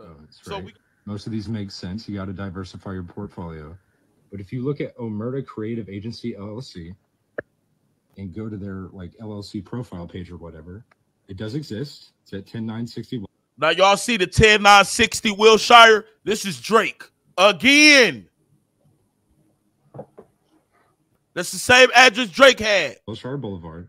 Your contact is one Adele Nur, another executive producer on Euphoria. You know, and Adele Nur was on Euphoria. He was the executive producer for Euphoria. So that plays into why Kendrick know this shit. He know what they got going on. We ain't even get to the horses yet, y'all. We ain't even get to the female. We ain't got to this the bear. Yeah, I'm gonna say allegedly because just for protection of my channel. Y'all, if y'all please, I don't want no slow people in here. Y'all gotta catch up, man. I can't just keep going back. And let me clear things up with the Matthew Stafford thing. He sold the property after something happened within that 5-year span. So all of a sudden, with all these properties he was garnering, he ended up selling one to Matthew Stafford, kind of like, I got to get rid of all this shit. But I don't know what Matthew Stafford's connection is. I still got to look kind of deeper. He just sold that shit to him. Yeah, let's just hear. We're going to play this video one more time, and then we're going to continue, y'all. Everybody hit the like button. Where the kids have sex. And if you call this number, it does you heard him? That they will Nur, another executive producer on Euphoria. You know, the show where the kids have sex. And if you call this number, it does confirm that they are Omerta Creative and that Adele works there. But if you go to their website, you may notice something a little strange. It's on Russian. And I'm pretty sure most of these landing pages and proofs of work don't exist. And why I say that is that there are a fat 3 people working there, confirmed to be Drake, Adele, and this woman. So I don't know which one of them is speaking Russian secretly, but maybe I've uncovered something that I shouldn't have. The other thing that really bothered me is that it's been in business for approximately 5 years. Okay, what happened 5 years ago in Drake's life? Oh, just this sexual assault case. Okay, and what does omerta mean? As practiced by the mafia, a code of silence about criminal activity and a refusal to give evidence to authorities. And he also dropped a song in 2019 on murder. I cannot believe the feds don't know about this. No. They have to. There's no way. Well, the embassy was going to get raided too. It was only a matter of time. But they might not. That's why they moving like this, though. Because yeah, they're getting. You see how deep they go. They going deep to conceal who the fuck they is. Bro, shit moving, bro. Like shit moving. But it's in your face the whole time. Oh, we ain't get to the horses yet. Remember the dogs, y'all? Remember how we was covering the dog fetish? All for the dogs, the dog worship. It's horses too. But we gonna get to that. All right, next. Let's get it. So this is something that people really can't. This is something that we strayed away from last night. The whole thing about the girl getting shot, or the girl wanting to shoot. Yeah. She wanted to shoot because somebody kept fucking with her. Yeah. And we purposely strayed away for this live today because I told y'all all we was doing our research, sitting back, waiting till court transcripts update. We got some of that too. So now we know what the fuck happened that one date. Look, this is going to be a long live, y'all, so I really need the support. Get the likes up, man. Get the likes up. And Drake, after this live, dog, and after we done with you, my nigga, I would never support this man again. I would never, ever, I'm talking about I won't even listen to a song, JV. I won't, because you are fucked up. And you hiding it. But you can't hide forever, motherfucker. And I really don't think Ebony Prince really thought all this shit was happening. Ebony Prince ain't know all this shit. He just helped us get to where we needed to go without knowing. Now, we gonna jump a little bit real quick, y'all.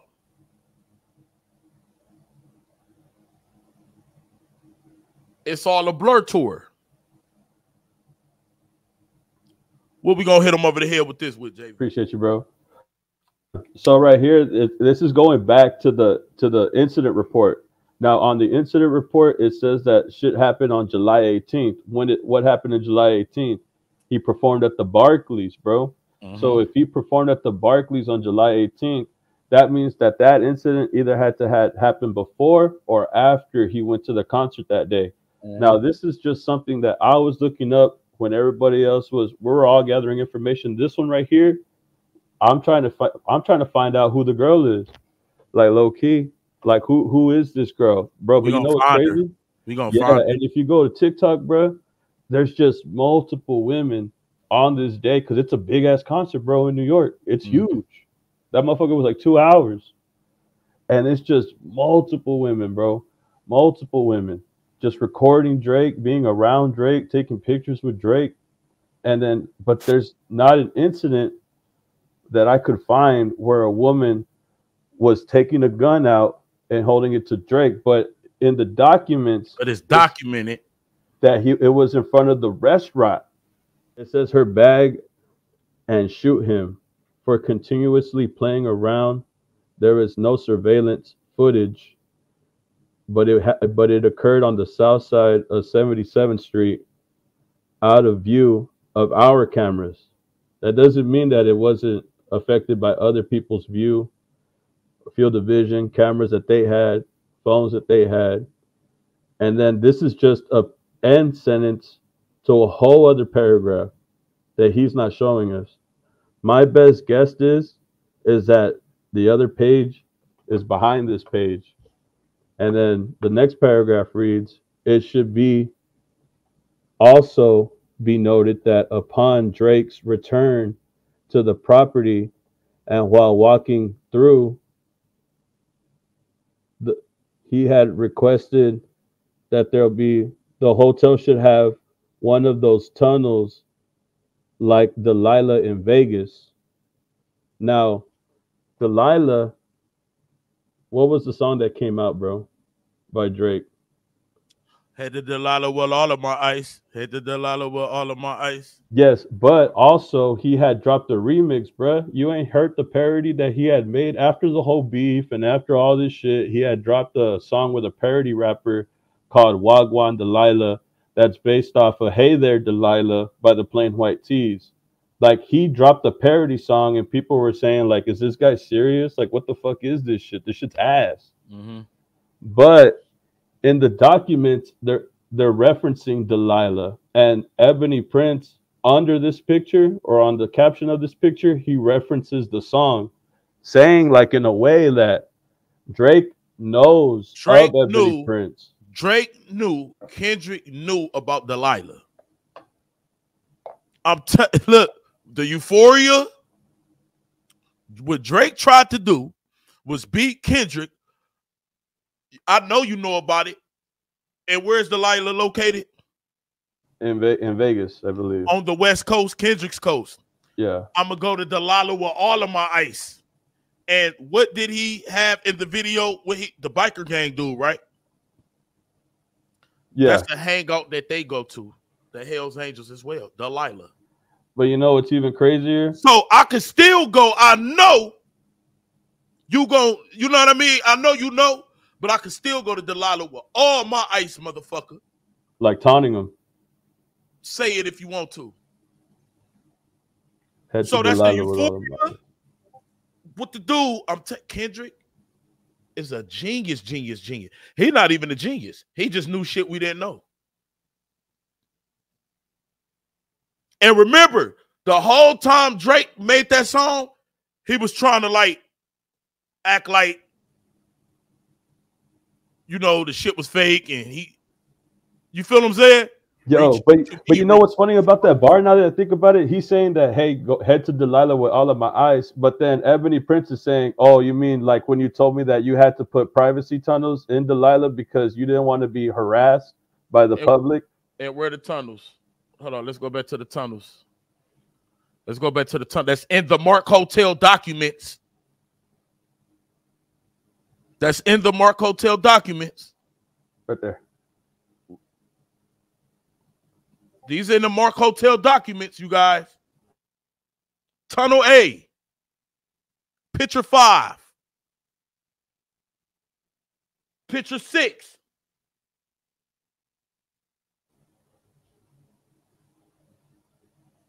Picture 7. Privacy tunnel.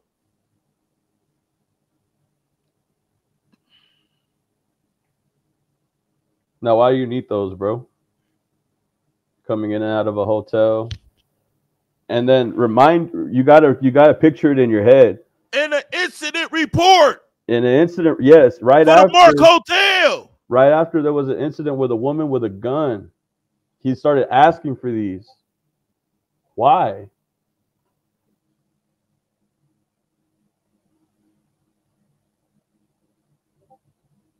This is the 18th, by the way, during the concert. He had like an altercation with a woman with a gun, or there was an altercation with the woman in the gun, and they're trying so hard not to name Drake, but then in the next paragraph it goes to say that Drake requested this. So it has to like lead you to believe that the person that shot with the woman or the woman was threatening to shoot was Drake. And why did the woman want to shoot Drake? For playing around. And how was she playing? Remember somebody had got bit? Bit, yeah, bro. That's what I said. We looked up them documents, and a woman that worked at the Mark Hotel got bit by somebody. Oh, shit. And remember Juan Tribe was saying, why the fuck is his name not in this shit? You know to know why? Because R.B. Graham's name is not in there. It's this Richard dude. It's this Richard dude. And how we knew it was him, that they said he was of Jewish descent, and he was with his fucking father. This dude's a clown. Now you cook with that Remember, one, we bro. couldn't understand. Why would the biting, what did that lead to? What type of altercation? We didn't know it. Remember they said it was off the video, but in front of the conspiracy, and that's why this dude, I'm telling y'all,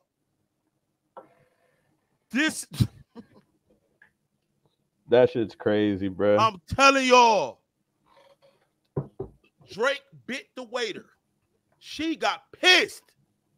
Oh yeah, in front of the restaurant. In front of the and just in that paperwork that we read, what it say? It was off to the side, right? Yeah. Out of camera view. Mm. But it was in front of the restaurant. Look at the address that they had in the paperwork, bro. 77th Street South. That's you ain't got to read the whole thing. Just read 77th Street again. Then I'm gonna Google it. 77th Street. What's the Bark Hotel address? Bark Hotel. It's the 77th Street out south side of 77th Street. And it's on there, bro. That's where the hotel's at. Look, 25 East 77th Street, right corner. Oh shit. No, Caspia. Oh, Caspia is like down the street. And that's also where the shit happened with Weintraub too. Exactly. Restaurant address.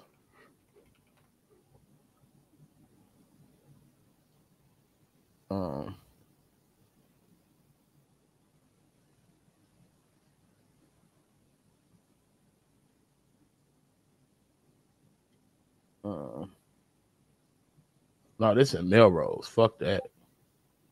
What is it? New York. New York, I think is what it is. Caspia address. New York. Not to let's go to the map real quick.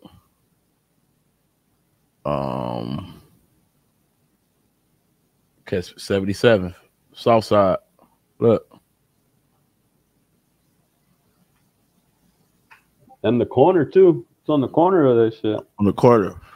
Shoo, it's on the block. That's what's in the paperwork. And we couldn't get it, JV. We didn't know what the fuck happened. We didn't know why he kept putting that shit out there. Mm-hmm. And this is why. Because she took out a gun. She took out a gun off what Drake did to her. And Drake said, you know what? Why don't we get privacy tunnels like they got out there in Delilah? So he could probably just walk that whole street. Boom. Do whatever the fuck you want. Let's continue, man. Oh, what did he do the day before? Remember this shit, y'all? Who remember? Type of 1 if y'all remember, if y'all was in the chat. Remember this? Remember he bought all the jewelry, the women jewelry. Remember he bought all the pearls and shit that Ebony Prince got? Type of 1 if y'all remember.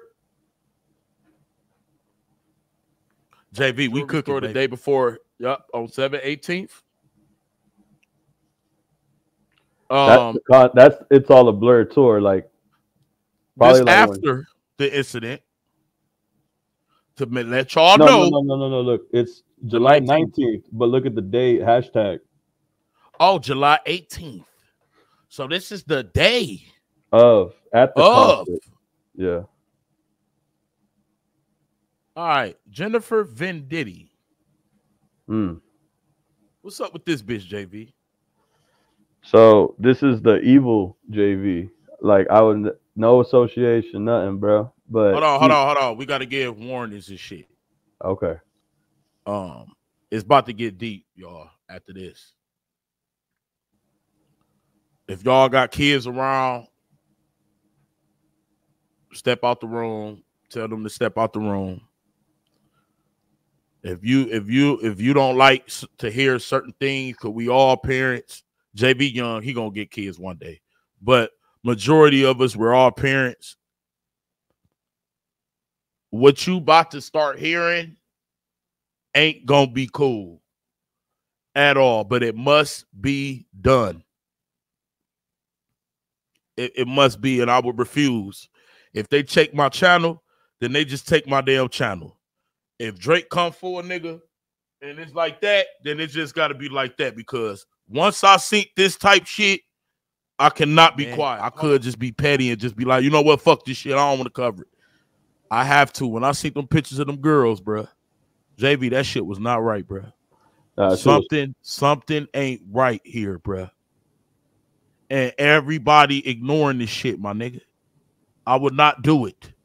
So instead of wanting Fulio killers in jail, instead of wanting to, no. This is what really needs to be talked about, man. I'm gonna say allegedly. Okay, so if anybody is familiar with the show Euphoria, this is the casting director for the show. So what does the casting director do? And we got to say before, it's a lot of people believe she's a female too. Out of the three, Drake, the cat, yeah, CJB. I'm hitting you with some shit too. Look, it's three people, right? Ain't it funny how the second one is tied into Euphoria as well? And did that nigga say it's a lady on there too? There's three people, right?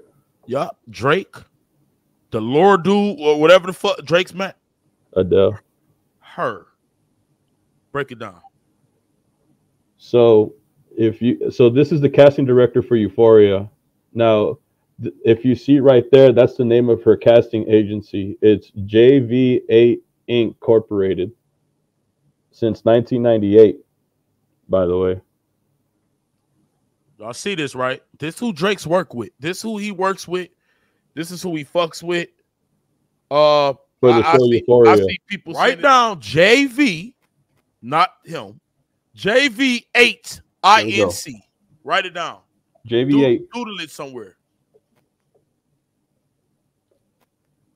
But what is the casting director? Okay, so you cast actors, right? You put actors on the show.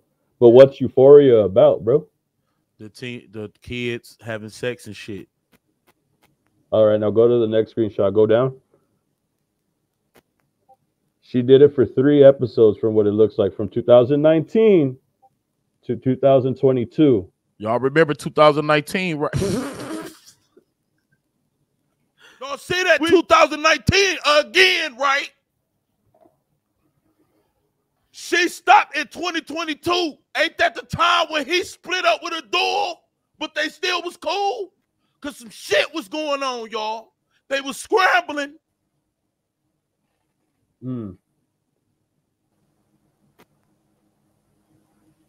Yes.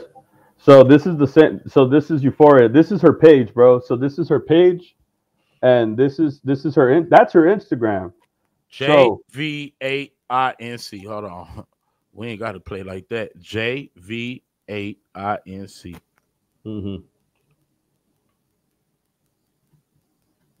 This is her Instagram, correct? Yeah. Yep. But she don't do all the casting on her. Look, she got 73K, bruh. And she don't do casting on there. She's just more promoting her like successes and like her business. There's not one single casting thing. Like there's nothing but like go to her following.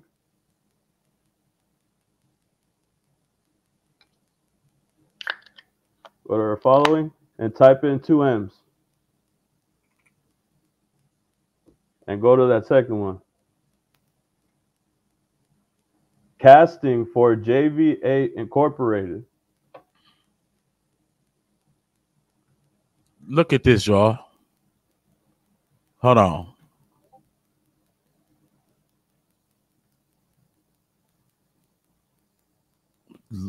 Watch what's on this page. Y'all. This is Drake's. All the little girl rumors. He sure do keep a lot of co-workers, a lot of business workers. Alvarez that's in the wheelchair. He sure keep a lot of people that keep kids around them, man. Check it out.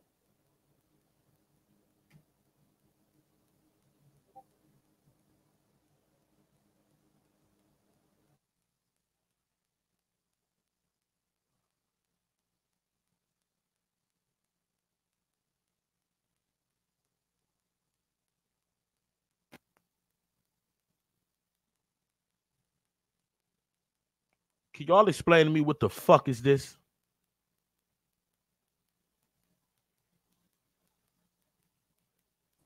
They all look like kids, Why bro. this little girl butt out?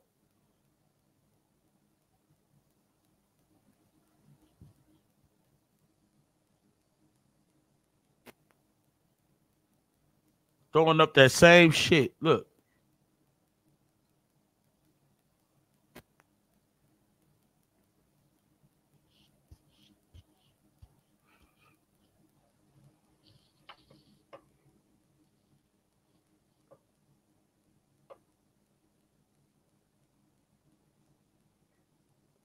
They look turned out too, don't they?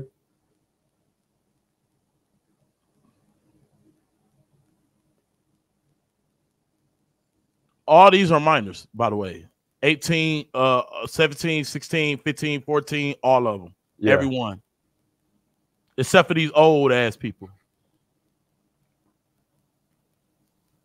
Look how they butts out. And it's like what the fuck? Minors. Just like Euphoria.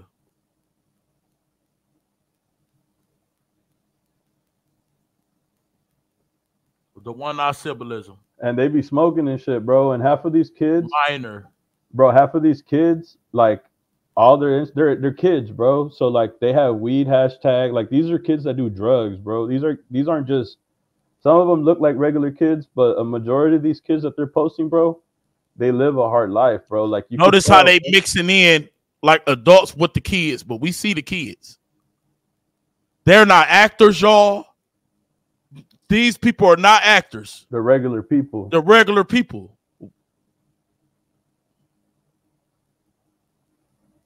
Where that one with the Ohio?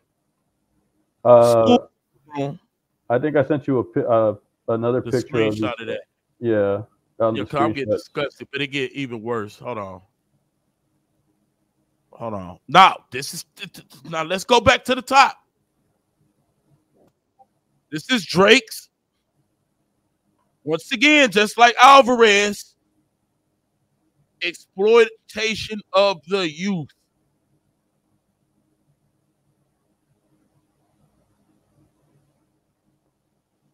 Someone said lost kids for sale. Why y'all think? Look, casting JV8INC. Dogs, all that shit. Dream girls, low ass girls, all that. JVINC is back to this woman, and this woman is the same woman that damn. That was the casting director for for Euphoria. Okay, so let's get back to this 1 second, y'all, because it get deep. Oh, that was the thing. Hold on. Oh, scroll up. Yeah, there's more. Go up, go up, go up. Oh, yeah, we ain't get to this shit yet. Look at this, y'all. You know what I think we just discovered right here, y'all? These are the dream girls, y'all. Ohio girl, and that's why it hit me to my heart. One of these girls, I ain't even gonna say who, was reported missing. Y'all do y'all own research for a very long time, and I seen their motherfucking face on here. Y'all know what the fuck this is?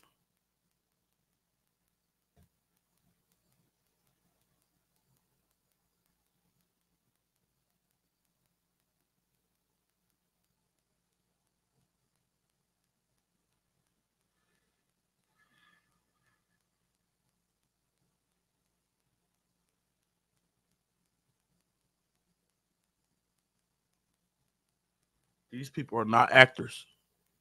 None of them have ever been in a movie. None of them have ever been in these magazines. Ohio girls. Dream girls. And they all minors. This girl right here looked like she's selling her fucking body. And she's not an adult.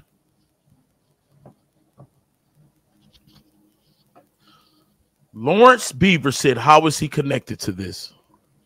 I'll show you right now if you need more proof.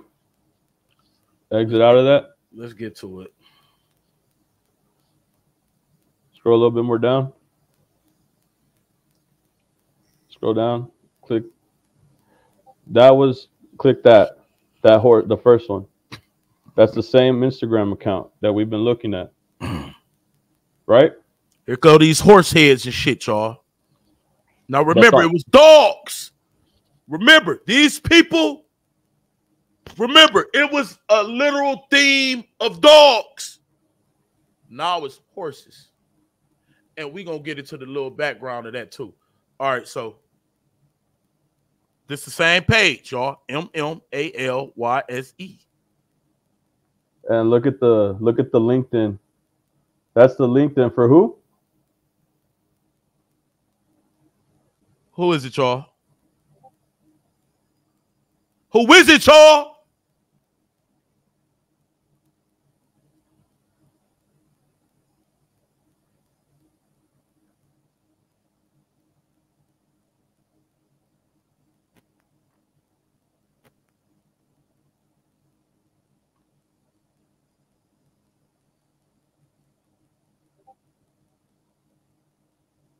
None other than Drake himself. We proved that Richard Fisherwell is Drake. Proved it. Without a shadow of a doubt. Bro, I'm telling you, when I saw that horse picture and then the horse picture on LinkedIn with the same name, I started tripping out, bro. Explain to me, Drake. And we already tied Richard Fisherwell to all your LLCs. All of them. Explain to me, Drake, why that page is trafficking from this bitch right here, who also is the third person that's on that on murder shit. You, your manager, her. This her Instagram, Jennifer Vendetti. We went to it. She follows this page that says casting for her, which is your buddy, just like Alvarez. And when Alvarez got in trouble, what he had to do? Unfollow all minors. And we always wonder, why the fuck did he have to do that? We go to this page that's casted for the same type show that the manager and you kids having sex on Euphoria, which Kendrick elegantly exposed. And we don't see nothing but little ass minors looking like they being trafficked, motherfucker. And yo, and what's that name? What's that name in the top in the bio? Michelle Mansour. And okay, we don't even know if that's a fucking real person. Now go scroll down. Like, I'll tell you when to stop. Oh, well, look at that too. They follow each other, so that's another. And thing. they follow each other. And we see this type shit. Strung out. Young girls who never been on nothing. Why is this happening? Young, underaged. Look at the shoes. Look at the clothing. The fuck is this? People looked up that name. The fuck is this, Drake? Low ass tee with their ass in little shorts. Shoes. Louis Vuitton that they can't even afford. All flavors, all colors. High heels. Teens. She on the block. On the strip. The fuck is this? And this girl, right? I don't even. Let's continue, man. Now you say go to somewhere. What's this? Oh, that was a paragraph mentioning all that we've talked about. They mentioned that girl Michelle, and the whole thing that we discussed. This was somebody basically like on the Reddits and shit, and they were mentioning this. But when this was like a while back from what they're saying in this thing, and then it didn't start making sense until we found out that Drake's name was Richard Fisherwell. That's when we saw the picture with the horses, and then the LinkedIn with the same name, and then it has a horse on there as well. And it's in Texas also, where Drake's at right now currently. And then if you exit out of here, people look up the name. Where did Drake see the Ebony's at? In that one picture. You remember where they was located? All my exes live in Texas. And that was in 20 what? So the same page, Malik, that we was just on, that follows his with the horse pictures. More about this horse, Mr. Fitzenwell, Richard Fitzenwell. Horse.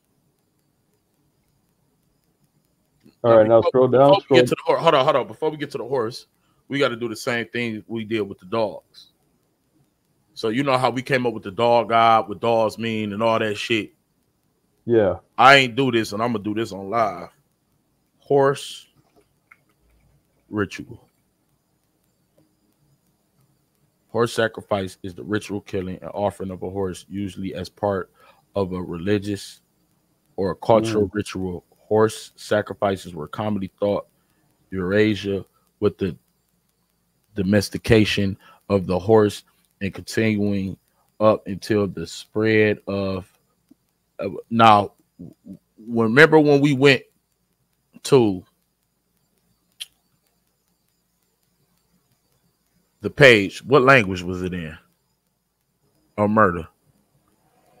Oh, Russian? This is commonly Russians do this ritual. Chinese people do this ritual. Remember with the dogs too? Hold on. Shit. Yeah, hold on. Horse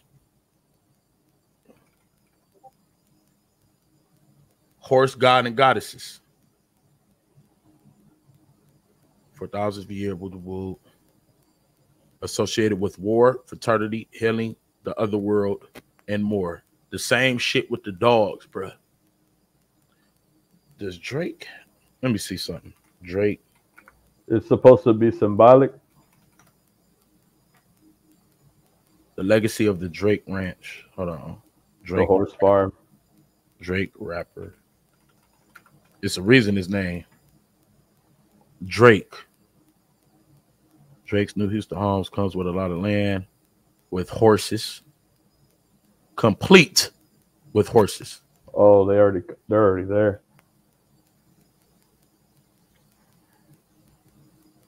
Ready for him to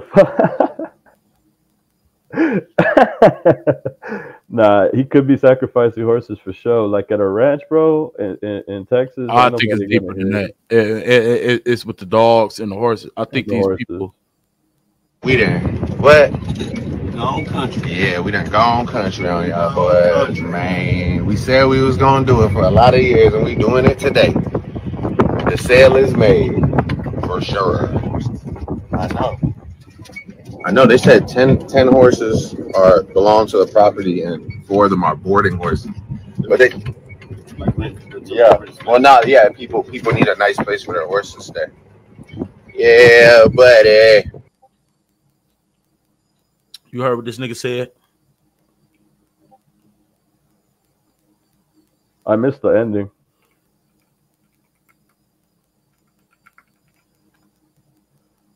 Sega, what do you mean check the tag photos? On what account?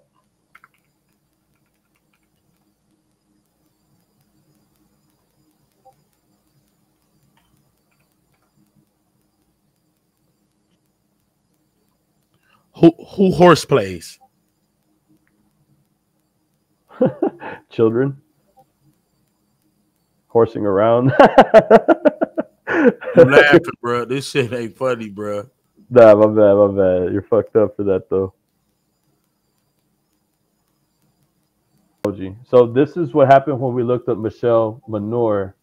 They can't pin this on this, but this is basically like what happens when you look up her name. An escorting website comes out, and Escort alligator. Escort, y'all. Michelle Delorte was the Texas San Antonio once again. Drake fits in. Dick fits in well. Yeah. Now we got escort. So now we got the Instagram. And now we have an escorting website. Now we got an escorting website. With a girl named Michelle, like the one on the Instagram for the casting in San Antonio, Texas, where the horse head is at on the LinkedIn account. And then There's another thing I actually had to send you. There's a conversation in the escorting website that basically is saying, bruh, that like there's an account on that escorting website called Richard Fitzenwell or Dick Fitzenwell. If you like instead of typing Richard Fitzenwell, you'll type in Dick Fitzenwell, and that website comes out. That escorting website comes out. I'm gonna look for it because they were tagging me earlier. Hold on, I'm about to pull up on it right now. Hold on.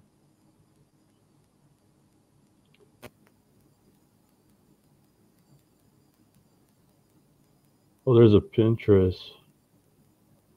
Hold on, I'm getting some more shit. Hold on. I just gotta. Hold on.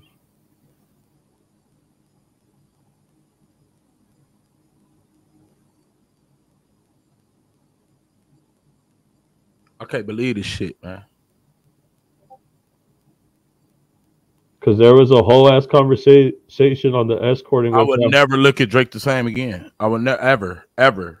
And I vow on everything I love. Like, this is complete bullshit. What he got going on, bro?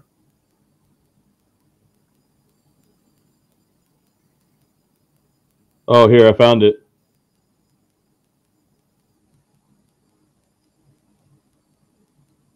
All right. And somebody just said they think the dogs represent boys and the horses represent girls. That is something. Oh, okay. That is something, though. Look, check this out. Go all the way down to your new messages.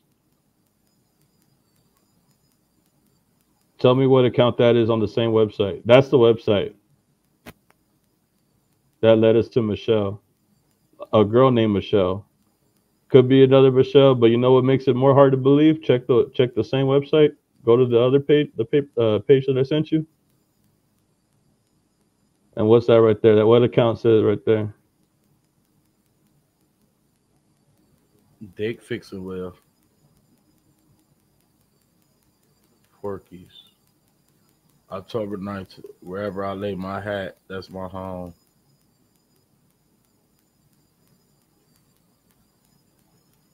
And in the website, he's talking to the girl Michelle. Look, it says right there, like not sister, and then it's the girl replying back to him, like not sisters, cousins. That's what the message says, bro. That's some weird shit. Like he don't want sisters, he wants cousins. Like I guess like two bitches or some shit. But hold on, let me see. This disgusting, bro. How has this been off the radar all this time? How can just simple people connect all this? But you mean to tell me, does her sister stay with her? She was fun too. Not sister, cousin. Search Melissa. That there's an account called Mr. Incredible. I can't show the picture, so I'm gonna blur it out. But they're having a conversation. That's the person who he's replying to. Hold on. This is why Drake stay around them little girls, y'all. This why. It ain't no denying it after this. That's why Alvarez, the midget that he was with, had to unfollow them minors. That wasn't his team that told him to unfollow those minors. That was Drake.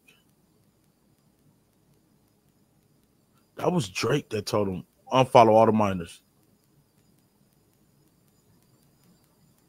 Everybody around this dude. Are you sending it? Let me go to Alvarez again. That wasn't. I don't think that was Alvarez's team that told him unfollow the minors.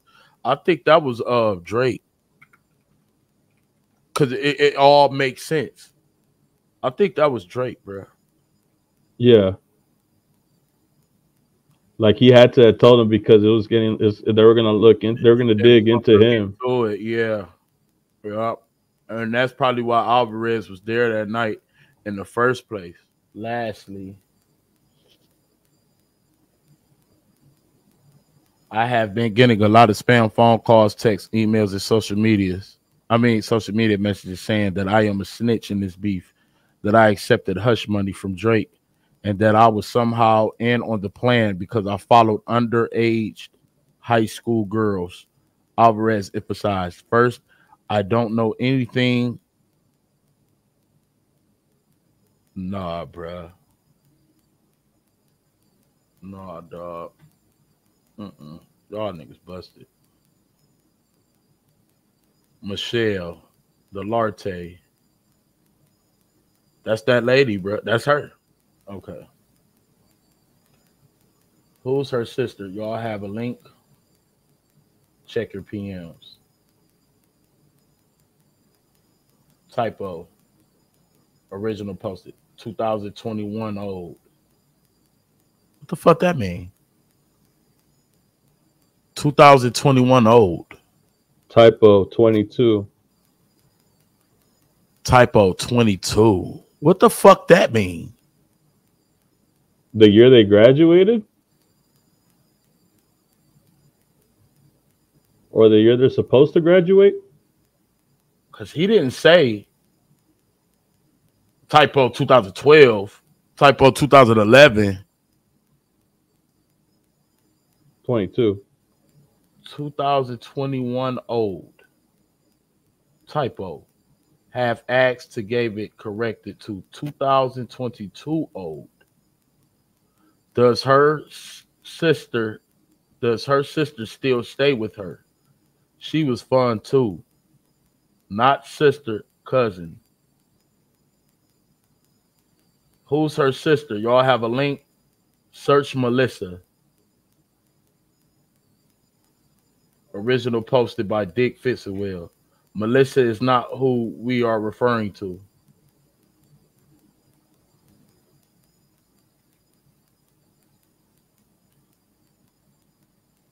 So now it feels like, allegedly, by the way, that Michelle. You know what's so sad? That we know who Fitzgerald is. And that's Drake, yeah. And these people, y'all probably might be lost. This right here.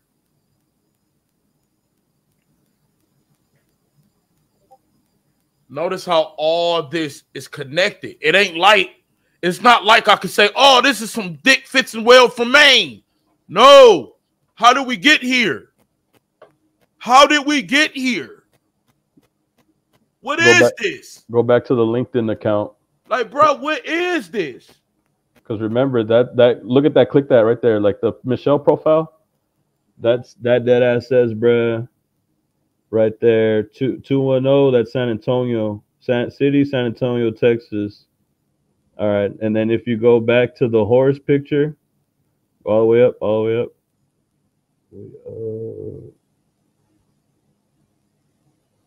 right there, down,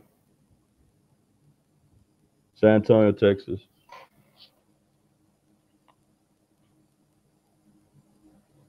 And how did we get here? Through this. How did we get to this? From through the casting director, JV8. How did we get to this? Through the casting director, JVA Inc. Because how did we get to JV casting at JVA Inc. Who is JVA Inc? Jennifer Vedetti. Who the fuck is Jennifer Vedetti? She casted 3 episodes on Euphoria from 2019 to 2022. The 2019. How did we get to Euphoria? This lady right here, who's Drake's people. How did we get to her? From, you see how this not like we just said, oh, let's for some reason just go way over here and see if we can know. Every step has uncovered all of this. This not made up. This is not no bullshit. We have went back all the way, though. All the way. How did we get to there? From the LLCs. That's how we found, what's the dude? Luz, what's the name? Luz. Adele Nur. Adele Nur. How did we get to Adele Nur? From the Richard Fitzgerald LLC. How did we get to Richard Fitzgerald LLC? From Drake buying a home that is his own home that he from sold. Richard Fitzenwell. How do we know Drake is Richard Fitzenwell? Because Matthew Stafford bought a house from Drake that costed $11 million. What do Matthew Stafford and Drake have in common? Well, the reason why we know Drake is Mr. Fitzenwell is because Matthew Stafford's property, that same $11 million, bought the shit from Richard Fitzenwell Trust. Well, how do you know that's Richard Fitzenwell is Drake, AK? Because it's fucking thousands of reports said that Stafford bought the home from Drake for $11 million. Still in denial, man. That's sad. Don't be fans of these motherfuckers for what, bruh? It's clear as day what the fuck is going on. Why y'all think they got all these houses and doing all this slick shit? This is bullshit, bruh. We're fucking kids, dog. Next girls to invite to Drake's parties. Oh, sweetie, that's just the tip of the iceberg. Now, everything I'm about to tell you is 100% true, and this information came to me from one of the crew members on Drake's tour. This was the guy who did all the tech stuff, and he told me that Drake has an employee whose job is to go around town looking for super hot girls. He finds the girls, and then he interviews them, and out of all the girls he interviews, he picks the one that he thinks is the best. Then he drives her to Drake's place. Drake has sex with her, and then he drives her home. So basically, Drake has his own private Tinder. Next girls to invite to Drake's parties. So let me explain a little bit. So this girl in the beginning of the video is explaining a story or incident that she had with Drake. And the girl cuts away from it and starts to explain what she just said, meaning that there's multiple incidences that occur like this when Drake's picking up girls.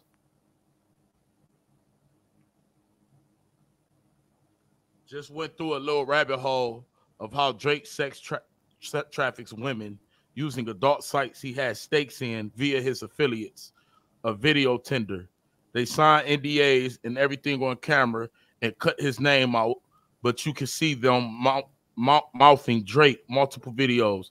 And one video that struck me, it's a girl that lives in a rich LA neighborhood that went for the casting couch, and she kind of had a sad vibe about her, kind of broke my heart. Like, I don't know. I wish I could know her story. Also, pedo BBL Drizzy is trying to sell his LA mansion. And Drake, and LA mansion. This was in May 11th, the day after the beef with Kendrick Lamar. The day after the beef, he's selling shit. Come on, man. Come on, bruh. The day after it ends, I can't believe this shit, bro.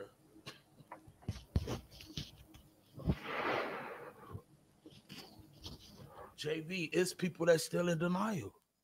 You heard me, bro. Seeing them pictures of them low-ass girls.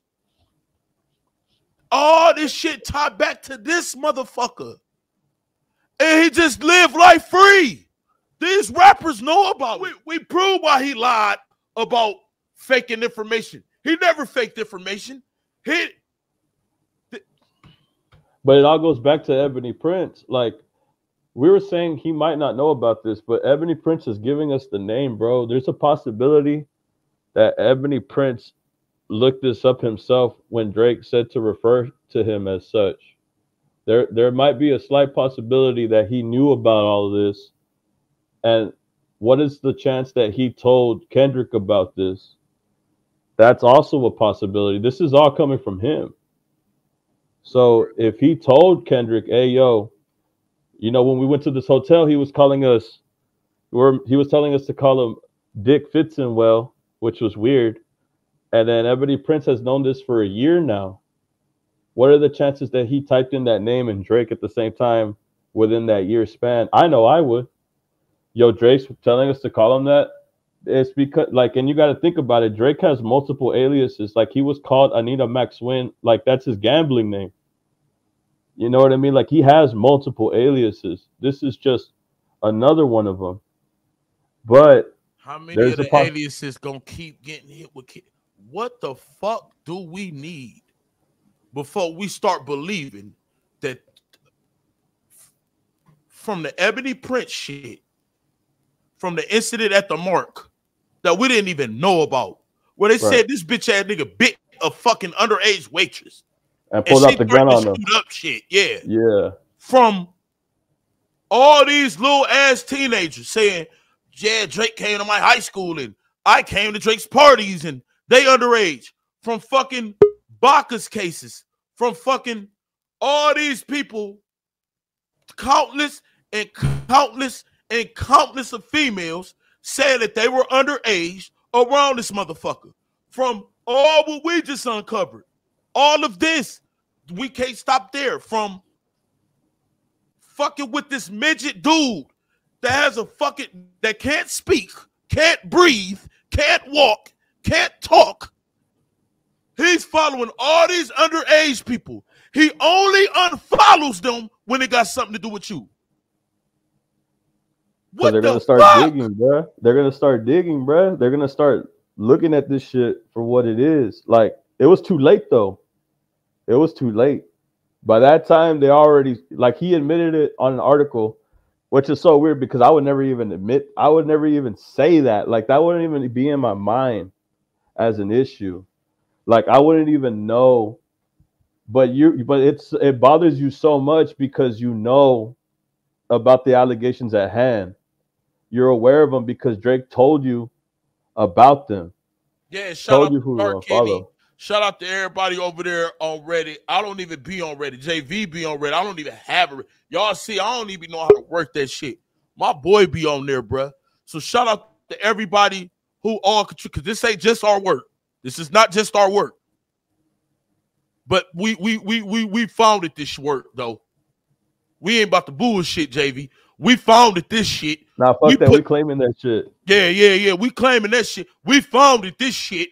We're the only channel where they was sharing our live streams all over the Reddit, and you was put it on the platform, bro. Because it's not on the platform. It's just there. And then you still got to connect the dots. I mean, you got to go through multiple comments and multiple forums. Like, it's not, and like some shit we still got the Wine Tribe shit. We ain't even went through that chat, y'all. Yeah. That case has been updating every day. When Wine Tribe clear as day said, why isn't Drake's name in this paperwork? Like, to keep it a buck, I already know who John Doe is. I found out his name. We know John Doe. John Doe got his ass kicked. And I ain't seen it on the internet yet, so. We picked who John Doe was. When are we going to realize that Drake is who he is? Hell yeah. We all got the same goal, though. Keep it a buck. Drake is a weirdo. Anybody that's on the campaign, I'll fuck with you. If you find out some shit, send it over here. Because you know what's so sad? This is the only big platform that's even speaking on it. The only one. Viewers are discussing and decoding hidden messages in the Kendrick Lamar song, believing it's about R. Kelly. What? That's what my chat summary say? Get the fuck out of here. Yo, they're trying to get Drake's name out of the. That's what YouTube just summarized my chat. That's insane, bro. Infiltrated. What Carolina say? Yeah, infiltrated. My lie. This lie. That's what they came up with. Drake.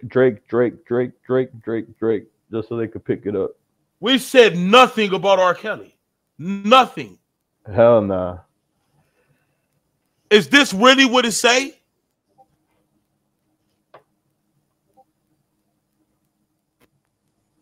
It changed. They said it changed. It say Drake now. It say Drake. Okay, yeah. I see it. Yeah, I see it. You see it? We'll go on YouTube on my phone. Send a picture, yo. Hold on.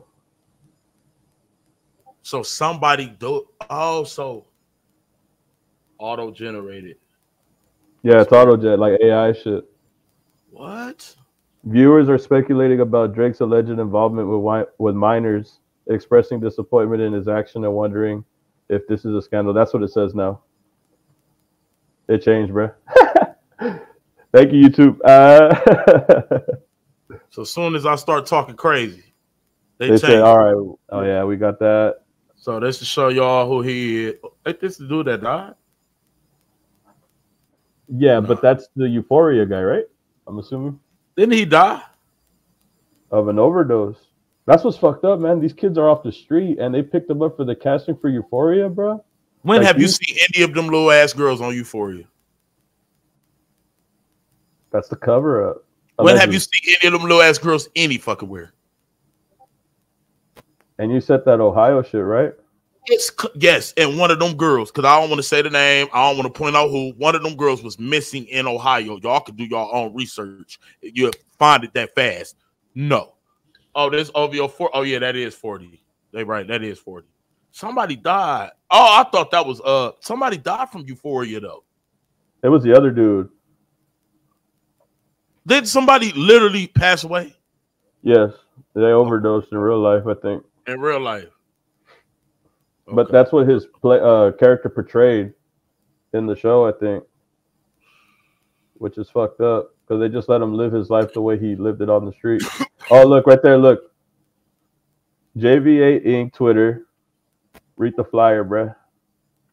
For more details to apply, go to link at JVA Inc. bio.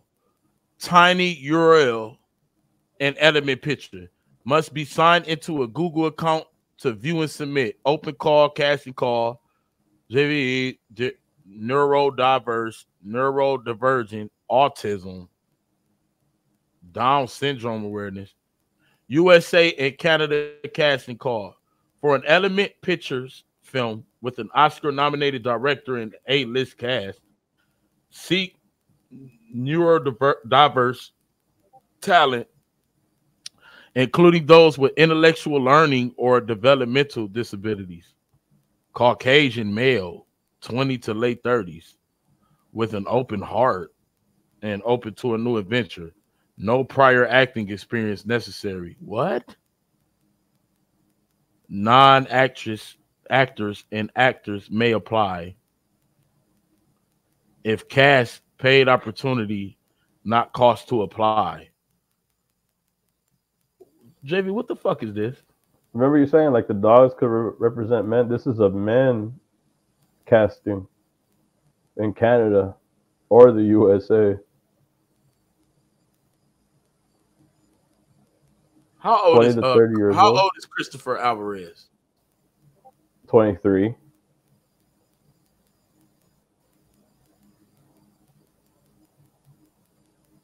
Is he white? Yes, he does. He does have birth defects. So like they're kind of like wanting to cast somebody with, like they're not shunning away anybody for this role if they do have a birth defect. So yeah, it's right there. 2022. Where is this movie? When did this happen? It never happened, did it? I think this is recent from what. No, it's 2022. Probably never even happened, right? This never even happened, right? Yeah. Why would ever in life would A-list cast want to work with non-actors who's never acted before? Why? For like, if you saw this, would you go to it? Like, you don't know experience, nothing, and you needed money. I mean, they're looking for people in bad situations, bro. Like, they're looking at people who have like fucked up lives and who need the money. Like, no experience, nothing, come through, see if you get the part. They probably come and like they probably see some of the stars, probably see like Hollywood behind the scenes, and gets them conflicted and shit. And that's not the only thing. I think there was another one. They got her TikTok up in that bitch too. Drake sleeps on a $395,000 mattress made out of horsehair and stingray skin. So we know he loves horse and dogs. The gloves on the cover of 616 are Maybach women's horse riding gloves. Drake owns multiple Maybachs. Drake lives on Bridle Path.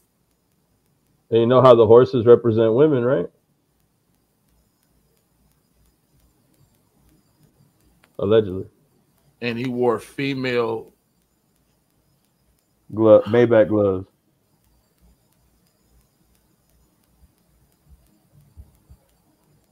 And someone just sent, y'all need more proof. Oh yeah, here I got you more. Look, someone just sent me the Pinterest, bro. After that, I'll show it to you. Not a lot of people are talking about the cover art Kendrick used for 616. The gloves pictured here are women's horse riding gloves sold by Maybach. How does this tie into Drake? The horse shit, y'all. Women's. Go to your recent message.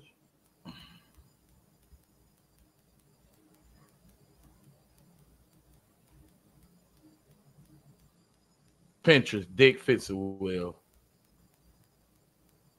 Hawk and Dick 6'9".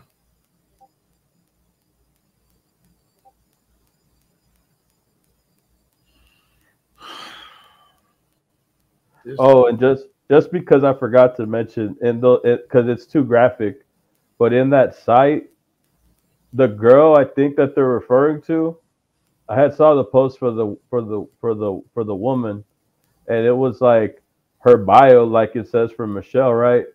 But in that one, it says bareback blowjobs, fucking no give up, spit out, or something like that. Like that was like what she offers, I guess, like for her services. But people were saying, like, you know how Drake, he did an interview where they asked, like, what is he like during like intercourse, and he said, like, I like head. And they asked him, like, well, what do you watch? Like, do you watch like The Hub, or like do you watch like X videos? And he was like, yeah, but I usually type in BJs. Like, I'm real into BJs. But the girl that he's talking about, she like her services are BJs. So it's like, it's him, bro. That's him. That's him. It ain't just Weinstein. It ain't just R. Kelly. It ain't just what's the dude that had the Epstein. And then he go to an Epstein hotel on top of that. And then your dad known for the Get home. We're going to talk about the Diddy story. I think I should put a disclaimer on this. I didn't want to do it, and Clayton made me do this story. So yes, we're going to do it, and we're going to take a look at it, and it's yucky, you guys. So you got to put on your big boy pants to see this stuff. I'm ready for further questions of what's left out, what the government knows and doesn't know, but we're going to go through it. So here we go.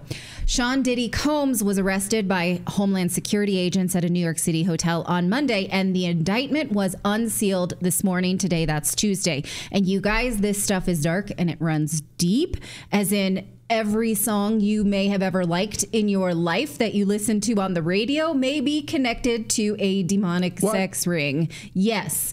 So brace yourself. This is the worst case scenario. The government has thrown the book at Diddy for prostitution, coercion, enticement to engage in prostitution, narcotic offenses, kidnapping, arson, bribery, and obstruction of justice. All of that is listed in this indictment. Here's what it looks like if you want to take a look for yourself, so you know I'm not making anything up. Now, not listed here is anything related to minors, and we're going to get to that in a second. Worth mentioning, though, that this is what the government alleges. This is what they think they can successfully prosecute.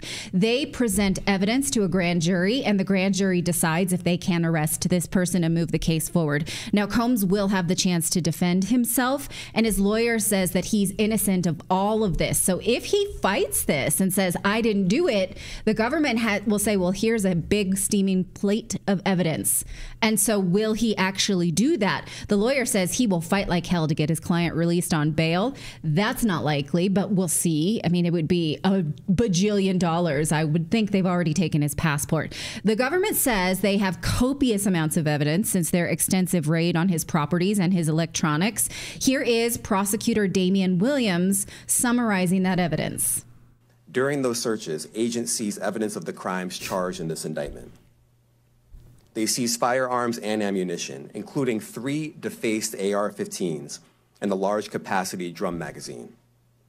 They also seized evidence of the freak-offs, electronic devices that contain images and videos of the freak-offs with multiple victims. And they seize cases and cases of the kinds of personal lubricant and baby oil that Combs' staff allegedly used to stock hotel rooms for the freak-offs, more than 1,000 bottles altogether. Here are some of the items that we recovered during the searches.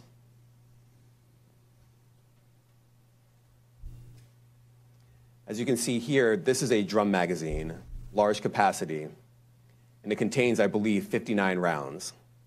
I mentioned as well, we recovered 3 AR-15s. This is a close-up shot of one of the AR-15s, and you can see right here, the serial number has been thoroughly defaced. Another picture of more ammunition and parts of 2 AR-15s right there. So people in the chat are saying freak off. What did he say? Freak off? Oh yeah. So okay. that's in the indictment. I'm going to show you what that is right now. At first, I heard free Goths, and I was like, is that like Visigoths or I was like literally thinking like Germanic tribes of medieval, but okay, freak off. Yeah, freak offs. And freak offs. Okay, here we go. Let's let him explain it. You don't need to. The prosecutor does a pretty good job. Go ahead. As alleged, Combs used force, threats of force, and coercion to cause victims to engage in extended sexual performances with male commercial sex workers, some of whom he transported or caused to be transported over state lines. Combs allegedly planned and controlled the sex performances, which he called freak-offs, and he often electronically recorded them.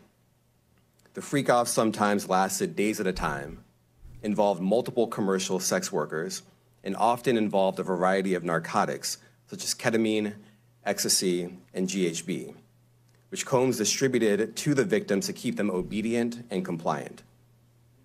As alleged, when Combs didn't get his way, he was violent, and he subjected victims to physical, emotional, and verbal abuse so that they would participate in the freak-offs, and that Combs hit, kicked, threw objects at, and dragged victims, at times by their hair. On one occasion in March of 2016, that conduct was captured on video and later reported in the media. Specifically, Combs kicked, dragged, and threw a vase at a victim in a Los Angeles hotel when the victim was attempting to flee. As alleged, these assaults often resulted in injuries to the victims, which took days or weeks to heal. In addition to the violence, the indictment alleges that Combs threatened and coerced victims to get them to participate in the freak-offs. He used the embarrassing and sensitive recordings he made of the freak-offs as collateral against the victims.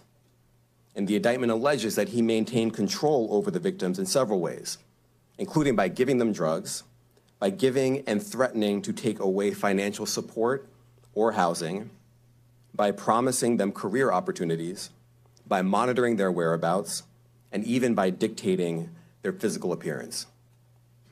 Because of all of this, the indictment alleges that the victims did not believe they could refuse Combs without risking their security or facing more abuse.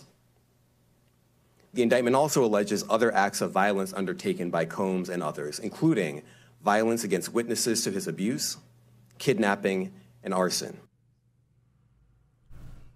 Okay, so the least of it seems to be the guns. Like, who cares about the guns at this point? it was just the method to which he kept all that going. I mean, when you have so many sex orgy parties that you have a name for them, like, do you put that in your calendar? Like, hey, I'm going to clear a few days for a freak off. Can you please? And it was so organized that he had his staff setting it up. Yes. Like, I need all the baby oil. Well, that's and my the thing. wipes. Who on his staff is like in charge of the cases of baby oil? And then they would go in and clean it up afterwards. Now, it was such an exertion for these victims. Victims that they were just, I guess, continually graping without a G, that they had to have IVs. In fact, here's what the government says is that after these freak-offs, Combs and the victims typically received IV fluids to recover from the physical exertion and drug use. So not only did they have all this set up, they had a freak-off kit that included IV for Combs himself because it was such an Olympic event. It's wild. Now, the government says that they have seen this for themselves. We heard about these in other court cases, but the government says they've seen it based on what they seized in the raids. Now, as a taxpayer, this is when we need to acknowledge that we appreciate law enforcement because they watched this and they took action. So at least we can give credit where credit is due. They say again that this is the stuff of nightmares. But important question is, how long have they known? Because this has been going on allegedly since at least 2008. Someone in the chat brings up a good point. Remember when JLo says she didn't know that he was involved in gang activity, but she was in and around a shooting when she was dating him in the 1999 and 2001 to 2001, I believe. So some people knew he was involved in some bad stuff for a very long time. Who, why, and who was kept from it? Now, interestingly enough, he was arrested on September 15th, 2024. 1 year ago, September 15th, 2023, he was in New York City getting the key to the city from Mayor Adams. Watch this. He already has the keys to some pretty exclusive places, and now Sean Diddy Combs can add New York City to that list. It's Diddy Day in the city. Videos have been playing on the Jumbotron for TSX Broadway, and the crowd waited. Then around 11:30, the doors opened for the mayor and the artist. The bad boy of entertainment is getting the key to the city from the bad boy of politics. I want to thank y'all for this honor and just recognizing me being from New York, giving me the key to the city. Diddy finally has the key to the city. Today's event coincides with the release of his new album, The Love Album, Off the Grid. Okay, I wonder if that key works on jail cells. They might want to make sure that's not the case. That aged fast and rotten, didn't it? Yeah. Okay, on to the major piece of this. Who helped him? Because obviously you need a staff to hold freak-offs and to get people in there and to clean it up and give you all your props. Well, the government says he did have a lot of help from people both known and unknown, they say, participating in unlawful and other activities related to his affair. Now, no one else is named in this indictment, not his sons, not his bodyguard or anyone yet.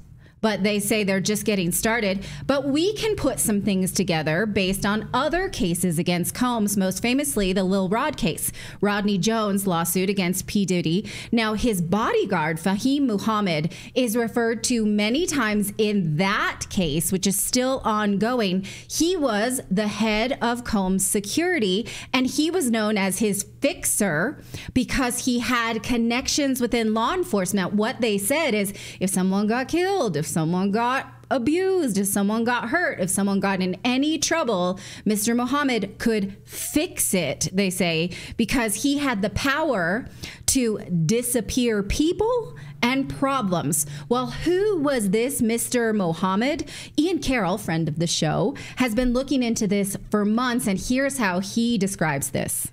One of the ways that Diddy had law enforcement under control was through his chief of security, Fahim Muhammad, who the whole staff was allegedly told to contact if anything ever went wrong with police or law enforcement, and he would be the fixer that would make it all disappear. Well, Fahim Muhammad is the former head of security for Michael Jackson. This kid had just graduated college with like a business degree, and he became the head of security for the King of Pop at age 21 or 22. And then, whoopsies, that same year, head of Pop died. This guy was second on the scene. And then his very next job, after failing, was to become the head of Diddy's entire operation.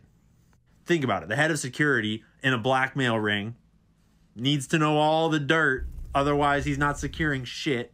Diddy formed his record label in the first place with a lot of help, basically being selected by Clive Davis, who's got a lot of mob ties and other stuff in his history. But he's been running huge portions of the music industry before we were all born. We're talking back to signing names originally like Janis Joplin, Pink Floyd, Aerosmith, Earth, Wind & Fire. I say all of that to just show you the scope that this is not just one rapper doing bad things. This is the whole music industry. This is how it runs. Diddy is not an isolated incident. He is the status quo. And chances are he was not the only blackmail ring operating in the music industry. You guys, okay. And there's a lot to dig into with Fahim as well. Let's just go a little bit deeper, right? Because actually Ian Carroll's work on Fahim Muhammad, we're going to talk about that more, is how I became aware of his work, because his connection to Michael Jackson, which he lays out in this video. I just want to show it to you. Screenshot this and watch it later because it's wild. This was published in March, and it raises more questions than we have answers to. Makes me want to apologize to Michael Jackson for believing smear campaigns about him. Now, more about this Mr. Muhammad. Diddy himself shared this last year. Mr. Muhammad bought land for his son on the southern border, right next to the border wall. Why? Because that's a good place to get people to participate in your freak-outs. Freak-offs, right. Presumably, right? We don't know. Now, here was a local CBS station in San Diego covering it last year. Now, keep in mind, what they're saying is Diddy told us that this guy on his staff bought this southern borderland, and they're like, let's go take a look. Watch how this video ages, which is still live on the CBS station. Watch. We're going to watch it in its entirety. 40 acres of land in San Diego County. That's what one dad gave his son for his 13th birthday. He posted about it on social media, and their story went viral. Rapper Sean Combs even posted about it. CBS 8's Anna Laurel went to Boulevard, that's about an hour east of our newsroom, to see what they're going to do with all that land. We're not just out here in the middle of nowhere. Look how close we are to the border wall with Mexico. Now, when we were driving out here, all I saw were a bunch of boulders and a few trees. But when Fahim Muhammad came out here, all he saw was potential. We see clear space that we uninterruptedly we can enjoy nature. Yeah. You know what I mean? Uninterrupted. Especially growing up in the city, a congested city like LA. When we're out here, I mean, it's totally different. Fahim Muhammad bought 198 acres out here in Boulevard to get away. It's real quiet. The border wall is right behind them, you guys. The border wall. He lives in Los Angeles and runs a real estate business that buys and rebuilds properties in the south side of Chicago. He says to create a better living situation for the black community there. Based on what's happening with this renovation right now. His company, Oasis Investment Group, even teaches people home ownership. These are people that have had families on government assistance for years, and now they're actually enrolling in courses to learn how to buy their own homes. Fahim says his mom taught he and his siblings how important it is to own your own property and to help their community. So when his son Fahim recently turned 13, he gave him 40 acres. I thought it would be a great opportunity to teach him a life lesson about the value of land. And they're teaching other kids from LA these lessons too. So all them regular rocks you picked? They bring inner city kids out here to hike, ride ATVs, and build campfires. You can tell how much their family loves it when I ask them what it's like out here at night. Amazing. It was fun. You get full view of the stars. It's like, because like there's no city lights out here, so you get to no pollution, stuff like that. So you get to see like clear sky. You can see all the stars and stuff. It was fun. 13-year-old Fahim has some ideas for his property. You could build like ATVs like around like, the whole thing. It's like once you build a zip line from the mountain. And even though they're right beside the border wall, they've had no problems. Out here, these city kids enjoy No their problems. own private Getting victims. You got fresh water, you got clear skies. At night, you can see all of the stars, the moon, the sunrise is beautiful. In Boulevard, this is Anna Laurel for CBS 8. So, I spoke to former 24-year veteran of the Customs and Border Protection who was stationed right there. Okay, and JJ Carroll told me today. He said no one lives in Boulevard except longtime border residents and people wanting to be criminals. He said, "Quote: Would you ever buy your son land on our border? Crime, violence, rapes, murders, drug cartels, human smuggling cartels, all day, all night on your property." No, not unless you like those things. Right, unless that's part of your business plan. Right. Right? I don't think really so. Hate your kid. Right. You want a timeshare in Boulevard, California, right on the border wall, where cartels are bringing kids across right there for you? I mean, it's a perfect opportunity. Buy up the land. Now, that video is still live on CBS 8's YouTube page. I feel like I could show it to you. I should show you the landing page in case you want to find it yourself, because they presumably have not realized what they have there as a feel-good news piece is probably evidence of human trafficking. If they were good reporters, they would know that the man they just featured here is named in the Lil Rod lawsuit for being Diddy's fixer in a sex ring. So maybe they should at least put some kind of note on that video or follow it up. I left a comment I'm there. glad it's still there. Alerting them to it. Most of the time, these news organizations try to hide the fact and they delete it and get rid of it. Oh, so, I downloaded it. So there we go. Have it saved yet. Okay, so what we're dealing with here is deep and extensive and an old conspiracy, not a theory, a real conspiracy to sell your soul to the devil to become famous in the music industry. And who else is connected? Well, Lil Rod's lawsuit names Cuba Gooding Jr. as an active participant in the freak off parties. Yeah, it also mentions Usher. We also know that Combs has produced other big acts such as Mary J. Blige, Lil Kim, Biggie Smalls. We know that he dated Jennifer Lopez. Maybe that's why she's so keen to get her divorce in the headlines right now, to sort of divert from the fact that she was associated with him over 20 years ago.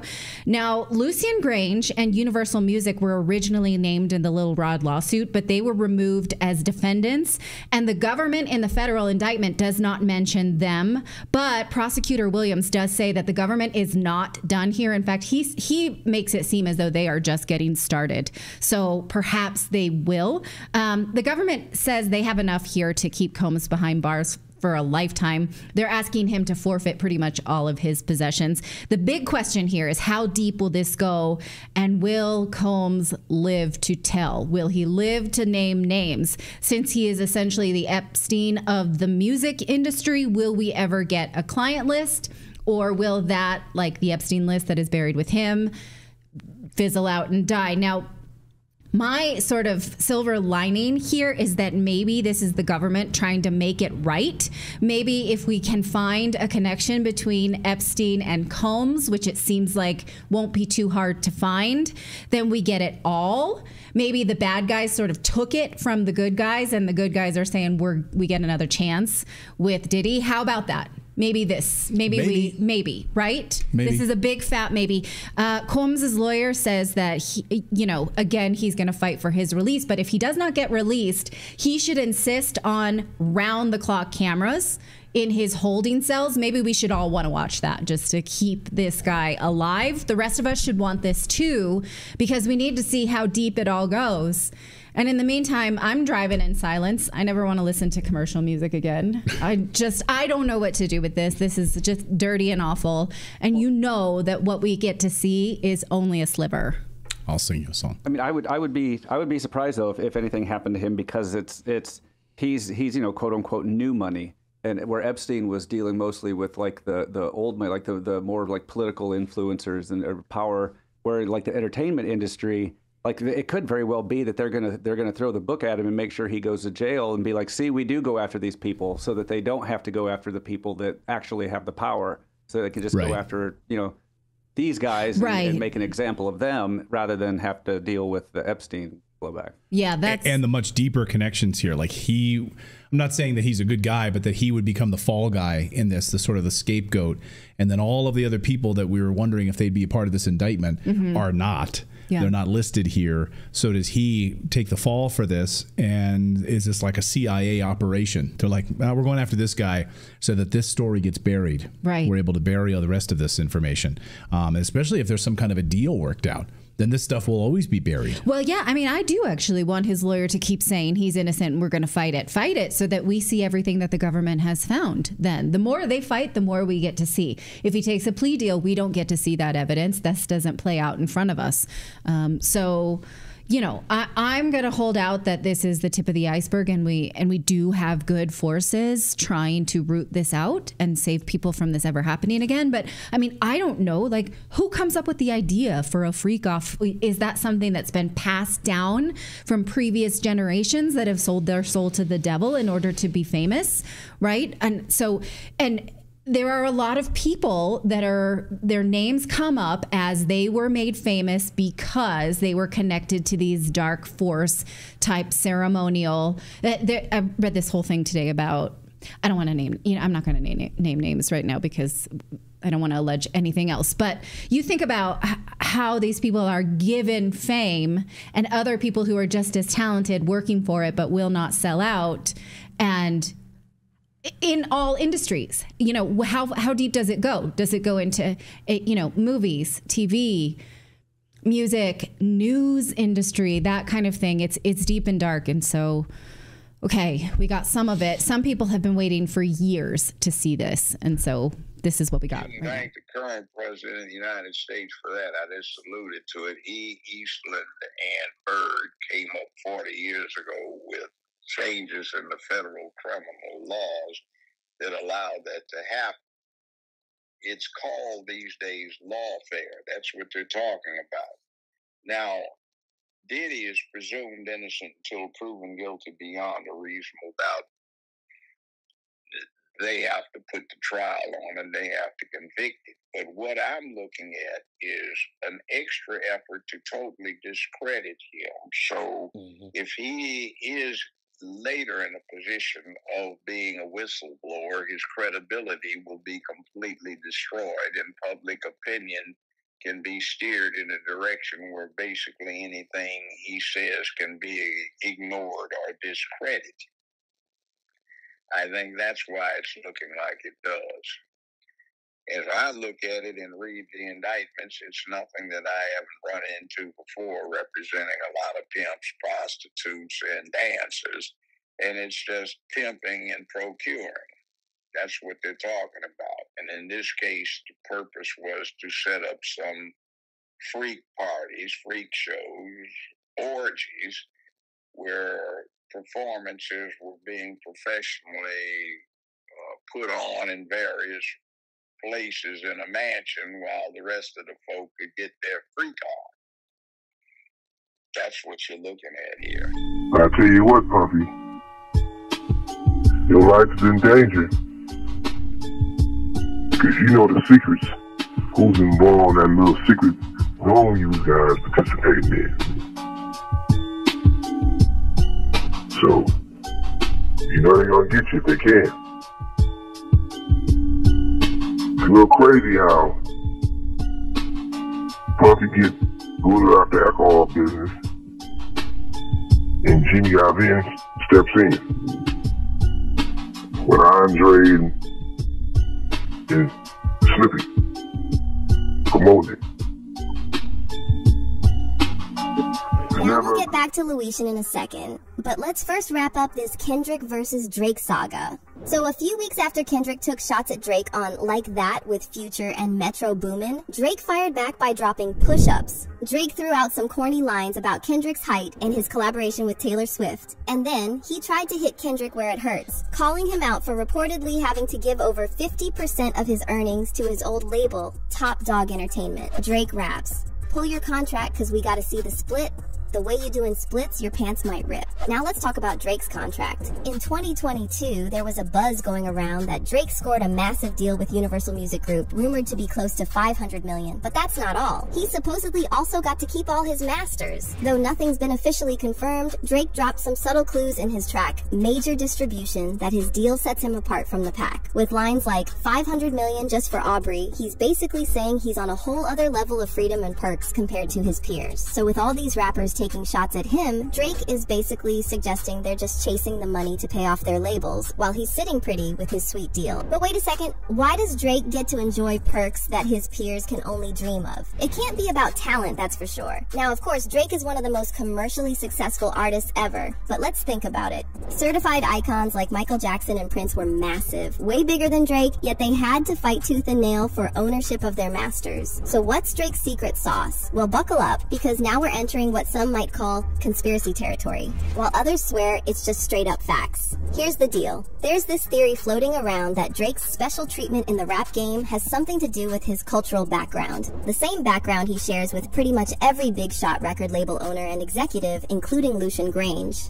Nobody's like, you know how big you're gonna be, and it's like, this has never happened before. It's like every Jew is going to just like really embrace. Well, here's the thing: there are Jews like my dad who like cling to like the biggest reaches. Yeah. Like, you know who's Jewish? Matt Damon. I'm like, no, he's not, Dad. He's definitely not Jewish. And like people reach, and the fact that you actually identify, that's gonna be like. That's going to be big. Yeah, it's going to be great. You're doing something that I could never do. And you know how Twitter's always buzzing with theories? Well, fans have been having a field day with this topic lately. Someone said, Drake is an extension of the Jewish label executive. That's why he stays playing these industry games. Remember when he was threatening Kanye and sending him devil emojis? Another user wrote, this is Jewish billionaire Lucian Grange, the man who Drake loves to name drop almost as if he's rubbing it in the faces of his fellow rappers. His Jewish privilege could be the reason behind the we don't trust you. And then someone else added, Drake is so close and has industry ties to folks who could simply keep you off radio nationwide if he wanted. The Lucian Grange relationship that Kanye was speaking on is far different than a he's stopping bags narrative. Jewish control of hip-hop music on a global scale is by far the most insidious crime against Black America since redlining or civil rights. It's had a long-lasting impact on our culture. Yes, it's made a handful of Black folks filthy rich, but it's kept us stagnant from a destructive perspective. Y'all aren't ready for that convo though. However, there's another darker side to Drake's ties to Lucian Grange. You see, both Lucian and Drake have been caught up in some serious allegations regarding a rumored trafficking ring within the entertainment industry. Now, let's rewind to that lawsuit recently filed against Diddy by producer Rodney Lil Rod Jones. This lawsuit's got a laundry list of defendants, and one name that jumps out is Lucian Grange. In his lawsuit, Lil Rod repeatedly brought up Lucian's name, and he even alluded to Lucian and Diddy being more than friends, if you know what I mean. The lawsuit states, Mr. Jones recalls seeing defendant Grange visiting Mr. Combs' home in Miami, Florida, and Los Angeles, California. According to Mr. Jones, whenever defendant Grange visited Mr. Combs at his homes, it would be in the evening, and he and Mr. Combs would disappear for hours in Mr. Combs' bedroom. The lawsuit then goes on to claim that Lucian Grange sponsored and attended several Love album listening parties where S-workers were present, along with young women below the age. Lil Rod also alleged that during these parties, Lucian was well aware, or should have been, that Diddy was serving laced bottles of tequila and vodka. But wait, there's more. Lil Rod spilled that during his time living and traveling with Diddy, he discovered that Diddy had hidden cameras in every room of his home. And here's the kicker. Lil Rod claimed that Diddy has recordings not just of Lucian Grange, but also of other big names like celebrities, music label bigwigs, politicians, and athletes. Lil Rod also alleged that Lucian, together with other defendants, aided, abetted, and induced Sean Combs' S-trafficking venture, and he describes him as one of the co-conspirators who knowingly benefited from coercive S-trafficking. According to Lil Rod, Lucian and other defendants were providing vast sums of cash, which made Diddy's criminal venture possible. Now, when it comes to Drake, there have been whispers for years about him being inappropriate and possibly grooming young women, but Kendrick recently turned up the heat, suggesting that Drake isn't just a creep, but a major player in this supposed trafficking operation within the music industry. On his savage diss track, Not Like Us, Kendrick references Drake's 2021 album, Certified Lover Boy, saying that Drake and his OVO crew are a bunch of certified PDF files. By the way, on Meet the Grams, another Drake diss track Kendrick dropped this month, he suggested that it's only a matter of time until Drake gets the Diddy treatment and the feds raid his Toronto mansion. Kendrick raps, it's some weird-ish going on and some of these artists be here to police it. They be streamlining victims all inside of their home and calling them tender, then leak videos of themselves to further push their agendas. Cat Williams said, get you the truth, so I'ma get mines. The embassy about to get raided too. It's only a matter of time. Kendrick then took things up a notch in Not Like Us. And let's talk about that cover art. It's a bird's eye view of Drake's Toronto mansion, aka the embassy, with a bunch of tags you'd find on an S-offender map. Now Drake didn't take Kendrick's diss lying down. He fired back with The Heart Part 6, where he shoots down those PDF file allegations. But here's where it gets messy. Drake decided to name drop Stranger Things star Millie Bobby Brown, addressing those old rumors about them, even though Kendrick never brought Millie into the mix in any of his tracks. In The Heart Part 6, Drake makes a point about Kendrick's wife Whitney, basically saying he's only into grown women. He raps, only effing with Whitney's, not Millie Bobby Brown's. I'd never look twice at no teenager. Earlier in the song, Drake brushes off those PDF allegations, basically saying he's way too famous to be caught up in anything like that. And he also argues that if there was any truth to those claims, he'd already be behind bars. I promise I'd have been arrested. I'm way too famous for this ish you just suggested. But hold up. What were Drake's ghostwriters hoping to achieve with this line? I mean, it makes no sense because it's taken ages for the feds to even start sniffing around allegations against people like R. R. Kelly, Diddy, Harvey Weinstein, and Jeffrey Epstein. So for Drake to say he'd already be in prison if Kendrick's accusations were true, that logic doesn't fly. If anything, the more famous and rich these PDF files are, the longer it takes for them to face any consequences. Besides that, there's just something weird about The Heart Part 6. Almost the whole track is just Drake defending himself, and there's not much in there directly aimed at Kendrick. Just a few digs that Drake's already thrown out in his earlier diss tracks. It's kind of like he's beating a dead horse. Nothing fresh enough to really provoke a response. But here's the latest scoop. Now that Drake and Diddy's close relationship with Lucian Grange is under scrutiny, there's talk going around that Lucian threw Diddy under the bus once he caught wind of those alleged secret recordings. And rumor has it that Lucian planned to swap out Diddy for Drake in this alleged trafficking scheme that's supposedly been going down in the industry. So when Kendrick started digging into that trafficking angle, rumor has it Drake got a call from his alleged sugar daddy, Lucian, advising him to end the feud and drop a lukewarm track like The Heart Part 6. But here's the real twist. People are saying Lucian and the other bigwigs behind the scenes initially stirred up the beef to profit from it and pushed Drake even further up the ladder. But as soon as Kendrick started hitting on those trafficking allegations, especially with Lucian's name being dragged into the Diddy lawsuit, they pumped the brakes hard. One fan said, "Executives who are scared of being exposed for the crimes they've committed would do anything to destroy you in order to maintain their lifestyles, and that's a dangerous battle. Kendrick gets all the props from me." And another person wrote, "Lucian Grange's name was in that Diddy suit too. He wasn't about to let that pedo-s trafficking ish keep unraveling." Their boss called game 3-2 Kendrick. Adding to the mix, fans are now bringing up something Cat Williams mentioned regarding rap beefs and the untimely deaths of rappers. Fans are now cautioning Kendrick to tread carefully because too many artists have met tragic ends after stirring up this hornet's nest and trying to expose the big labels. Cat recently revisited the darker side of the music business in an interview, highlighting the deaths of young rappers and suggesting they're not random occurrences. According to Cat, whenever a rapper gets killed over some petty drama, there's always someone higher up profiting off these tragedies. When these rappers get killed, not incidental. Somebody made $100 million and now don't have to talk to that artist or none of their crew, don't have to validate none of their contracts. Now only got to deal with the mama, only got to see her once a year, and it's over, and the money goes up and up and up. Cat also mentioned that there's a pattern to these tragic events. When a rapper is sacrificed, the powers that be often arrange for someone from the rapper's own city to be the one to take them out, as a final blow and humiliation tactic. So they killed this $20 million guy, but they reaped $60 million in benefits. Wow. And they had some people from your city do it. Wow. I'm saying there's the good side and the bad side of these businesses. As Kat put it, in the entertainment industry, what you see isn't always what you get. Even when something appears to be a coincidence or just plain bad luck, you can bet it's been meticulously orchestrated and someone on top is raking in the cash from it. So in all of these situations, there's a business involved and there's real money involved, and somebody's benefiting from this thing that looks like, oh, that just happened. Nah, no way.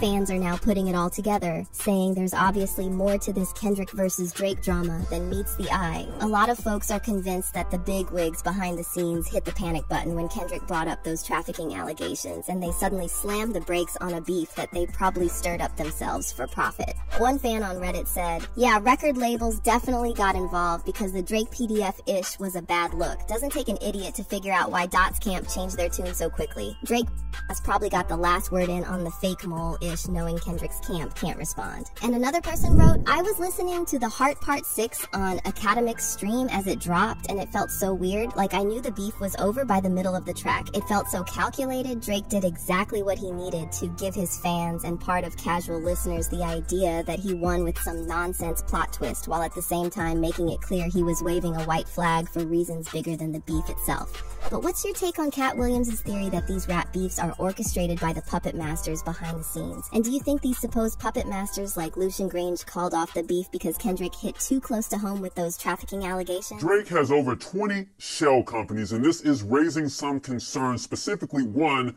in mind that has a name by the name of Silence Policy. Let's hop into what shell companies are, and then we're going to break down his 23 shell companies that they say on the internet he has. Shell corporations are called such because they don't usually have active business operations or significant assets, even if those who own them do. Okay, now while they're often perceived as being used to facilitate illegitimate dealings, due to the ability to blur owners, business expenditures. Many of these corporations are legally used. Now, legitimate reasons for using shell companies include, but are not limited to, startup businesses using the company as a vehicle to raise funds or to go public, and general confidentiality. Now, such corporations are used by everything from large conglomerates to private individuals. Real quick, and you'll notice that there are 23 entities tied to his name. Now, I'm going to break down the LLCs, and then I'm going to break down the corporations. So check it out. He's got, of the 23, 14 of them are LLCs. That's Dream Crew Management LLC, D Crew Management LLC, Dream Crew Operations LLC, ADG Pages LLC, Entrada, I believe that is, Travel Services LLC, OMERTA Creative Agency LLC, Drake Related LLC, Away From Home Solutions LLC, More Life Investments LLC, Graham ADG Investments LLC, ADG Vanguard IP LLC, ADG Merchandising US LLC, ADG Holdings LLC, and the one in question is Silence Policy LLC. Now, here's the thing about the LLCs. LLCs are normally meant for businesses that don't necessarily need to issue stock to investors. However, investors can invest in LLCs without any problems. There's a difference in taxation here, and there's a difference in the way investors invest in these things. But if you look at those LLC names, you'll notice that they have a bit of an active type of presence. Like, it's a service being involved, there's an operations function that's happening within these LLCs. And that's pretty much what they are. Some of these have already expired, and some of these will only set in place to have purposes for a set time period, which I'm going to explain in a minute. Now let's take a look at the incorporated companies. We have NOCTA Freehold Incorporated, Dream Crew Holding Company Incorporated, ADG Songs Incorporated, ADG Merchandise Incorporated, ADG Entertainment Incorporated, ADGBR Incorporated, ADG Sound Incorporated, ADG IP Incorporated, and Dream Crew Entertainment Incorporated.